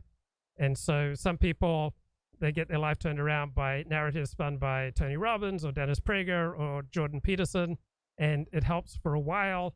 But usually, unless you get connected to real people and create a real family or real community, right, these positive changes don't last. You had other kinds of transformation. And I'm in the business of transformation, as is John Vervaeke. And in some ways, my relationship with John Vervaeke and the transformations he's seeing and the tools, that's a very complex relationship I have with John. Even with Jonathan Pajot to a degree, because a lot of people are joining the Orthodox Church. I really celebrate when people join the Orthodox Church because, hey, they're part of the Christian family. Do I have ideas about Orthodoxy? Sure. But, we'll let that go for now. But I'm absolutely down with you in terms of, I see people leave Christianity, leave the church, leave their wives, leave their families, leave their husbands. I see people transforming all over the place. So the other guest here, aside from the pastor, is Chris Kavanagh, who is one of the two academics behind the podcast Decoding the Gurus. Lately, I think we're in a phase right now where a lot of people are transforming. A lot of people, they're discovering this, they're discovering that, they're going to Tony Robbins, and immediately one of the first things that they say is, this is an upgrade. Boy, I'll tell you, ever since I left Christianity, not afraid of demons, I don't worry about hell, I have my Sunday mornings back, I no longer have sort of a domineering sexual ethic I have to satisfy, I don't have to worry about Jesus talking about lust of the flesh or lust of my eyes. I mean, boy, talk about liberation, this is surely an upgrade.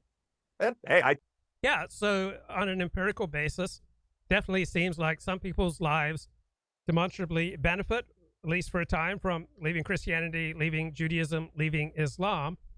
And then, particularly if people get married and have a family, they often start coming back to organized religion and traditional ways of organizing community. I totally get that. I can feel the pressure of Christian discipleship on me. But I see these momentary transformations as fairly small things. And what's different from, let's say, a pastor. So I'm sure for many people having an adulterous affair, it seems like a positive transformation of their life. They have excitement and joy and pleasure and happiness and dreams, and they feel like they're really living. And I'm sure, the initial stages of an adulterous affair are absolutely rapturous, but is it a sustainable happiness that comes from it? From, let's say, a therapist. As therapists look at these people in a little small box, and well-being is sort of their gauge. And, and so a therapist might tell you, leave that sack of dirt you're married to and get out there and have a better life. Okay. As a pastor, I'm seeing people in the wild, and I'm seeing people for long periods of time. And I'm seeing them in connection with their spouse and their kids and their parents and their jobs. And so for me, these heuristics are very interesting because when you walk with people over decades, you begin to have wonderings about you begin to evaluate these transformations, and you say, now, yeah, you're not under the Christian sexual ethic anymore. You got your Sunday mornings back. You no longer have the kind of death anxiety you had before.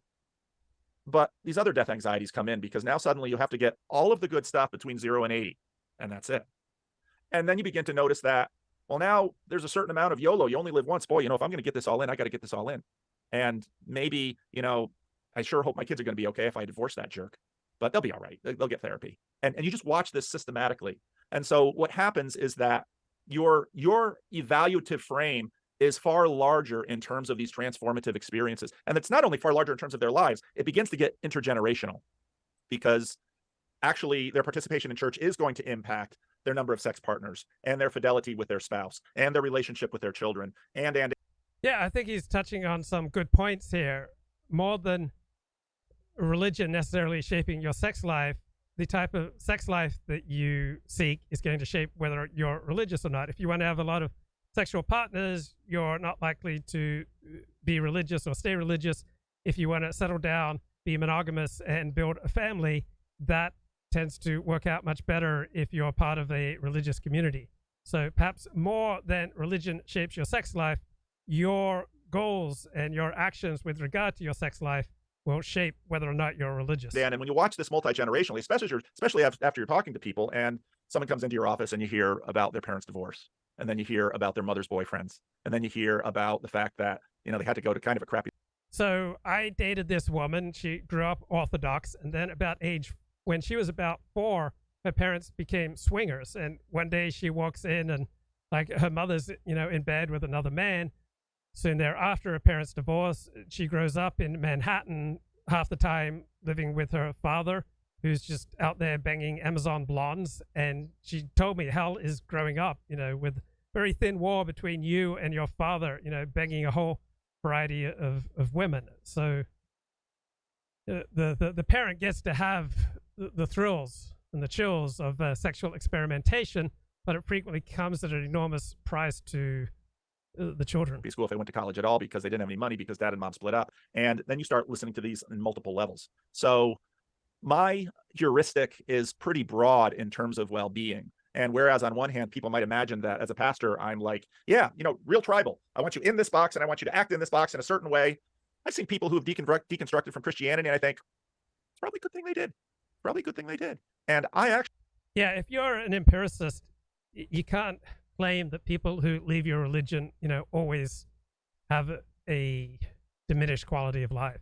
Some people leave your religion and they seem to obviously have an improved quality of life, tend to be happier and finer people. Actually think that maybe 10 or 20 years from now, they're probably going to come back to their faith, and they will likely have a stronger, healthier, some ways sadder faith because of their deconstruction than they would have had if they had just sort of white knuckled it in the institution. And so, and Good that's point. part of the reason That's me. Like why? But from my point of view, that video is an example of like an approach to pattern spotting heuristics, which finds expression not just in like kind of Jonathan's analysis of 666, but also in negative 48. So talking about Jonathan Pageau's video on the number 666, which in Christian numerology is the mark of the beast. Numerology, which is a particular QAnon follower who dissects like numbers, or in the Da Vinci Code, or in any number of other. And you would see those as like separate in depth and complexity, I imagine. In my case, I see them as a continuum of the same heuristic. And so I'm criticizing the heuristic, but with a specific example. And it is mean to do it to Jonathan specifically, but I judge from his content that he is quite open about, being critical about specific things that he doesn't agree with and doesn't like. So he put the content out and I commented on it. That's my kind of view on it. It's I do not intend it to be like that, therefore everyone has to agree in my interpretation, or that I expect that he will like my engagement with his content. I know he will not like my engagement with his content. And I kind of like factor that in. But I could approach it in a much more empathetic and nice way. And various people would say, that's the better thing to do, Chris. You catch more wasps with honey. Right. Yeah. But my nature is such that I am the same person in life as I am online and offline. And I'm a kind of argumentative, annoying person. It is, you can ask Matt, the co-host. It's the way I am. I'm not saying I couldn't be different. I could. I'm not saying there's no way for me not to do that. Okay, let's say hello to Elliott Blatt. Elliott, what's going on, man? We still can't. Now we can't hear Elliott. So, hey, Luke, can you hear me now? Yeah, I'm at my computer now. Yep, I can hear you now, bro. Hello. Go ahead. Yes. Oh, this is terrible. You can't hear me? Okay. All right, are we here? Yep, we're here, bro. We're live. No, I can hear you. I can hear you, bro. How about Go now? ahead. Say something. Yes, I'm here. I can hear you. We can all hear you. I can hear you. This is ridiculous. Okay, I'll start another Google Meet and No. maybe- We'll do it tomorrow. Are you winding down anyway? I'm not sure. Oh, So- okay. Wait, if you can hear me, so Oh, why I don't can hear you just- now. Okay, we're fixed. Okay, great. Okay, Sorry. go for it. All right. Okay. So anyway, so yesterday I went to the hinterlands, California, Fairfield. You know, Fairfield is about halfway between Sacramento and San Francisco. Yes, It's where things get very flat. You know, it's sort of on the outskirts of both cities. It's sort of the midpoint, and it's quite hot. It's flat. And so I had a birthday party to go to, and it started at 5, but somehow I sort of remembered it as starting at 2. So I sort of got there 3 hours early, and I had to sort of kill 3 hours in the middle of the Sacramento Delta, you know, Meth Valley, shall we say. And it's weird, man. So I decided I need a new pair of shoes, right? I haven't got a new pair of sneakers in like 3 years, so I figured it's time. So I go to the mall in Fairfield, and I find a shoe store. And I go inside of a shoe store, and how do we say this? It's just very Wakanda rich, you know, and people are just, you know, yelling at each other at top volume, you know, shrieking at each other, and give me that size. No, I want this size. I want that size. You know, and you got any more of these in the back? And blah blah blah. You know, on and on and on. And this is alien territory for me now. I feel these aren't Tucker aliens. These are social aliens. It was such a low IQ scene. And I said, now I understand why Luke does Amazon. Yeah. And it's like, it was rough. So I ended up scoring a pair of shoes for $20, right? I always go to the, you know, here's a little tip for you, Luke. Always go to the clearance rack, because you can usually find something for like 20% of the price, you know. So anyway, I got myself a nice $20 pair of shoes, and then I left. But I still had plenty of time to kill. So I just start ambling around the mall. Like I've never, you know, I haven't been to the mall in a long time. So I'm walking up and down the mall, and then I end up buying some socks. You know, I'm just sort of picking off little errands when I'm trying to kill some time. So I get a pair of socks at JCPenney, you know. So I got a bag full of shoes, I got a bag full of socks, and then I'm leaving feeling like I'd go for a walk in my new shoes and my new socks. I'd kill some more time by just leaving the mall, donning my shoes, donning my socks, and just going for a walk. So on the way, I'm retracing my steps through the mall, and so I'm walking one way, and then walking towards me is this whole phalanx of what appear to be Somalians, you know, and they're very vivacious, Luke. And like, I had this just thinking about all those Twitter videos that I'd seen. I just had this shot of fear that just went through my body, you know, like, oh no, is this how I'm going to meet my end? You know, because I wouldn't say they were charging at me, but they sort of like spread out like an alien army, and they were marching towards me. And I really thought it was it. It was just like a momentary flash, but this is what being online will do. You know, it was a perfectly innocuous thing, but I created this, you know, doom end time scenario in my mind. Now, has that ever happened to you? Yeah, of course, and it makes a difference. Were they in 3-piece suits? No. They were dressed in, you know, the day's fashion. All the crap that you see at the mall, they somehow managed to acquire, which is like, you sort of have to start to wonder, like, where does this money come from? Because I never see these people working. Yeah. Well, were they carrying Bibles? No. So they weren't coming from a Bible study. No, that doesn't appear so. They were killing time in the mall. volumes of Shakespeare in their hands? No, afraid not. Afraid not. Because if they were wearing three-piece suits, carrying volumes of Shakespeare, and discussing The Tempest, like I would not feel fear. Yeah. But no, if they right. were dressed like the type of people I often see committing crime, then I would feel fear. So it depends on their dress, their demeanor. Yeah, no, but this is true for all adolescents when they sort of Yes. gang up. There's sort of like, this vivacious, spontaneous energy that they have that, you think, it could sort of spiral into violence, but there was a certain ethnographic component that sort of doubled the ante, And if there were Somali women in their 70s, I suspect that you would not have received that shot of fear. So ethnic what? If there were Somali women in their 70s. No, right. No, right. So it's normal, natural, and healthy to be more aware of young men of any race compared to, say, old women. Yes, absolutely. But anyway, so this is like part one of the story. So Okay. File that one away. So part two, as now I still have another 2 hours to kill before this birthday party. So I'm going to go carry through with my plan of putting on these shoes, driving across, going to the waterfront. It's sort of the back bay, and there's like marshland and maybe there's a nature trail there. I'd go for a walk, kill some more time.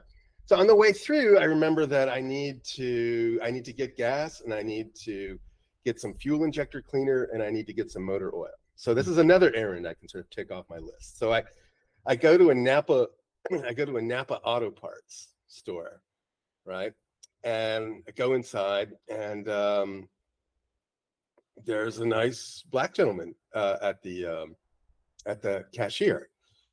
And this time, I'm sort of, wow, this is great.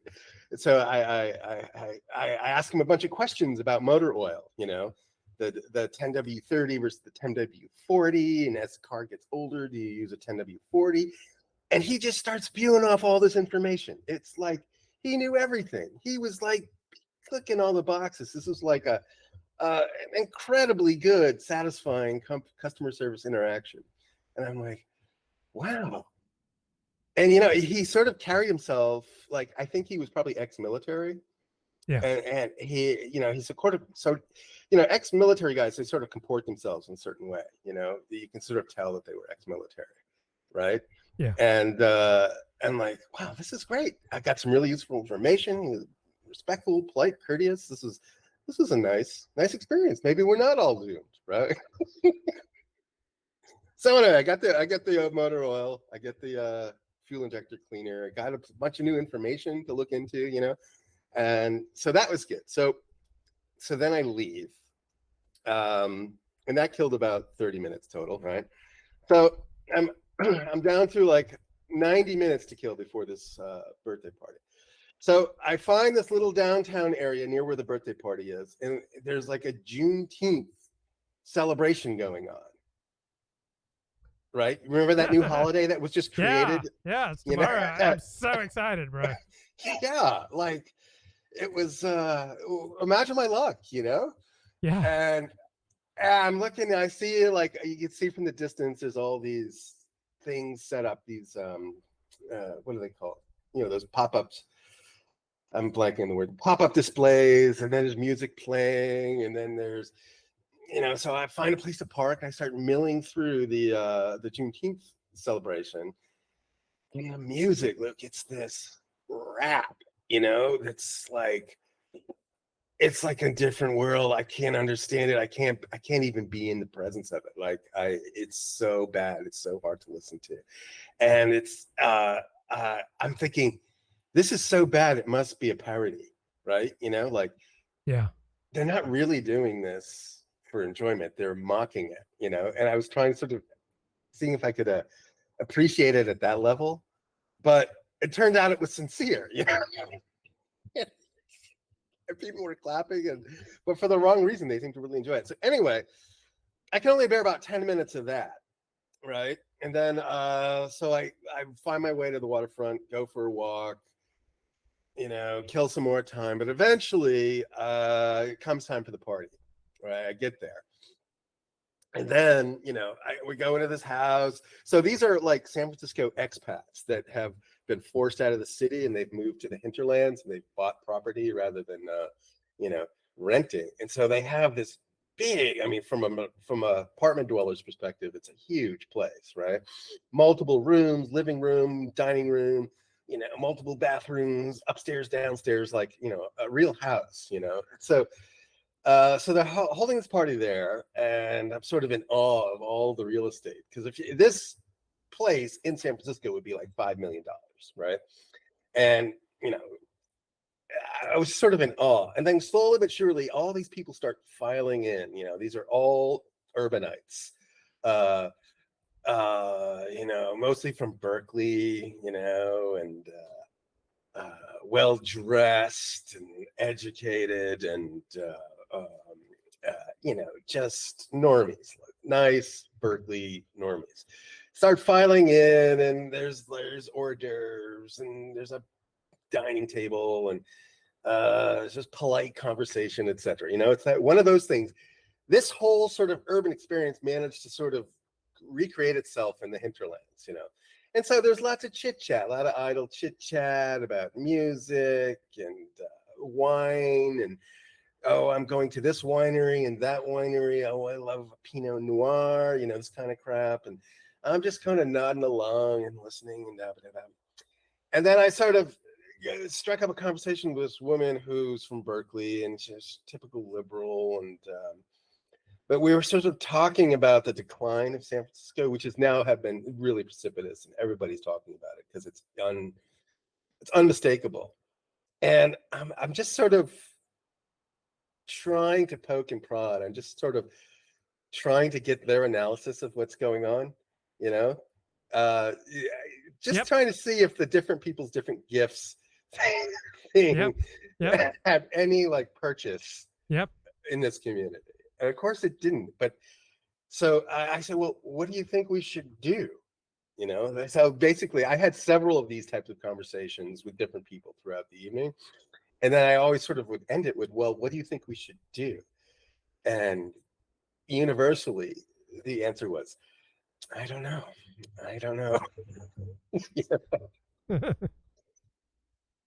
But they had no idea. And I think what their idea was to do is what these people had done, which was just get the hell out of the city. So that's my story. Okay, so here's my feedback. I would, if I were in a mall with a lot of Somali teen males who are dressed in the same way that I see a lot of people committing crimes dressing, I would get the heck out of there. I would not go to a Juneteenth celebration. I'd probably read a book, go for a walk away from the Juneteenth young Somali, or any young men who are dressed like the people I see committing astronomical rates of crime. I would certainly stay the heck away. But here's my thought. I think this points out the need for vouch nationalism. You should not be able to congregate in a mall as a teenage male unless you've got 10 adults who are willing to sign off and bear the price for your behavior. What do you think? Vouch nationalism now?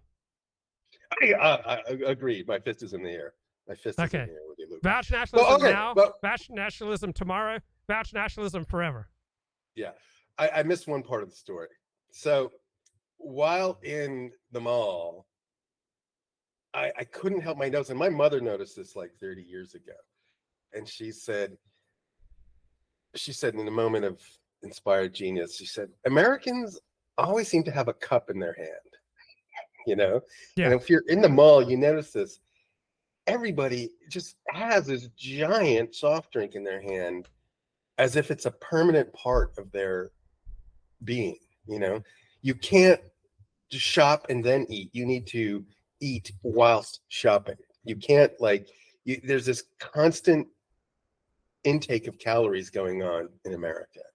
And it's so apparent in the mall, you know, and the obesity, just one after the other, each one fatter than the next, you know. It was so depressing. And I'm sort of muttering to myself, I'm looking about how disgusting this is. And then I caught a glimpse of myself in the mirror, and I'm like, oh my God. I gotta go for a walk, bro. So where do you get the power, though, to do the things that you need to do to get to where you want to go? Get the power. Yes. It's a matter of power, bro. Like it takes power to do the things you need to do to get to where you want to go. Are you talking like spiritually? Are you talking anything? Power, like the power to eat right, to exercise, to do all the things that you need to do to secure the life that you want. It takes power. For some people, that's God power. For some people, it's guru power. For other people, it's just internally generated power. Other people, it comes I have friends, to say it's internally generated. Yeah, I don't. But is that working? Like, are you able to internally generate the power that you need to do the things you need to do to get the life that you want to have? Because I don't have that internal power. I need other people. I need community. I need spirituality. I need gurus or inspiration or 12-step or psychology. Like, I need a whole bunch of other things outside of myself, because what's going on inside of me is not enough for me to get to where I want to go. But what about for you? I'd have to say it's internally generated. In fact, I spent a lot of time thinking, I'm socializing, and this is what Luke says I should do. And meanwhile, I'm thinking, I'd just love to be, if I could just be alone. I could just skip this party. I was thinking about ways of skipping the party, like finding like a nice, gracious way to get out, you know, and I just couldn't do it. I couldn't find one, right? It would mean having to tell a whopper of a lie, and I just didn't feel like I should do that. So I actually get a lot of power from solitude. So that's where we're different. We're different. How painful would things have to get before you came to the conclusion that your internally generated power was not getting the job done? Well, okay, while I was in the mall and just sort of taking in the spectacles before me at all sides, at all corners of the compass, I'm thinking, I actually started having suicidal ideation. You know, I'm like, who would want to just, what's left? I don't want to be in this society. I don't want to be part of this. Like, I don't want to be a millionaire and this is what I get. You know, this is the pot of gold at the end of the rainbow, looking at this just filth. So a lot of people who experience suicidal ideation, for them, that would be the point at which they realize that something's really wrong with their life and that they need help. Well, but then as soon as I set foot outside that mall, those feelings just disappeared, and I just started chuckling to myself. So, was it real suicidal ideation? I don't think so. So, how would you need to live with twice as much pain as you have right now before you tried something different? Yeah, I would have to at least double. Because people don't change until the pain of what they're doing now exceeds the expected pain of changing. Hold on a second. People don't do anything now unless the pain that they're currently experiencing exceeds what they expect the pain to be if they make a change. Right? We do what is least painful. So if changing becomes less painful, we change. Right. If not changing is less painful, we don't change. Oh, that's right. That's right. Yeah, sure. I agree.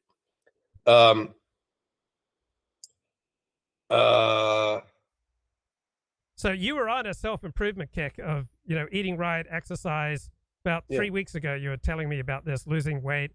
Yeah. How's that progressed over the past? Well, it's been bad because I keep getting knocked off my routine, right? For one reason or another. Like even the shoes, like my shoes have finally worn out to the point where, they're like all the padding is gone and it's scraping against my heel. And just the pain, so it limited the amount of distance I could walk. So I got off for that reason. Work, a lot of work demands lately. So that, in the past, I would have I would get up at 6 and go out for a walk at 6 in the morning. But now I just get up at 6 or 7 to start working.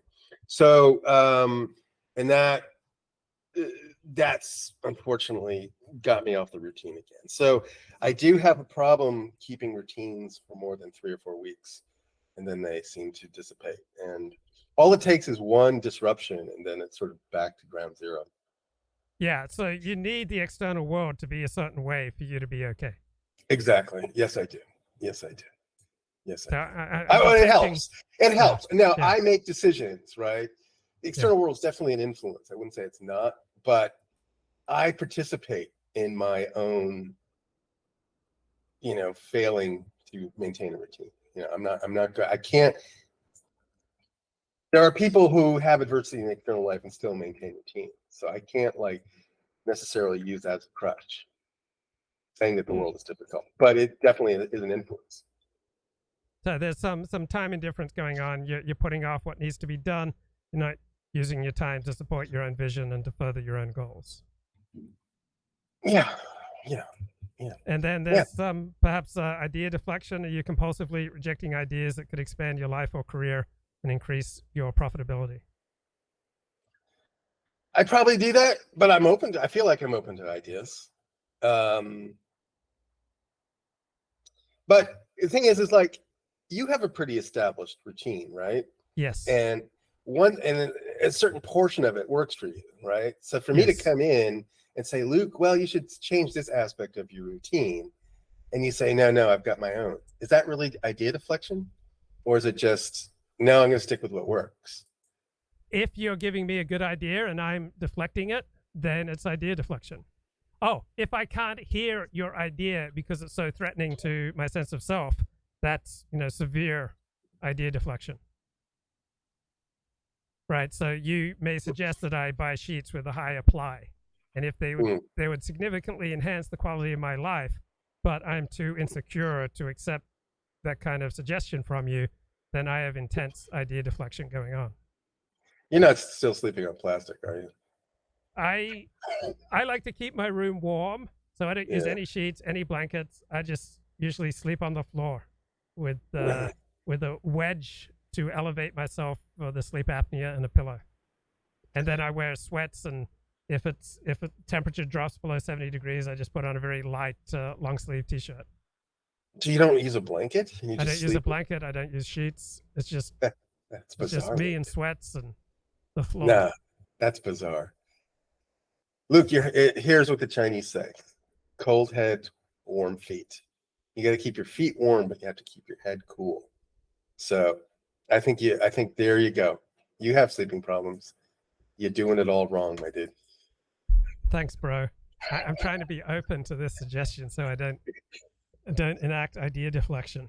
Yeah, I know. But seriously, your head needs to be cold. All that immense, your head, Luke, that brain of yours, it's like this atomic reactor that's just generating heat all day long. You got to let it cool off, and I mean physically cool off. So do you have one of those cooling pillows? I don't like. I like what I got. Yeah. The only thing that I'd add is a woman. And I'm sure there are a lot of women out there who would appreciate, a nice, comfortable floor, a wedge, a pillow, nice, warm, comfy temperature, so they don't have to be bothered by sheets or blankets or bedding. Yeah, a nice polyester shag carpet. Oh man, sounds pretty sweet. Dreams are made of, man. So did you watch the History Speaks versus Mike Enoch debate on the Holocaust? I got home, I saw it on Twitter, and I tuned in for a minute, and it was about 10 p.m., which is late. It's like almost midnight basketball time for me. And I'm like, me too, bro. It's like, I don't want to think about the Holocaust at 10 p.m. So I just stopped. I didn't listen to it. Is it worth watching? I haven't listened to it, so. But I can't believe you didn't want to learn about the Holocaust at 10 p.m. Yeah, it feels like, I don't know, this past 6 years has been just Holocaust all day long. No, but I am impressed with Enoch's competitor there. I forgot his name. The guy on your show, Matt. History Speaks. Yeah, Matt. Yeah, he's definitely a very competent fellow. Yeah. And I watched like the first 5 minutes, and I was just impressed with how he conducted himself. So I asked Stephen James, like, what is excessive masturbation? And he said, next question. So Stephen James was afraid to go there. He seemed distinctly uncomfortable with talking about his masturbation life on the show. But you are someone who is at ease with who you are. You're at ease with reality. You're at ease with other people. Like, where is the fine line between excessive masturbation and the correct amount of masturbation? As long as you're not on a meetup call at work, a Zoom call. Yeah, once you're if you're on a Zoom call and you just can't wait, you have a problem. What if you're rubbing the skin off your penis so that it's bleeding? Is that bad? Asking for a friend.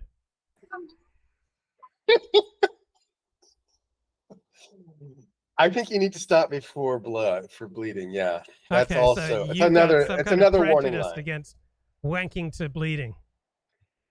You know, I'm old school, Luke. I'm not part of this generation, so I'm around. I remember manual stick shifts, Luke. I remember cassette tapes. You know, there's just certain lines he just didn't cross.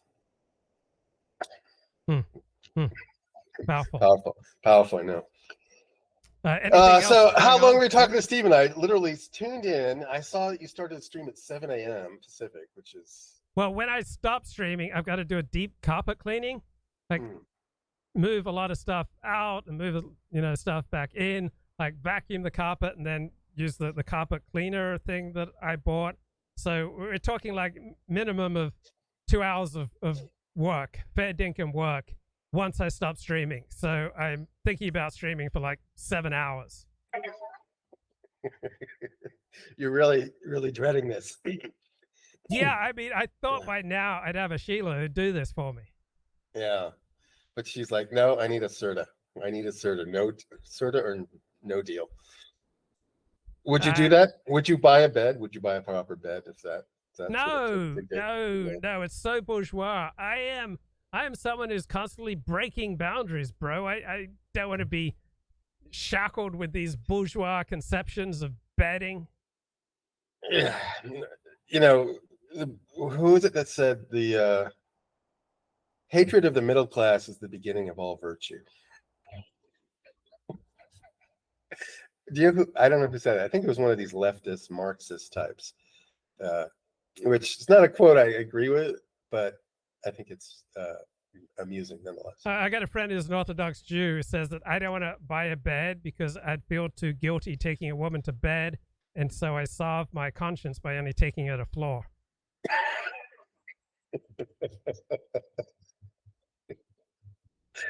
So you have withheld from us this little tidbit of your life, the fact that you sleep on the floor for all these years, Luke.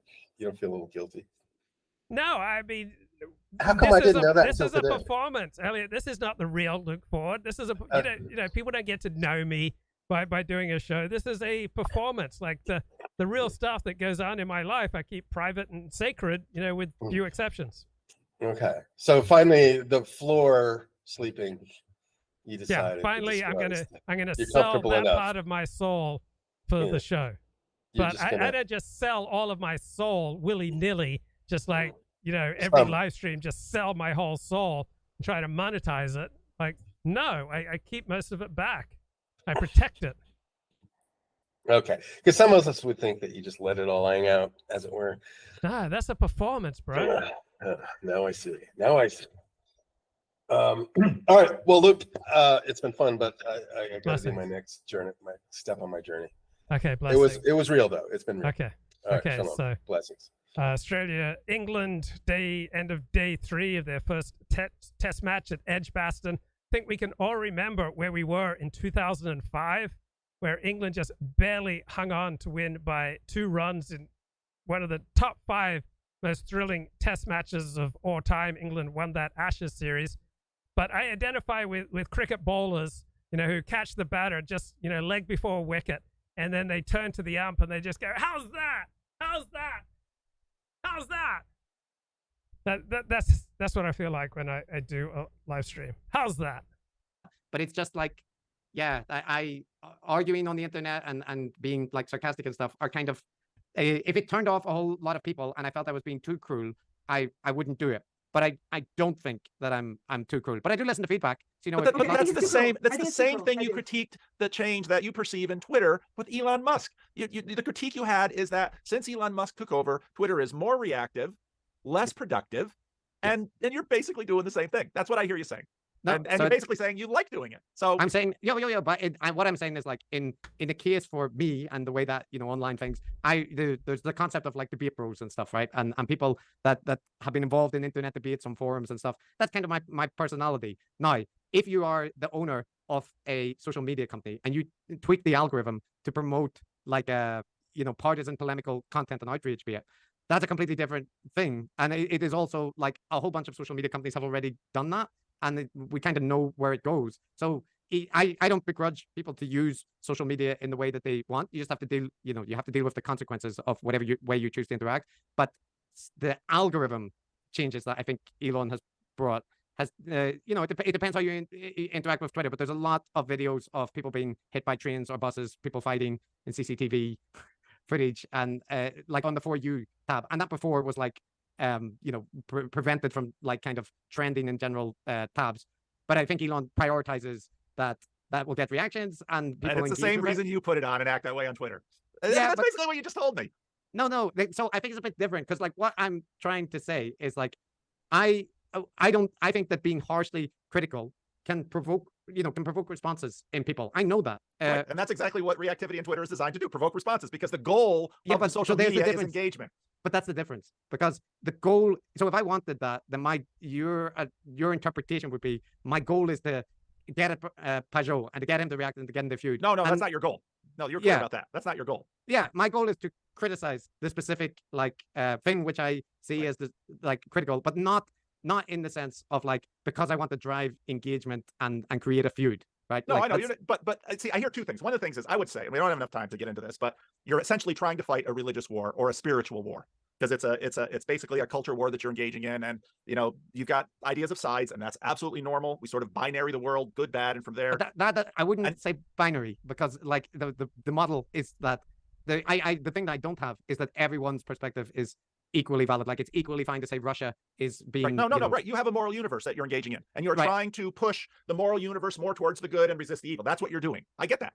I don't deny that. But I guess the bit that I'm trying to just check that if you deny is like there is a reality, right? Like that in events like Russia and that kind of thing. So there are people that think that Ukraine is the aggressor and that it's a denazification process. Okay, yeah. So I'm a moral realist. Now, whether I'm in touch with all the moral reality, that's another question. Whether I'm right on it, that's another question. But I'm a moral realist. And so what I hear you saying is...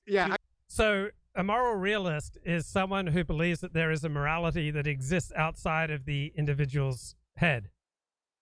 And so thinking about this, I realized that I am a moral realist who conducts his show as though most of the time, as though I'm not a moral realist. So I conduct the show as, different people have different gifts, different understandings of what's right and wrong. And the only way you can get to some kind of transcendent, supposedly objective standard of morality is if you make a leap of faith. And I don't argue about faith on the show. So I live my life in part by faith. I believe in God. I believe in Orthodox Judaism. I believe that God's the force behind the Torah. So I live my life as a moral realist, but I conduct the show as though I'm not a moral realist. So maybe I'm deluding myself somewhere, but that's how I understand things. On one hand, what you're trying to do is push towards the correct, towards the good by being, and you're an argumentative person. So you're taking your argumentative nature and your moral orientation, and you're going to Twitter and you are doing that. Yeah. I get it. Yeah. And your critique of Twitter since Musk, I personally haven't noticed much of any difference, but we all experience it depending because it's a social media platform. I'm not going to argue that one. It depends on each of the but feeds. Yeah. It's sort of like there's this area of town that's really nice and it's very quiet and the streets seem to be okay. That would say, let's say, a Twitter under an ideal situation. And then there's Twitter where, sort of the regime, the mayor is just kind of liking to provoke excitement and drama by pitting people together. So that'd be bad Twitter and good Twitter. And in either Twitter, you go out and start knife fights. So I don't know how it's a moral value to start a knife fight in a good neighborhood and then blame the bad mayor for having a knife fight environment.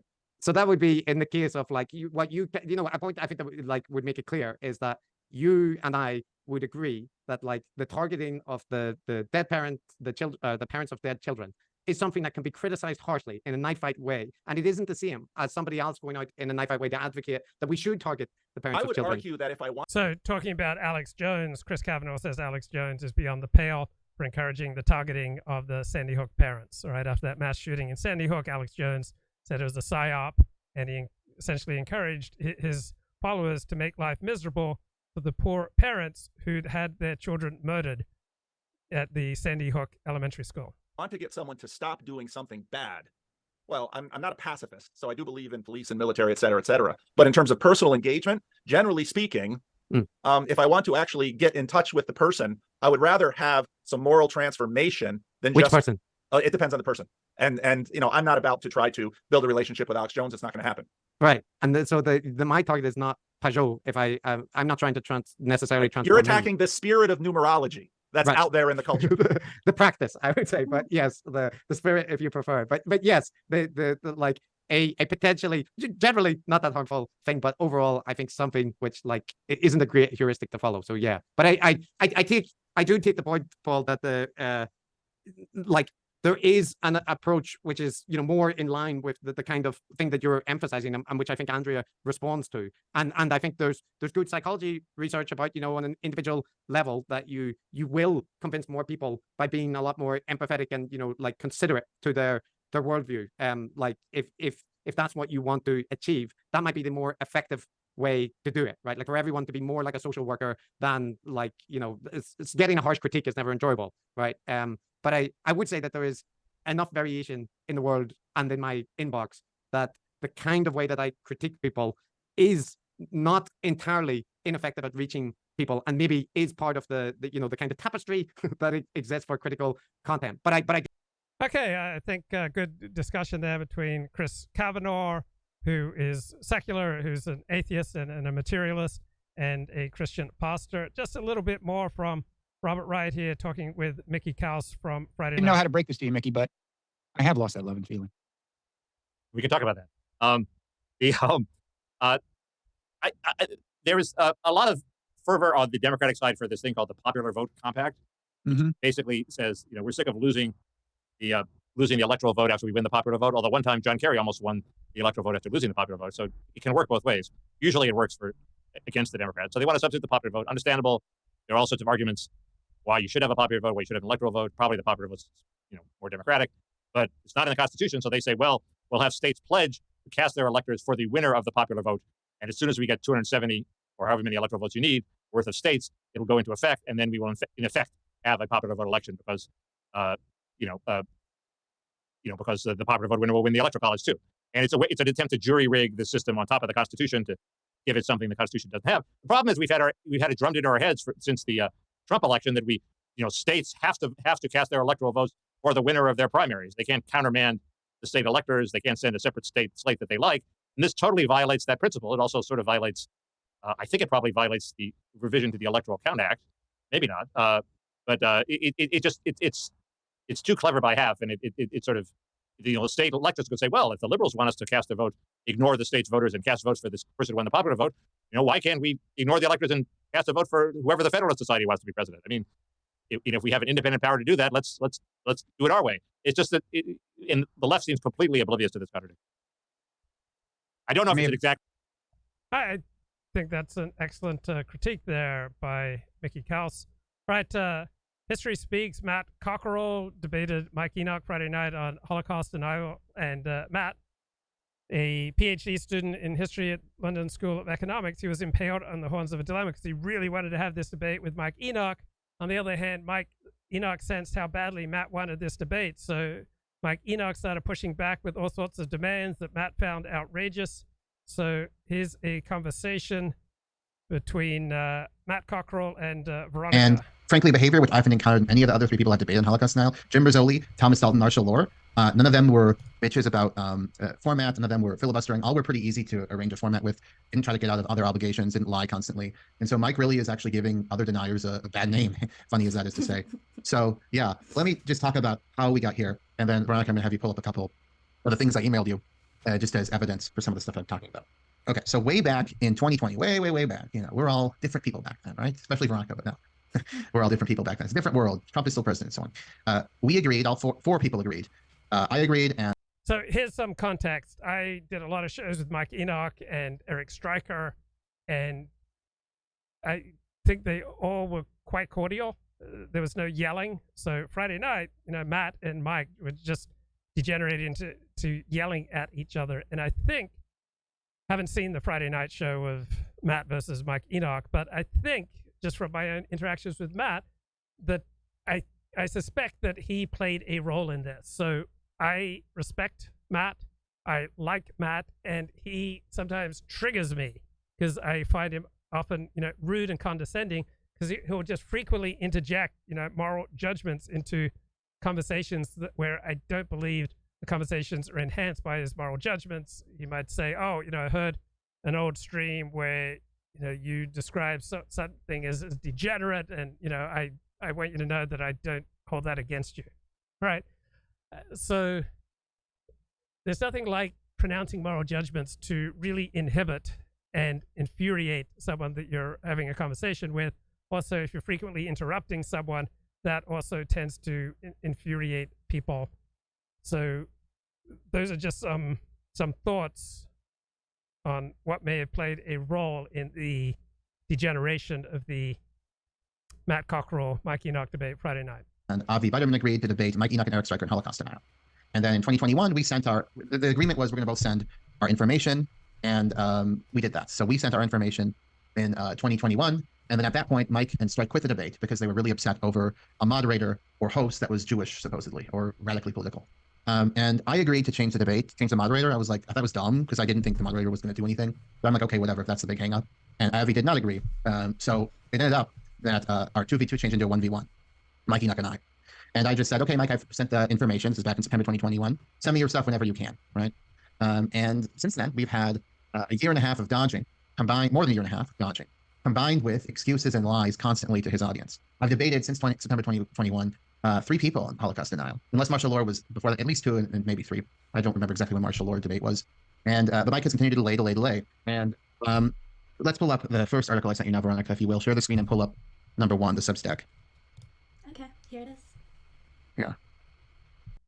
Okay, I'll just leave it there. Lawrence Connor says I should stop streaming, get to cleaning my floor. Lawrence, I mean, you can't stand me, man, but you know what keeps bringing you back to this show? Just a tad curious why you keep coming back. Terrific podcast, Embrace the Void, by left-wing academic, philosopher, and what was the about section here? Embrace the Void, contact, forgetting the name of the host, but anyway, let me play a little bit from latest episode released June 9th, The Language of Terrorism with Chris Kavanagh. All right. And like, sure. Even me, right? I'm a very minor person, but the only people who've offered me money to do stuff are like weird, right-wing leaning stuff. So yeah, that's, right. I think there's your weird academic activities. Yeah, just like stuff which I actually wouldn't mind doing, except then I'm kind of like, well, but I don't want to accept money to do that. And just listed alongside certain other individuals. Exactly. Yes, correct. Yeah. Right. You're afraid of guilt by association because you're a coward. I understand. Let's talk about your papers. Yeah. One other thing, Aaron. One other thing. This possibly might not be right, but kind of supplement chilling. I guess this relates to that whole. Mm-hmm. Right. Hosted by Aaron Rabinowitz, left-wing philosopher. Thing. Mm-hmm. I would class Huberman and Lex Friedman a little bit in a slight. So talking about Andrew Huberman of Stanford University. Be separate sphere. But Sure. there just seems a slight more tolerance towards shilling things. But I don't know. That could be just I'm not exposed enough to left-wing content to see what they're shilling. I bet they're shilling naturalism stuff that is basically the same thing, just probably packaged differently and, you know, like slightly different vibes. Yeah, they're definitely shilling parasociality. Yeah. Like the sure, you know, sure. all of, I mean, with Hassan Nabi and a whole bunch of people, the kind of point is often made that they are millionaires living in mansions while like decrying capitalist systems, which, you know, I'm not saying I am aware of the little guy popping out of the well saying, you know, right. curious, but I do think there is something. You are that guy, right? Yeah, I do think there's something of potential contradiction there when you're earning, you know, 80,000 or something from your podcast per month. Yeah, I that's capitalistically you're very successful. Right. Okay, I have more thoughts there, but maybe we'll save them for bonus stuff. I want to talk some about your papers before we run out of time. And I say your papers, you are the second author, which I assume just means you did the editing. It's relatively accurate, yeah. Pretty much accurate, right? Taking credit for, it looks like a woman's work, I think, in this case, Julia Ebner, who I should probably get on to actually explain these things at some point. You should. She's very good. She's a researcher of extremism for quite a long time. But actually, interesting trajectory, because started out as, you know, working in NGOs and kind of research, think tanky kind of stuff, but now has just completed or is in the process of completing her PhD. And she is my, I'm one of her supervisors. So it's I see. So you're just getting credit for her work because you're her supervisor. I understand. That's it. Yeah. I just provide the annoying feedback constantly. Yeah. So you shared these with me, and they are definitely in my wheelhouse. The titles of the two papers that you shared were the QAnon security threat, a linguistic fusion-based violence risk assessment, and is there a language of terrorists, comparative manifesto analysis. I tried to parse these, but they're really dense with like woke verbiage about like woke verbiage. Yeah, you got all this stuff about high prevalence of linguistic identity fusion, which obviously is just critical theory nonsense. So I was wondering if you try to parse for me like what's going on with this identity fusion language concept here. Don't besmirch me, Aaron. There's no critical theory. I'm besmirching Julia, technically. Yeah. Well.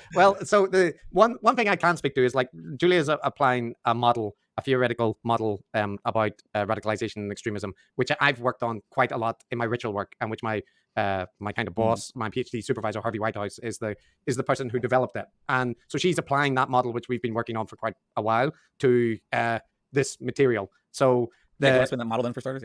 Yeah. So identity fusion is, you know, psychologists like to study group bonding and these kind of things, and they like to come up with terms and develop skills, right? Self-report or other types of skills where they measure concepts and then they apply it to the specific psychological term that they've come up with. And then other psychologists use it and they reap citations, right? And they carve up the messy qualitative world into like quantitative artificial categories. But so identity fusion is one of those. And it's contrapositioned to social identity theory, group identification. There's various reasons that people have proposed why these are different types of like bonding and why it's significant. But the kind of key aspects that I think are worth considering and apply, even if you don't really buy the actual, you know, distinctions between these two broad categories of group bonding, are that identity fusion is supposed to be where there's strong relational ties towards a group. So instead of like a depersonalized categorical type membership where you don't feel attached to, you know, it's more the group that you're attached to, like a religious group, right? Like if you imagine you don't know all the identify as a Catholic or something, right? Yeah, like that kind of thing, or it worked for a company, right? The way that example came to mind when I was chatting with you. Yeah, and also an important aspect is in the traditional social identity theory model, there's this thing called functional antagonism, which is basically humans are made up of all different like social and personal identities, right? And broadly speaking, when a social identity is activated, your personal identity goes down. So if you are, for example, Aaron, with your friends and family talking, you're Aaron, right? And your idiosyncratic habits are of interest and whatnot. If you're Aaron in Japan, you're an exemplar of an American, and you will be kind of presented in that way. I think this is a sophisticated and important point. In other words, as I understand it, the weaker your personal identity, all right, the more labile your identity, the more you are incentivized to get rid of an unwanted self and to dissolve yourself in a group. This is developed in much more depth by Eric Hoffer in his classic work, The True Believer. So if you're a true believer, you want to get rid of your unwanted self, dissolve yourself into a group, and then you are much more liable to do all sorts of, nasty or self-sacrificial or extreme things that you would not do when you're just an individual. That you're speaking for Americans or whatever, and you might become more stereotyped. Or if you're at a football match and you are, the other people are supporting the rival team, that's the identity which is more salient in that context. So all these are saying that there's a kind of hydraulic relation. Right. So our identities vary depending on context. Right. At work, I may primarily have one identity. When I'm hanging out with a certain group of friends, I may primarily identify as a writer. When I hang out with other friends, my primary identity will be that of an Orthodox Jew. In another context, my primary identity will be that of an Alexander technique teacher. So the situation often determines which of our identities is preeminent.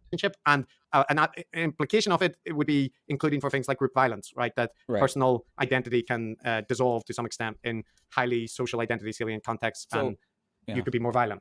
Yeah, let me see if I can understand. Just so as I understand what you're describing, these aren't like it's either this or that theories. It's like these are two different models for how sometimes there's a relationship between identity and individuals. Is that right?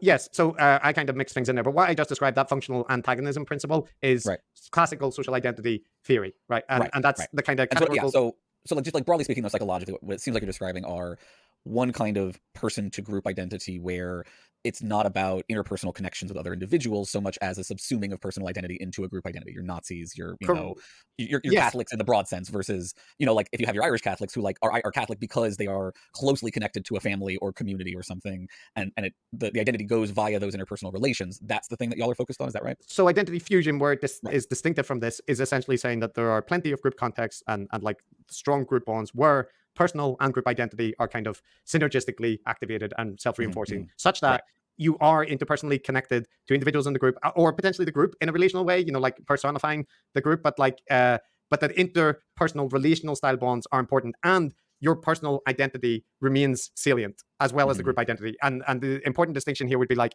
if your group is attacked, it is like your personal identity being attacked, and vice versa. If you're attacked, you can transpose that onto the group is being attacked. So but that doesn't happen in the classic social model. In social identity theory, it is more described as like if you're highly identified, your personal identity goes down, right? So like if the group is being attacked, that's not necessarily directly like an attack on your personal identity, unless you're like subsumed. I guess it being more like a one-directional, like, if someone attacks the Nazi party, then they're attacking every individual, but we don't care about the individual's identity being attacked. It is like that. It's just this there's just this weird quirk about like personal activation. It's kind of like psychologists, doing studies where they try to make social or personal identity salient, and then say if you threaten a group identity, does it cause a stronger reaction if you have this kind of body or whatever? And the way they're measured is like using verbal scales, or in particular fusion is often associated with this variation of the inclusion of self and other scale, which is like these two circles, and you say which one represents your relationship with the group to them overlapping and being like subsumed. Yeah, and I want to get into the methods in these studies a little bit because I'm curious about how that works and what you think like we can really derive from this. But let's just say broadly speaking, just to help people feel grounded in sort of practically what you're describing, because like I want to make sure that people are getting a sense of what this looks like for human psychology on the ground. What does it look like in terms of behavioral things that you're checking for here? What are you concerned might be the case if it's true that there's a bunch of this linguistic identity fusion running around in QAnon?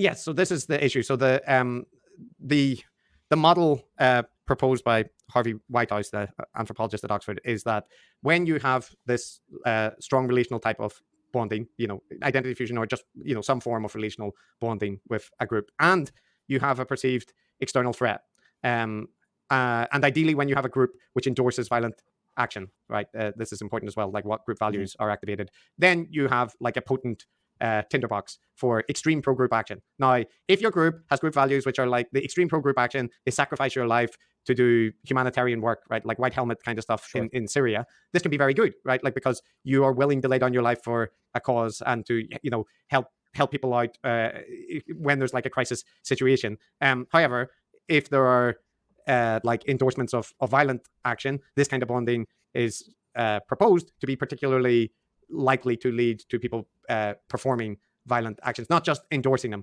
but actually conducting them. Whereas, is that compared to the classic model? Yeah, and the argument is that the classic model, it's not that it can never lead to violence. There's plenty of occasions where people are like highly ideologically committed to a group and are willing to perform actions or de-individuated in a group scenario and perform violence. But it's more that can also occur where people will ideologically endorse violence but not be willing to do it, right? And the argument is that identity fusion is the better driver, or this kind of relational group bonding is a better group driver and predictor of like actual violent action.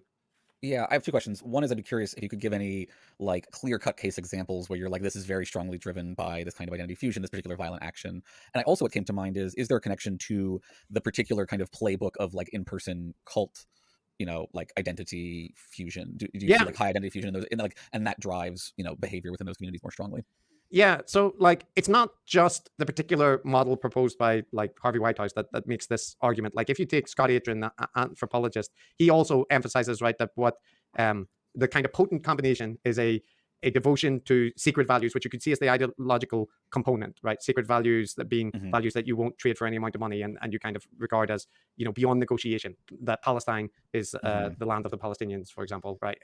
But the other side of that, he talks about this kind of intensely relational connection with other people and a kind of band of brothers or that kind of thing. And so when you look at people, say the 9/11 terrorists, right, there is the aspect where they're committed to the jihad, right, and to attack. So Jonathan Haidt would talk about this being ties bind and blind. Once you get tied to a particular community or to sacred values, right, you will both feel a strong sense of connection, but you'll also become blind to certain things.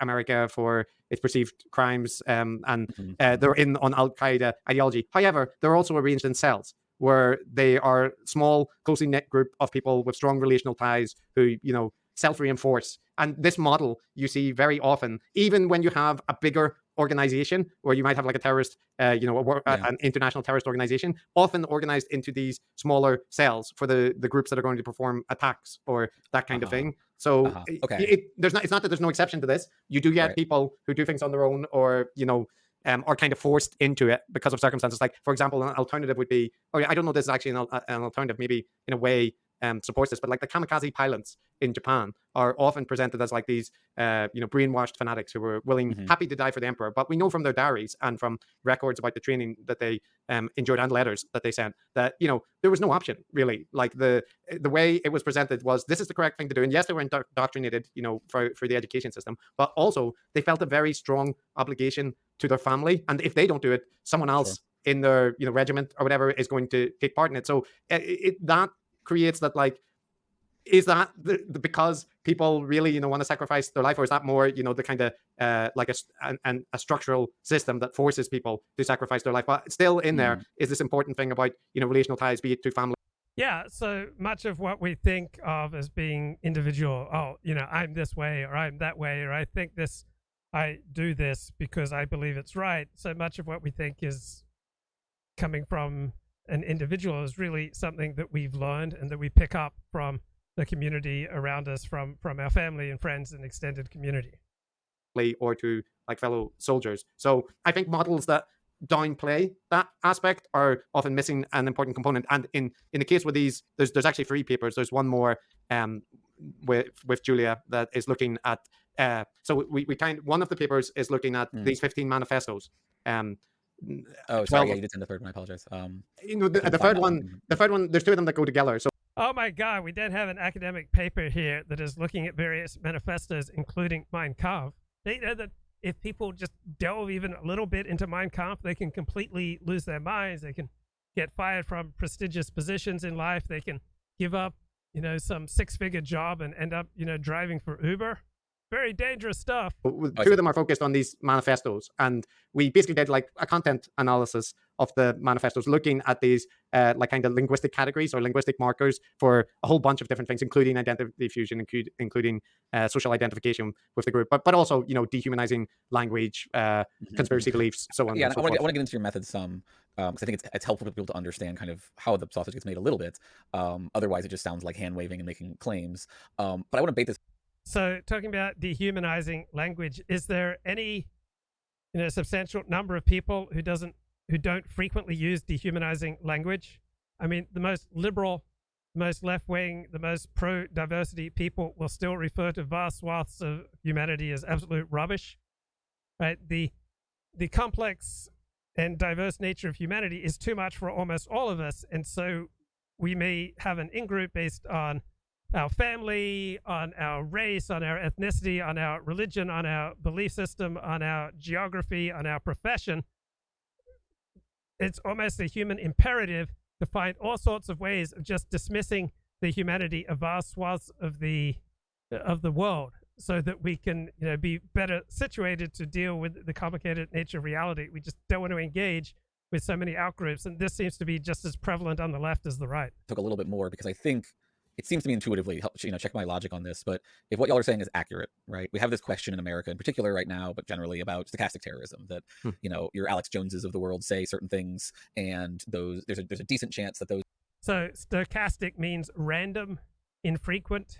Behaviors those claims turn into behaviors by certain listeners, right? What it seems like you're saying is, if you look at two communities and one of them has this much higher rate of linguistic identity fusion, representing a kind of relational connections within the smaller communities, that those individuals, if their ideology is attached, like you said, to a broader, Alex Jones kind of narrative, they're going to be at higher risk, it seems like, of actually taking terrorist actions, for example. Is that the concern? Yeah. So I think the kind in Harvey's model, the kind of three factors that are emphasized is the presence of identity fusion, existential threat, like a perceived existential threat, and a group condoning like violent actions, right? So there is the ideological component. So I know how ruthless I get when I'm running late to an important appointment. So I know how ruthless I will get if my, in-group is under attack, under threat. So I think this is just pretty much pervasive. People become much more in-group identifying, much more racist, much more suspicious of outsiders. The more stress they feel, the more of a threat that they feel. Of it. But so if the 2024 election in the United States, for example, is conducted under an atmosphere of, great internal or external threat of, decreasing sense of safety in the public square, then that would play to Republicans' advantage, because conservatives tend to poll much higher with regard to tough foreign policy and tough attitudes towards law enforcement and punishing criminals. On the other hand, if we're relatively prosperous and feeling safe in 2024, that will appeal to Democrats, who will provide social welfare spending and have much more soothing things to say about outgroups. So the more right-wing you are, the more likely you are to have negative feelings and suspicions about outgroups. The more liberal and left you are, the more open you're likely to be to outgroups. If you have those three things together, that is a potentially more dangerous set of catalysts than other factors, which are also important, like things like martyrdom narratives or justification of violence, or dehumanization, like these kind of things. So there's a whole bunch of, there's a lot of work on what kind of things drive people. So I think the more stress you're under, the more of a threat you feel, the more likely you are to use dehumanizing language and thinking. To engage in violent actions, or endorse violent actions, which are different, right? That's because there's a lot more people that endorse violent actions than actually engage in them. Sure. And it's not like you. Oh, I forgot to talk to Elliott Blatt about this, but he's often looking for oral candy. So can a moderate podcast ever be as compelling, as entertaining? Can it grab you and move you nearly as much as a more extreme podcast, right? People with moderate views in politics, religion, all right, they frequently get, more of a charge, more of a sense of excitement, more sense of fulfillment from listening to perspectives that are far more extreme than their own. And most people, for example, don't endorse terrorism, but many people have sympathy, for terrorists if the terrorism is being conducted on behalf of their in-group. Want people to be endorsing violence and to, dehumanizing the right group. But if you can only, if the goal is to stop, violence from happening, you want to know what is the most likely people to engage in violence. And that's kind of what we're interested in looking at. Like, is it possible to identify like higher risk? Right. So there's a couple of tempting threads to pull on there, but I do want to hear a little bit about methods first, and then I'm going to try to cause you to say inappropriate things. How does this work? In your methods descriptions, right? We get a bit of coding of these things. I'm not sure that I think coding is probably a term people might understand intuitively, but do you want to give some sense of how your approach works and what level of confidence you come away with that this is tracking something out there in reality? Yeah. So like I said, in two of the papers, and they're really connected, there's 15 manifestos that are examined, and this includes like 12 which are ideologically extreme, and things like Dylan Roof's manifesto, Brenton Tarrant, the Christchurch Shooters Manifesto, Adolf Hitler's Mein Kampf, right? The classics. My God, how dangerous is that? They're analyzing Mein Kampf. Even to look at that document is to risk losing your soul. Elliott Blatt says, I don't necessarily seek out extreme content, but these days the more radical analysis seems to better describe reality. But my question was, is it as easy for a moderate podcast to be compelling compared to a more extreme podcast? Is it as easy for a moderate podcast to provide an emotional charge as a more extreme podcast? So it would seem to me it's 10 times more difficult for a moderate podcast to provide that emotional charge and that compelling sense that often comes with the more extreme content. And we have 3 moderate comparison manifestos or speeches, right? Simon de Beauvoir, The Second Sex, Martin Luther King, I Have a Dream speech, Greta Thunberg, Our House is on Fire. So these were, well, like, so they're ideologically activated, but in terms of like violent sacrifice, ideologically extreme, like the comparison group matters, right? Anders Breivik, Elliot Rodgers. Versus there's not a lot of shoot people in I Have a Dream speech, I'll give you that. Yeah. So anyway, there's a large amount. Okay, I found my notes from earlier. When you're looking for oral, AURAL, excitement, is it easier to find that with an extreme podcast rather than a moderate one? I know that I have an unhealthy addiction to excitement, and I find it a lot easier to get excited about more extreme stuff. Now, didn't Air Supply sing about I can't get excited? Oh, they did a song. I mean, every profound thought has been encapsulated in Air Supply song. Ever since feeling now would take my life into a year ago, you say you love me again. I cannot say what I cannot do. It's been too long without someone. How could you let me sink this far away from you? Now you're here wondering why you can't get near. I can't get excited. Can't get excited. There's 1,000 things to do. I can't do anything with you. I can't get excited. Can't get excited. You can see me look right through. I don't feel like I used to. I can't get excited. Of text there, right? And then the question is, okay, so how to look at it? And there's a lot of different ways that you can look at it. You could do it qualitatively, just read them all, detect themes and kind of character. Okay, a friend says, if you like ideas, won't that lead you to extremities? Because that is what is novel. So I'm always excited about some idea, and they change week to week, day to day, month to month, year to year.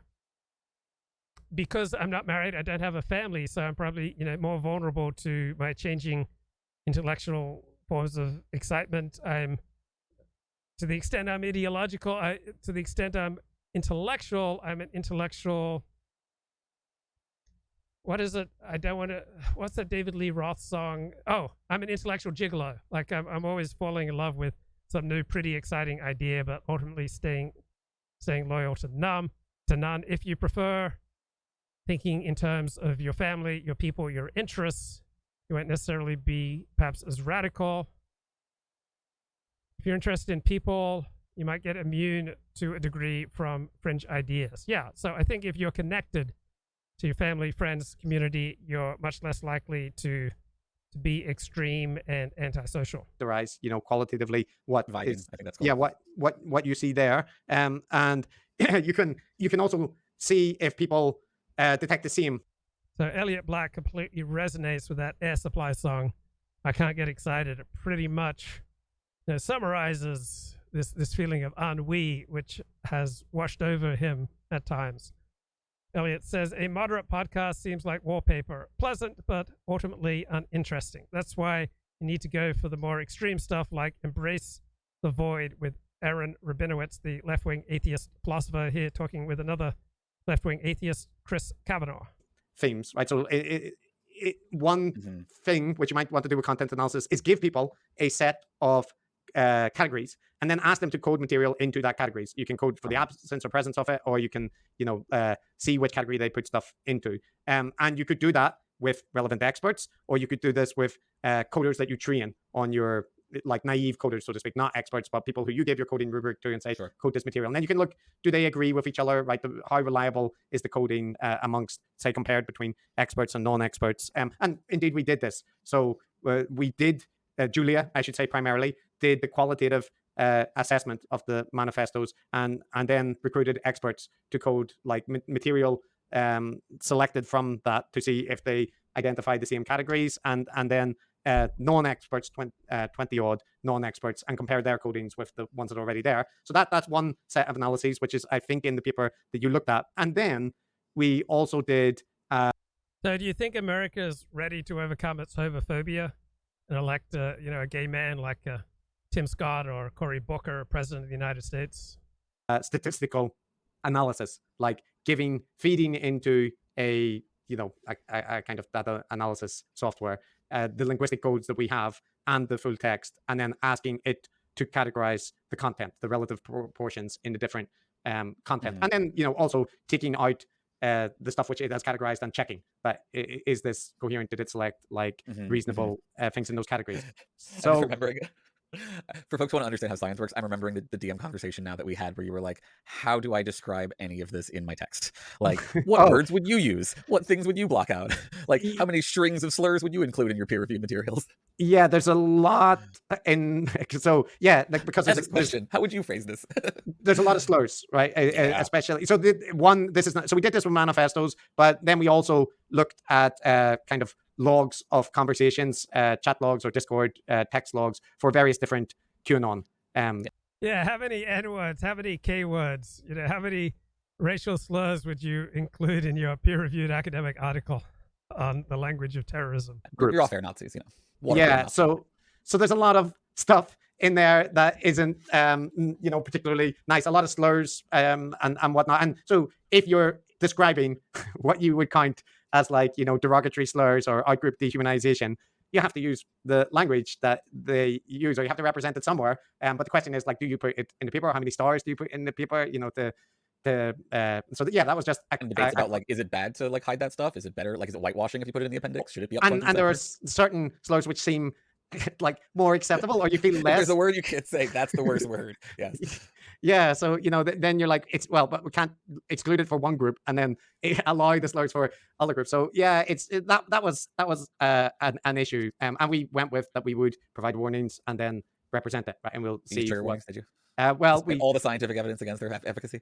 Yeah, well, mainly, I would say a little bit ours covering to say we're going to include these. Like a classic neoliberal shell course. I know who's doing it so you don't get sued. Yeah, so that's what we did, and we looked at. And I would say as well, just one note here is that I personally, my co-authors might disagree with this, but like I regard whatever particular theoretical model that you're arguing for, or that you do the analysis and you say, well, these factors seem to be like more recurrent or whatever. I'm actually like pretty agnostic about which model is the best. Like if people run a whole bunch of analysis with additional data sets and they find out that it's other predictors which are more commonly associated, right? Or you add in other linguistic corpuses and the things that we highlighted actually turn out to be like less significant, I'm perfectly fine with that. My general thing is that science and efforts, especially to quantify and triangulate things, it just has to be transparent. It has to be, you have to put all of the stuff out so that other people can apply the analyses. And I would like to see, for example, more tests done with material that is ideologically strong, but not regarded as like harmful, right? Because like say kinship language, I think you would find that kind of thing in a lot of, groups that people have no issue with, including, like human rights organizations and stuff. So, or just religious groups that, right. Well, it seems like almost all communities are running on it to some degree. Like that's the basic hardware, like the basic software of a community is interpersonal relationships. I want to actually talk specifically about one example of that, but let me just ask while we're talking methods, counter examples. Like theoretically, you should be going out there trying to disprove your theory because that's what good science looks like. Because falsification is the gold standard or something. I don't understand science. It's part of it. Yes. Just pissing off all the Bakunians now. How do you look for disconfirming examples? So philosophy tends not to be an academic discipline that gets a lot of respect. Philosophers tend to be late to the party because they usually start with analysis of their own feelings and then trying to impose their own feelings on reality rather than beginning with social science. So this is a philosopher admitting, he doesn't really know how to do science. Examples, like, do you folks go out and find like communities that meet the 3 criteria you described, but seem to never produce violent action? And like, are there groups like that out there, or is it possible to look for something like that?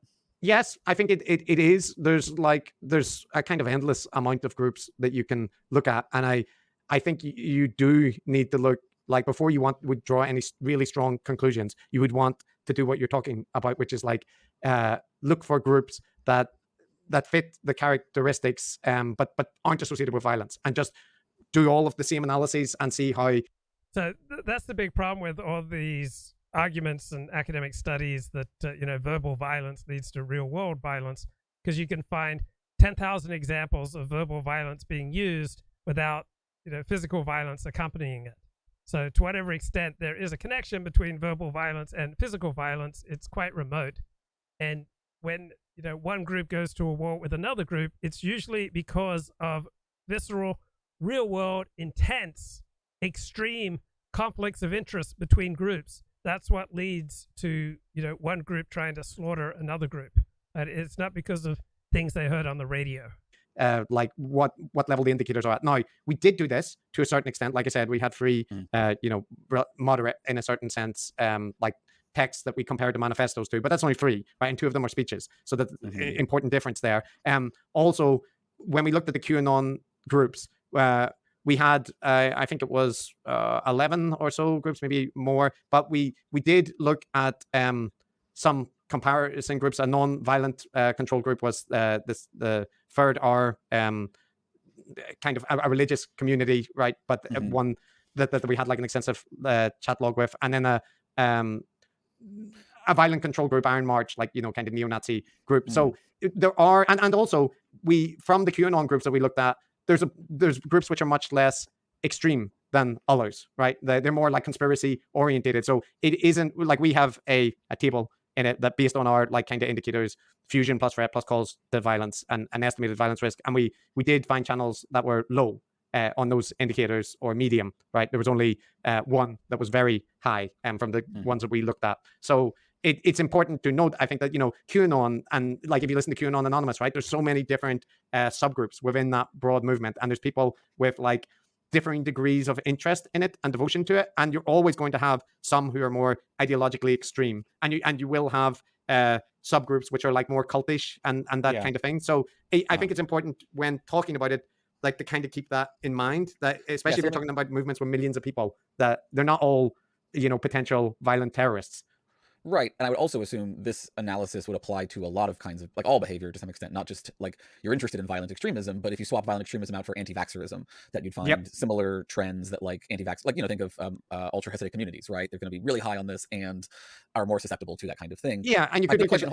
Yeah, hold on. Just stuff like attendance to rallies, donations to, like donations to political candidates or whatever. And I would say, Aaron, that one thing that I suggested is like, you would want to look at these kind of indicators in anti-fascist groups, right? Because I'd be curious what you would see. I bet you actually would see mixed results, because I think the left is really bad at interpersonal relationships. And so, no, I'm not kidding. I really do think that we are bad at what you are describing here. I think. So I talk for years on how the right is really bad at interpersonal relationships. So here's this left-wing philosopher, Aaron Rabinowitz, talking about the left is really bad at interpersonal relationships. Oh, that's I would agree. Identity via ideas, much worse at identity via persons. So this is about like the language of comrades and that kind of thing. I'm not saying it all falls in that. Like we said, kinship kind of stuff is just it's fairly common across a whole bunch of stuff. I think it's more effective in certain communities, maybe, or their language is better. Like the comrade stuff doesn't instill in me a sense of obligation in the same way that I think that like fundamentalist Christians really, really feel that community connection. But let me ask you about what seems to be the obvious pick, which is I'm jumping the gun here, I apologize, and I'll have you back on when you publish, but why aren't you applying this to the guru sphere? Doesn't it seem like all of that interpersonal stuff you described in the first half of, and you're talking about how they are obsessed with these interpersonal relationships, like, sounds like they're doing exactly what you're describing here, and that it might mean that they are creating that could explain why there's a higher risk of conspiracism in their community. Well, that's interesting. Yeah, so I think partly it is that, so you definitely get the perception of threat, right? And the kind of, the vast conspiracy of evil forces which are targeting you. You also get the strong in-group out-group markers, right? You are part of the select, and we are a like a brothership of light or whatever. But I think one issue there is that the parasociality is more focused on the kind of guru figure, right, and consuming their content, and that means it's probably more closer in line to like cultish dynamics as opposed to like extremist so you're not building terrorists. like interpersonal communities where you hang out and talk about Jordan Peterson as much. Well, there's some of it, but it's like it's not built together as strongly as these other kinds of communities. And then it's lacking definitely in most cases the endorsements of violence or calls to violence. Now, Alex Jones, for example, would be different than that, right? Because I think he is creating all of these things along with very, like subtle is doing them too much, like lending them too much credibility. He is calling to violence often on his show. How much are y'all looking at implicit calls to violence versus explicit? Because I feel like if you look at your James Lindsays of the IDW, right, who I still think should be, considered part of this, even if they have been effectively excised at the moment. We saw how that's gone with Nawaz, right? Like, I don't know that James ever explicitly said go murder a bunch of globalists, but he certainly has built a case for it in a very substantial way. And I think we all like understand the idea that a lot of stochastic terrorism is not at any level built on someone explicitly saying go rid me of these meddling priests, right? It's very much like these people are an existential threat to everything you love. What are you going to do about it? ? Right. Yeah. And I mean, I was just listening to, there's a podcast called Some Dare Call It Conspiracy, and it's doing a multi-part series on the Pizzagate conspiracy, right? And they played a clip from InfoWars where Owen Schroyer was talking about Comet Ping Pong, and very much it wasn't subtle. It was someone needs to go there. Somebody, needs to stand up for what's right. If you go there, you'll be saving people. Look in and InfoWars have scrubbed that now from, for obvious reasons. Right. But even that isn't explicit violence, right? Like he's just saying go there. He's not saying go there and kill anyone. He's saying just go there. No, but like Alex Jones is also saying, we need to take care of this, and then but then there's always the disclaimers and stuff added in. And I do think so one issue would be that there's the problem that calls to violence are actually sort of relatively common, right? Like that you do see people endorsing them or, kind of saying that we need to, now's the time, like and so the explicit endorsement of violence, although it's not acceptable, like on lots of things to do it outright, but it's still there. But that's the problem is like, because that signal is there on its own, in most occasions, it doesn't lead to anything, right? Couldn't you have like an easier time then, like focusing on anti-vaxxer, for example, where people feel like they can be openly anti-vaxxer right now, and you could study like how much anti-vaxxers and picking up in certain communities like that? Yeah, so but that's the kind of thing that I do think it would be interesting to look at anti-vax sentiment, but like I would say that a whole bunch of violent conspiracy theorists, they are anti-vaxxers as well, right? Like there's certainly going to be overlaps, yeah. So I think there's overlaps between the anti-vaxxers and the QAnon in the sense that it's often these online communities that are baking, together, right? When you bake together, it seems like you're building these interpersonal relationships. So my feeling with the anti-vax stuff, and this is ill-formed thoughts, right? But just my initial reaction is like the anti-vax sentiment is often a kind of stepping stone to the bigger conspiracy, right? Because you're first saying the vaccines don't work, it's the pharmaceutical companies, but then there's always the step to who controls the pharmaceutical companies. It's the WEF Great Reset. Yeah, I think this is true. So let's see the trajectory of many of the anti-vaccine people in our community. Agenda, right? It's my view that like as soon as I do think as soon as you start down a like big they rabbit hole, like it's impossible to not let everything in the door, right? It's like your epistemology becomes such that it's difficult to discount the other ones. Yeah, and often those are people with little hats that are ultimately right. The hats get smaller and smaller until they just fit on the back of your head, and then you solve the question of who's causing all the problems. So, but that's the point to me a little bit is that if you were looking at anti-vax communities or whatnot, that you won't get, I mean, I think you will get some groups where it's more moderate and there's kind of just like contrarian doctors. But I think the more that you get into the hardcore anti-vax stuff, it gets into the melange of like, the kind of conspiracism that you see in QAnon that you previously saw in militia communities and so on. Like I wonder, because I mean, like you can get it that people, attacked abortion clinics, right? So it's not like you can't. And I was worried that people were going to attack COVID vaccine places, and it seems like it hasn't happened, thankfully. That I know of, at least. I wouldn't be surprised, but like it wouldn't have been a shock had it have happened, right? And it would have been a very plausible soft target, it seems like. We're a little over time, so I'm running late here. I do want to ask a little bit, like, is there anything applicable at this point in this research that we can like use to actually help people reduce risk, or are we mostly just still trying to like map causes and then hopefully be able to influence them to some degree? Well, I think the general, with this kind of material, I think Julia is probably more directly involved with, like counterterrorism efforts and that kind of thing. And those organizations are always attempting to look for, stuff that they can flag up material. And that's an issue. They got a lot of recorded language that they want to analyze, is what you're saying. Right. NSA needs some new technologies, eh? Right. So and that's a concern, right? Like, because you have to factor in that people, whatever disclaimers you put in, people may just go, well, okay, let's just apply this corpus and say anybody who flags up these three things causes danger. So I think it's important to emphasize that, like, all the kind of work that we have done here and these models, they have to be considered alongside, like, deep qualitative analysis, and that they shouldn't be treated as like they're more scientifically rigorous, right? Like, it should be, I would want to emphasize that these are, I think, using linguistic analysis and this kind of stuff, we should be doing it. And we should be, like, the material is there, people are, going to do it in any case. And, like, the tools to be able to do it are getting better. And there's a lot of conspiracism and extremism around. So, analytical tools for doing it are important. But I'm wary about people applying, like, simplistic models or becoming theoretically devoted to a specific set of predictors. And, like, I prefer to emphasize, like, a triangulation approach, but one that takes, like, linguistic analysis serious. So yeah, I'm pretty. It's a very woke qualitative position. I appreciate that you have adopted that and acknowledged it openly here. Yeah, I just don't want to be end up like be somebody getting flagged up on a terrorist watch list or something because they talked about their brothers in a struggle or something. But would be a deep irony given your heritage, wouldn't it? Yes, it would. So yeah, but you have been a very amicable Irishman. I do appreciate it.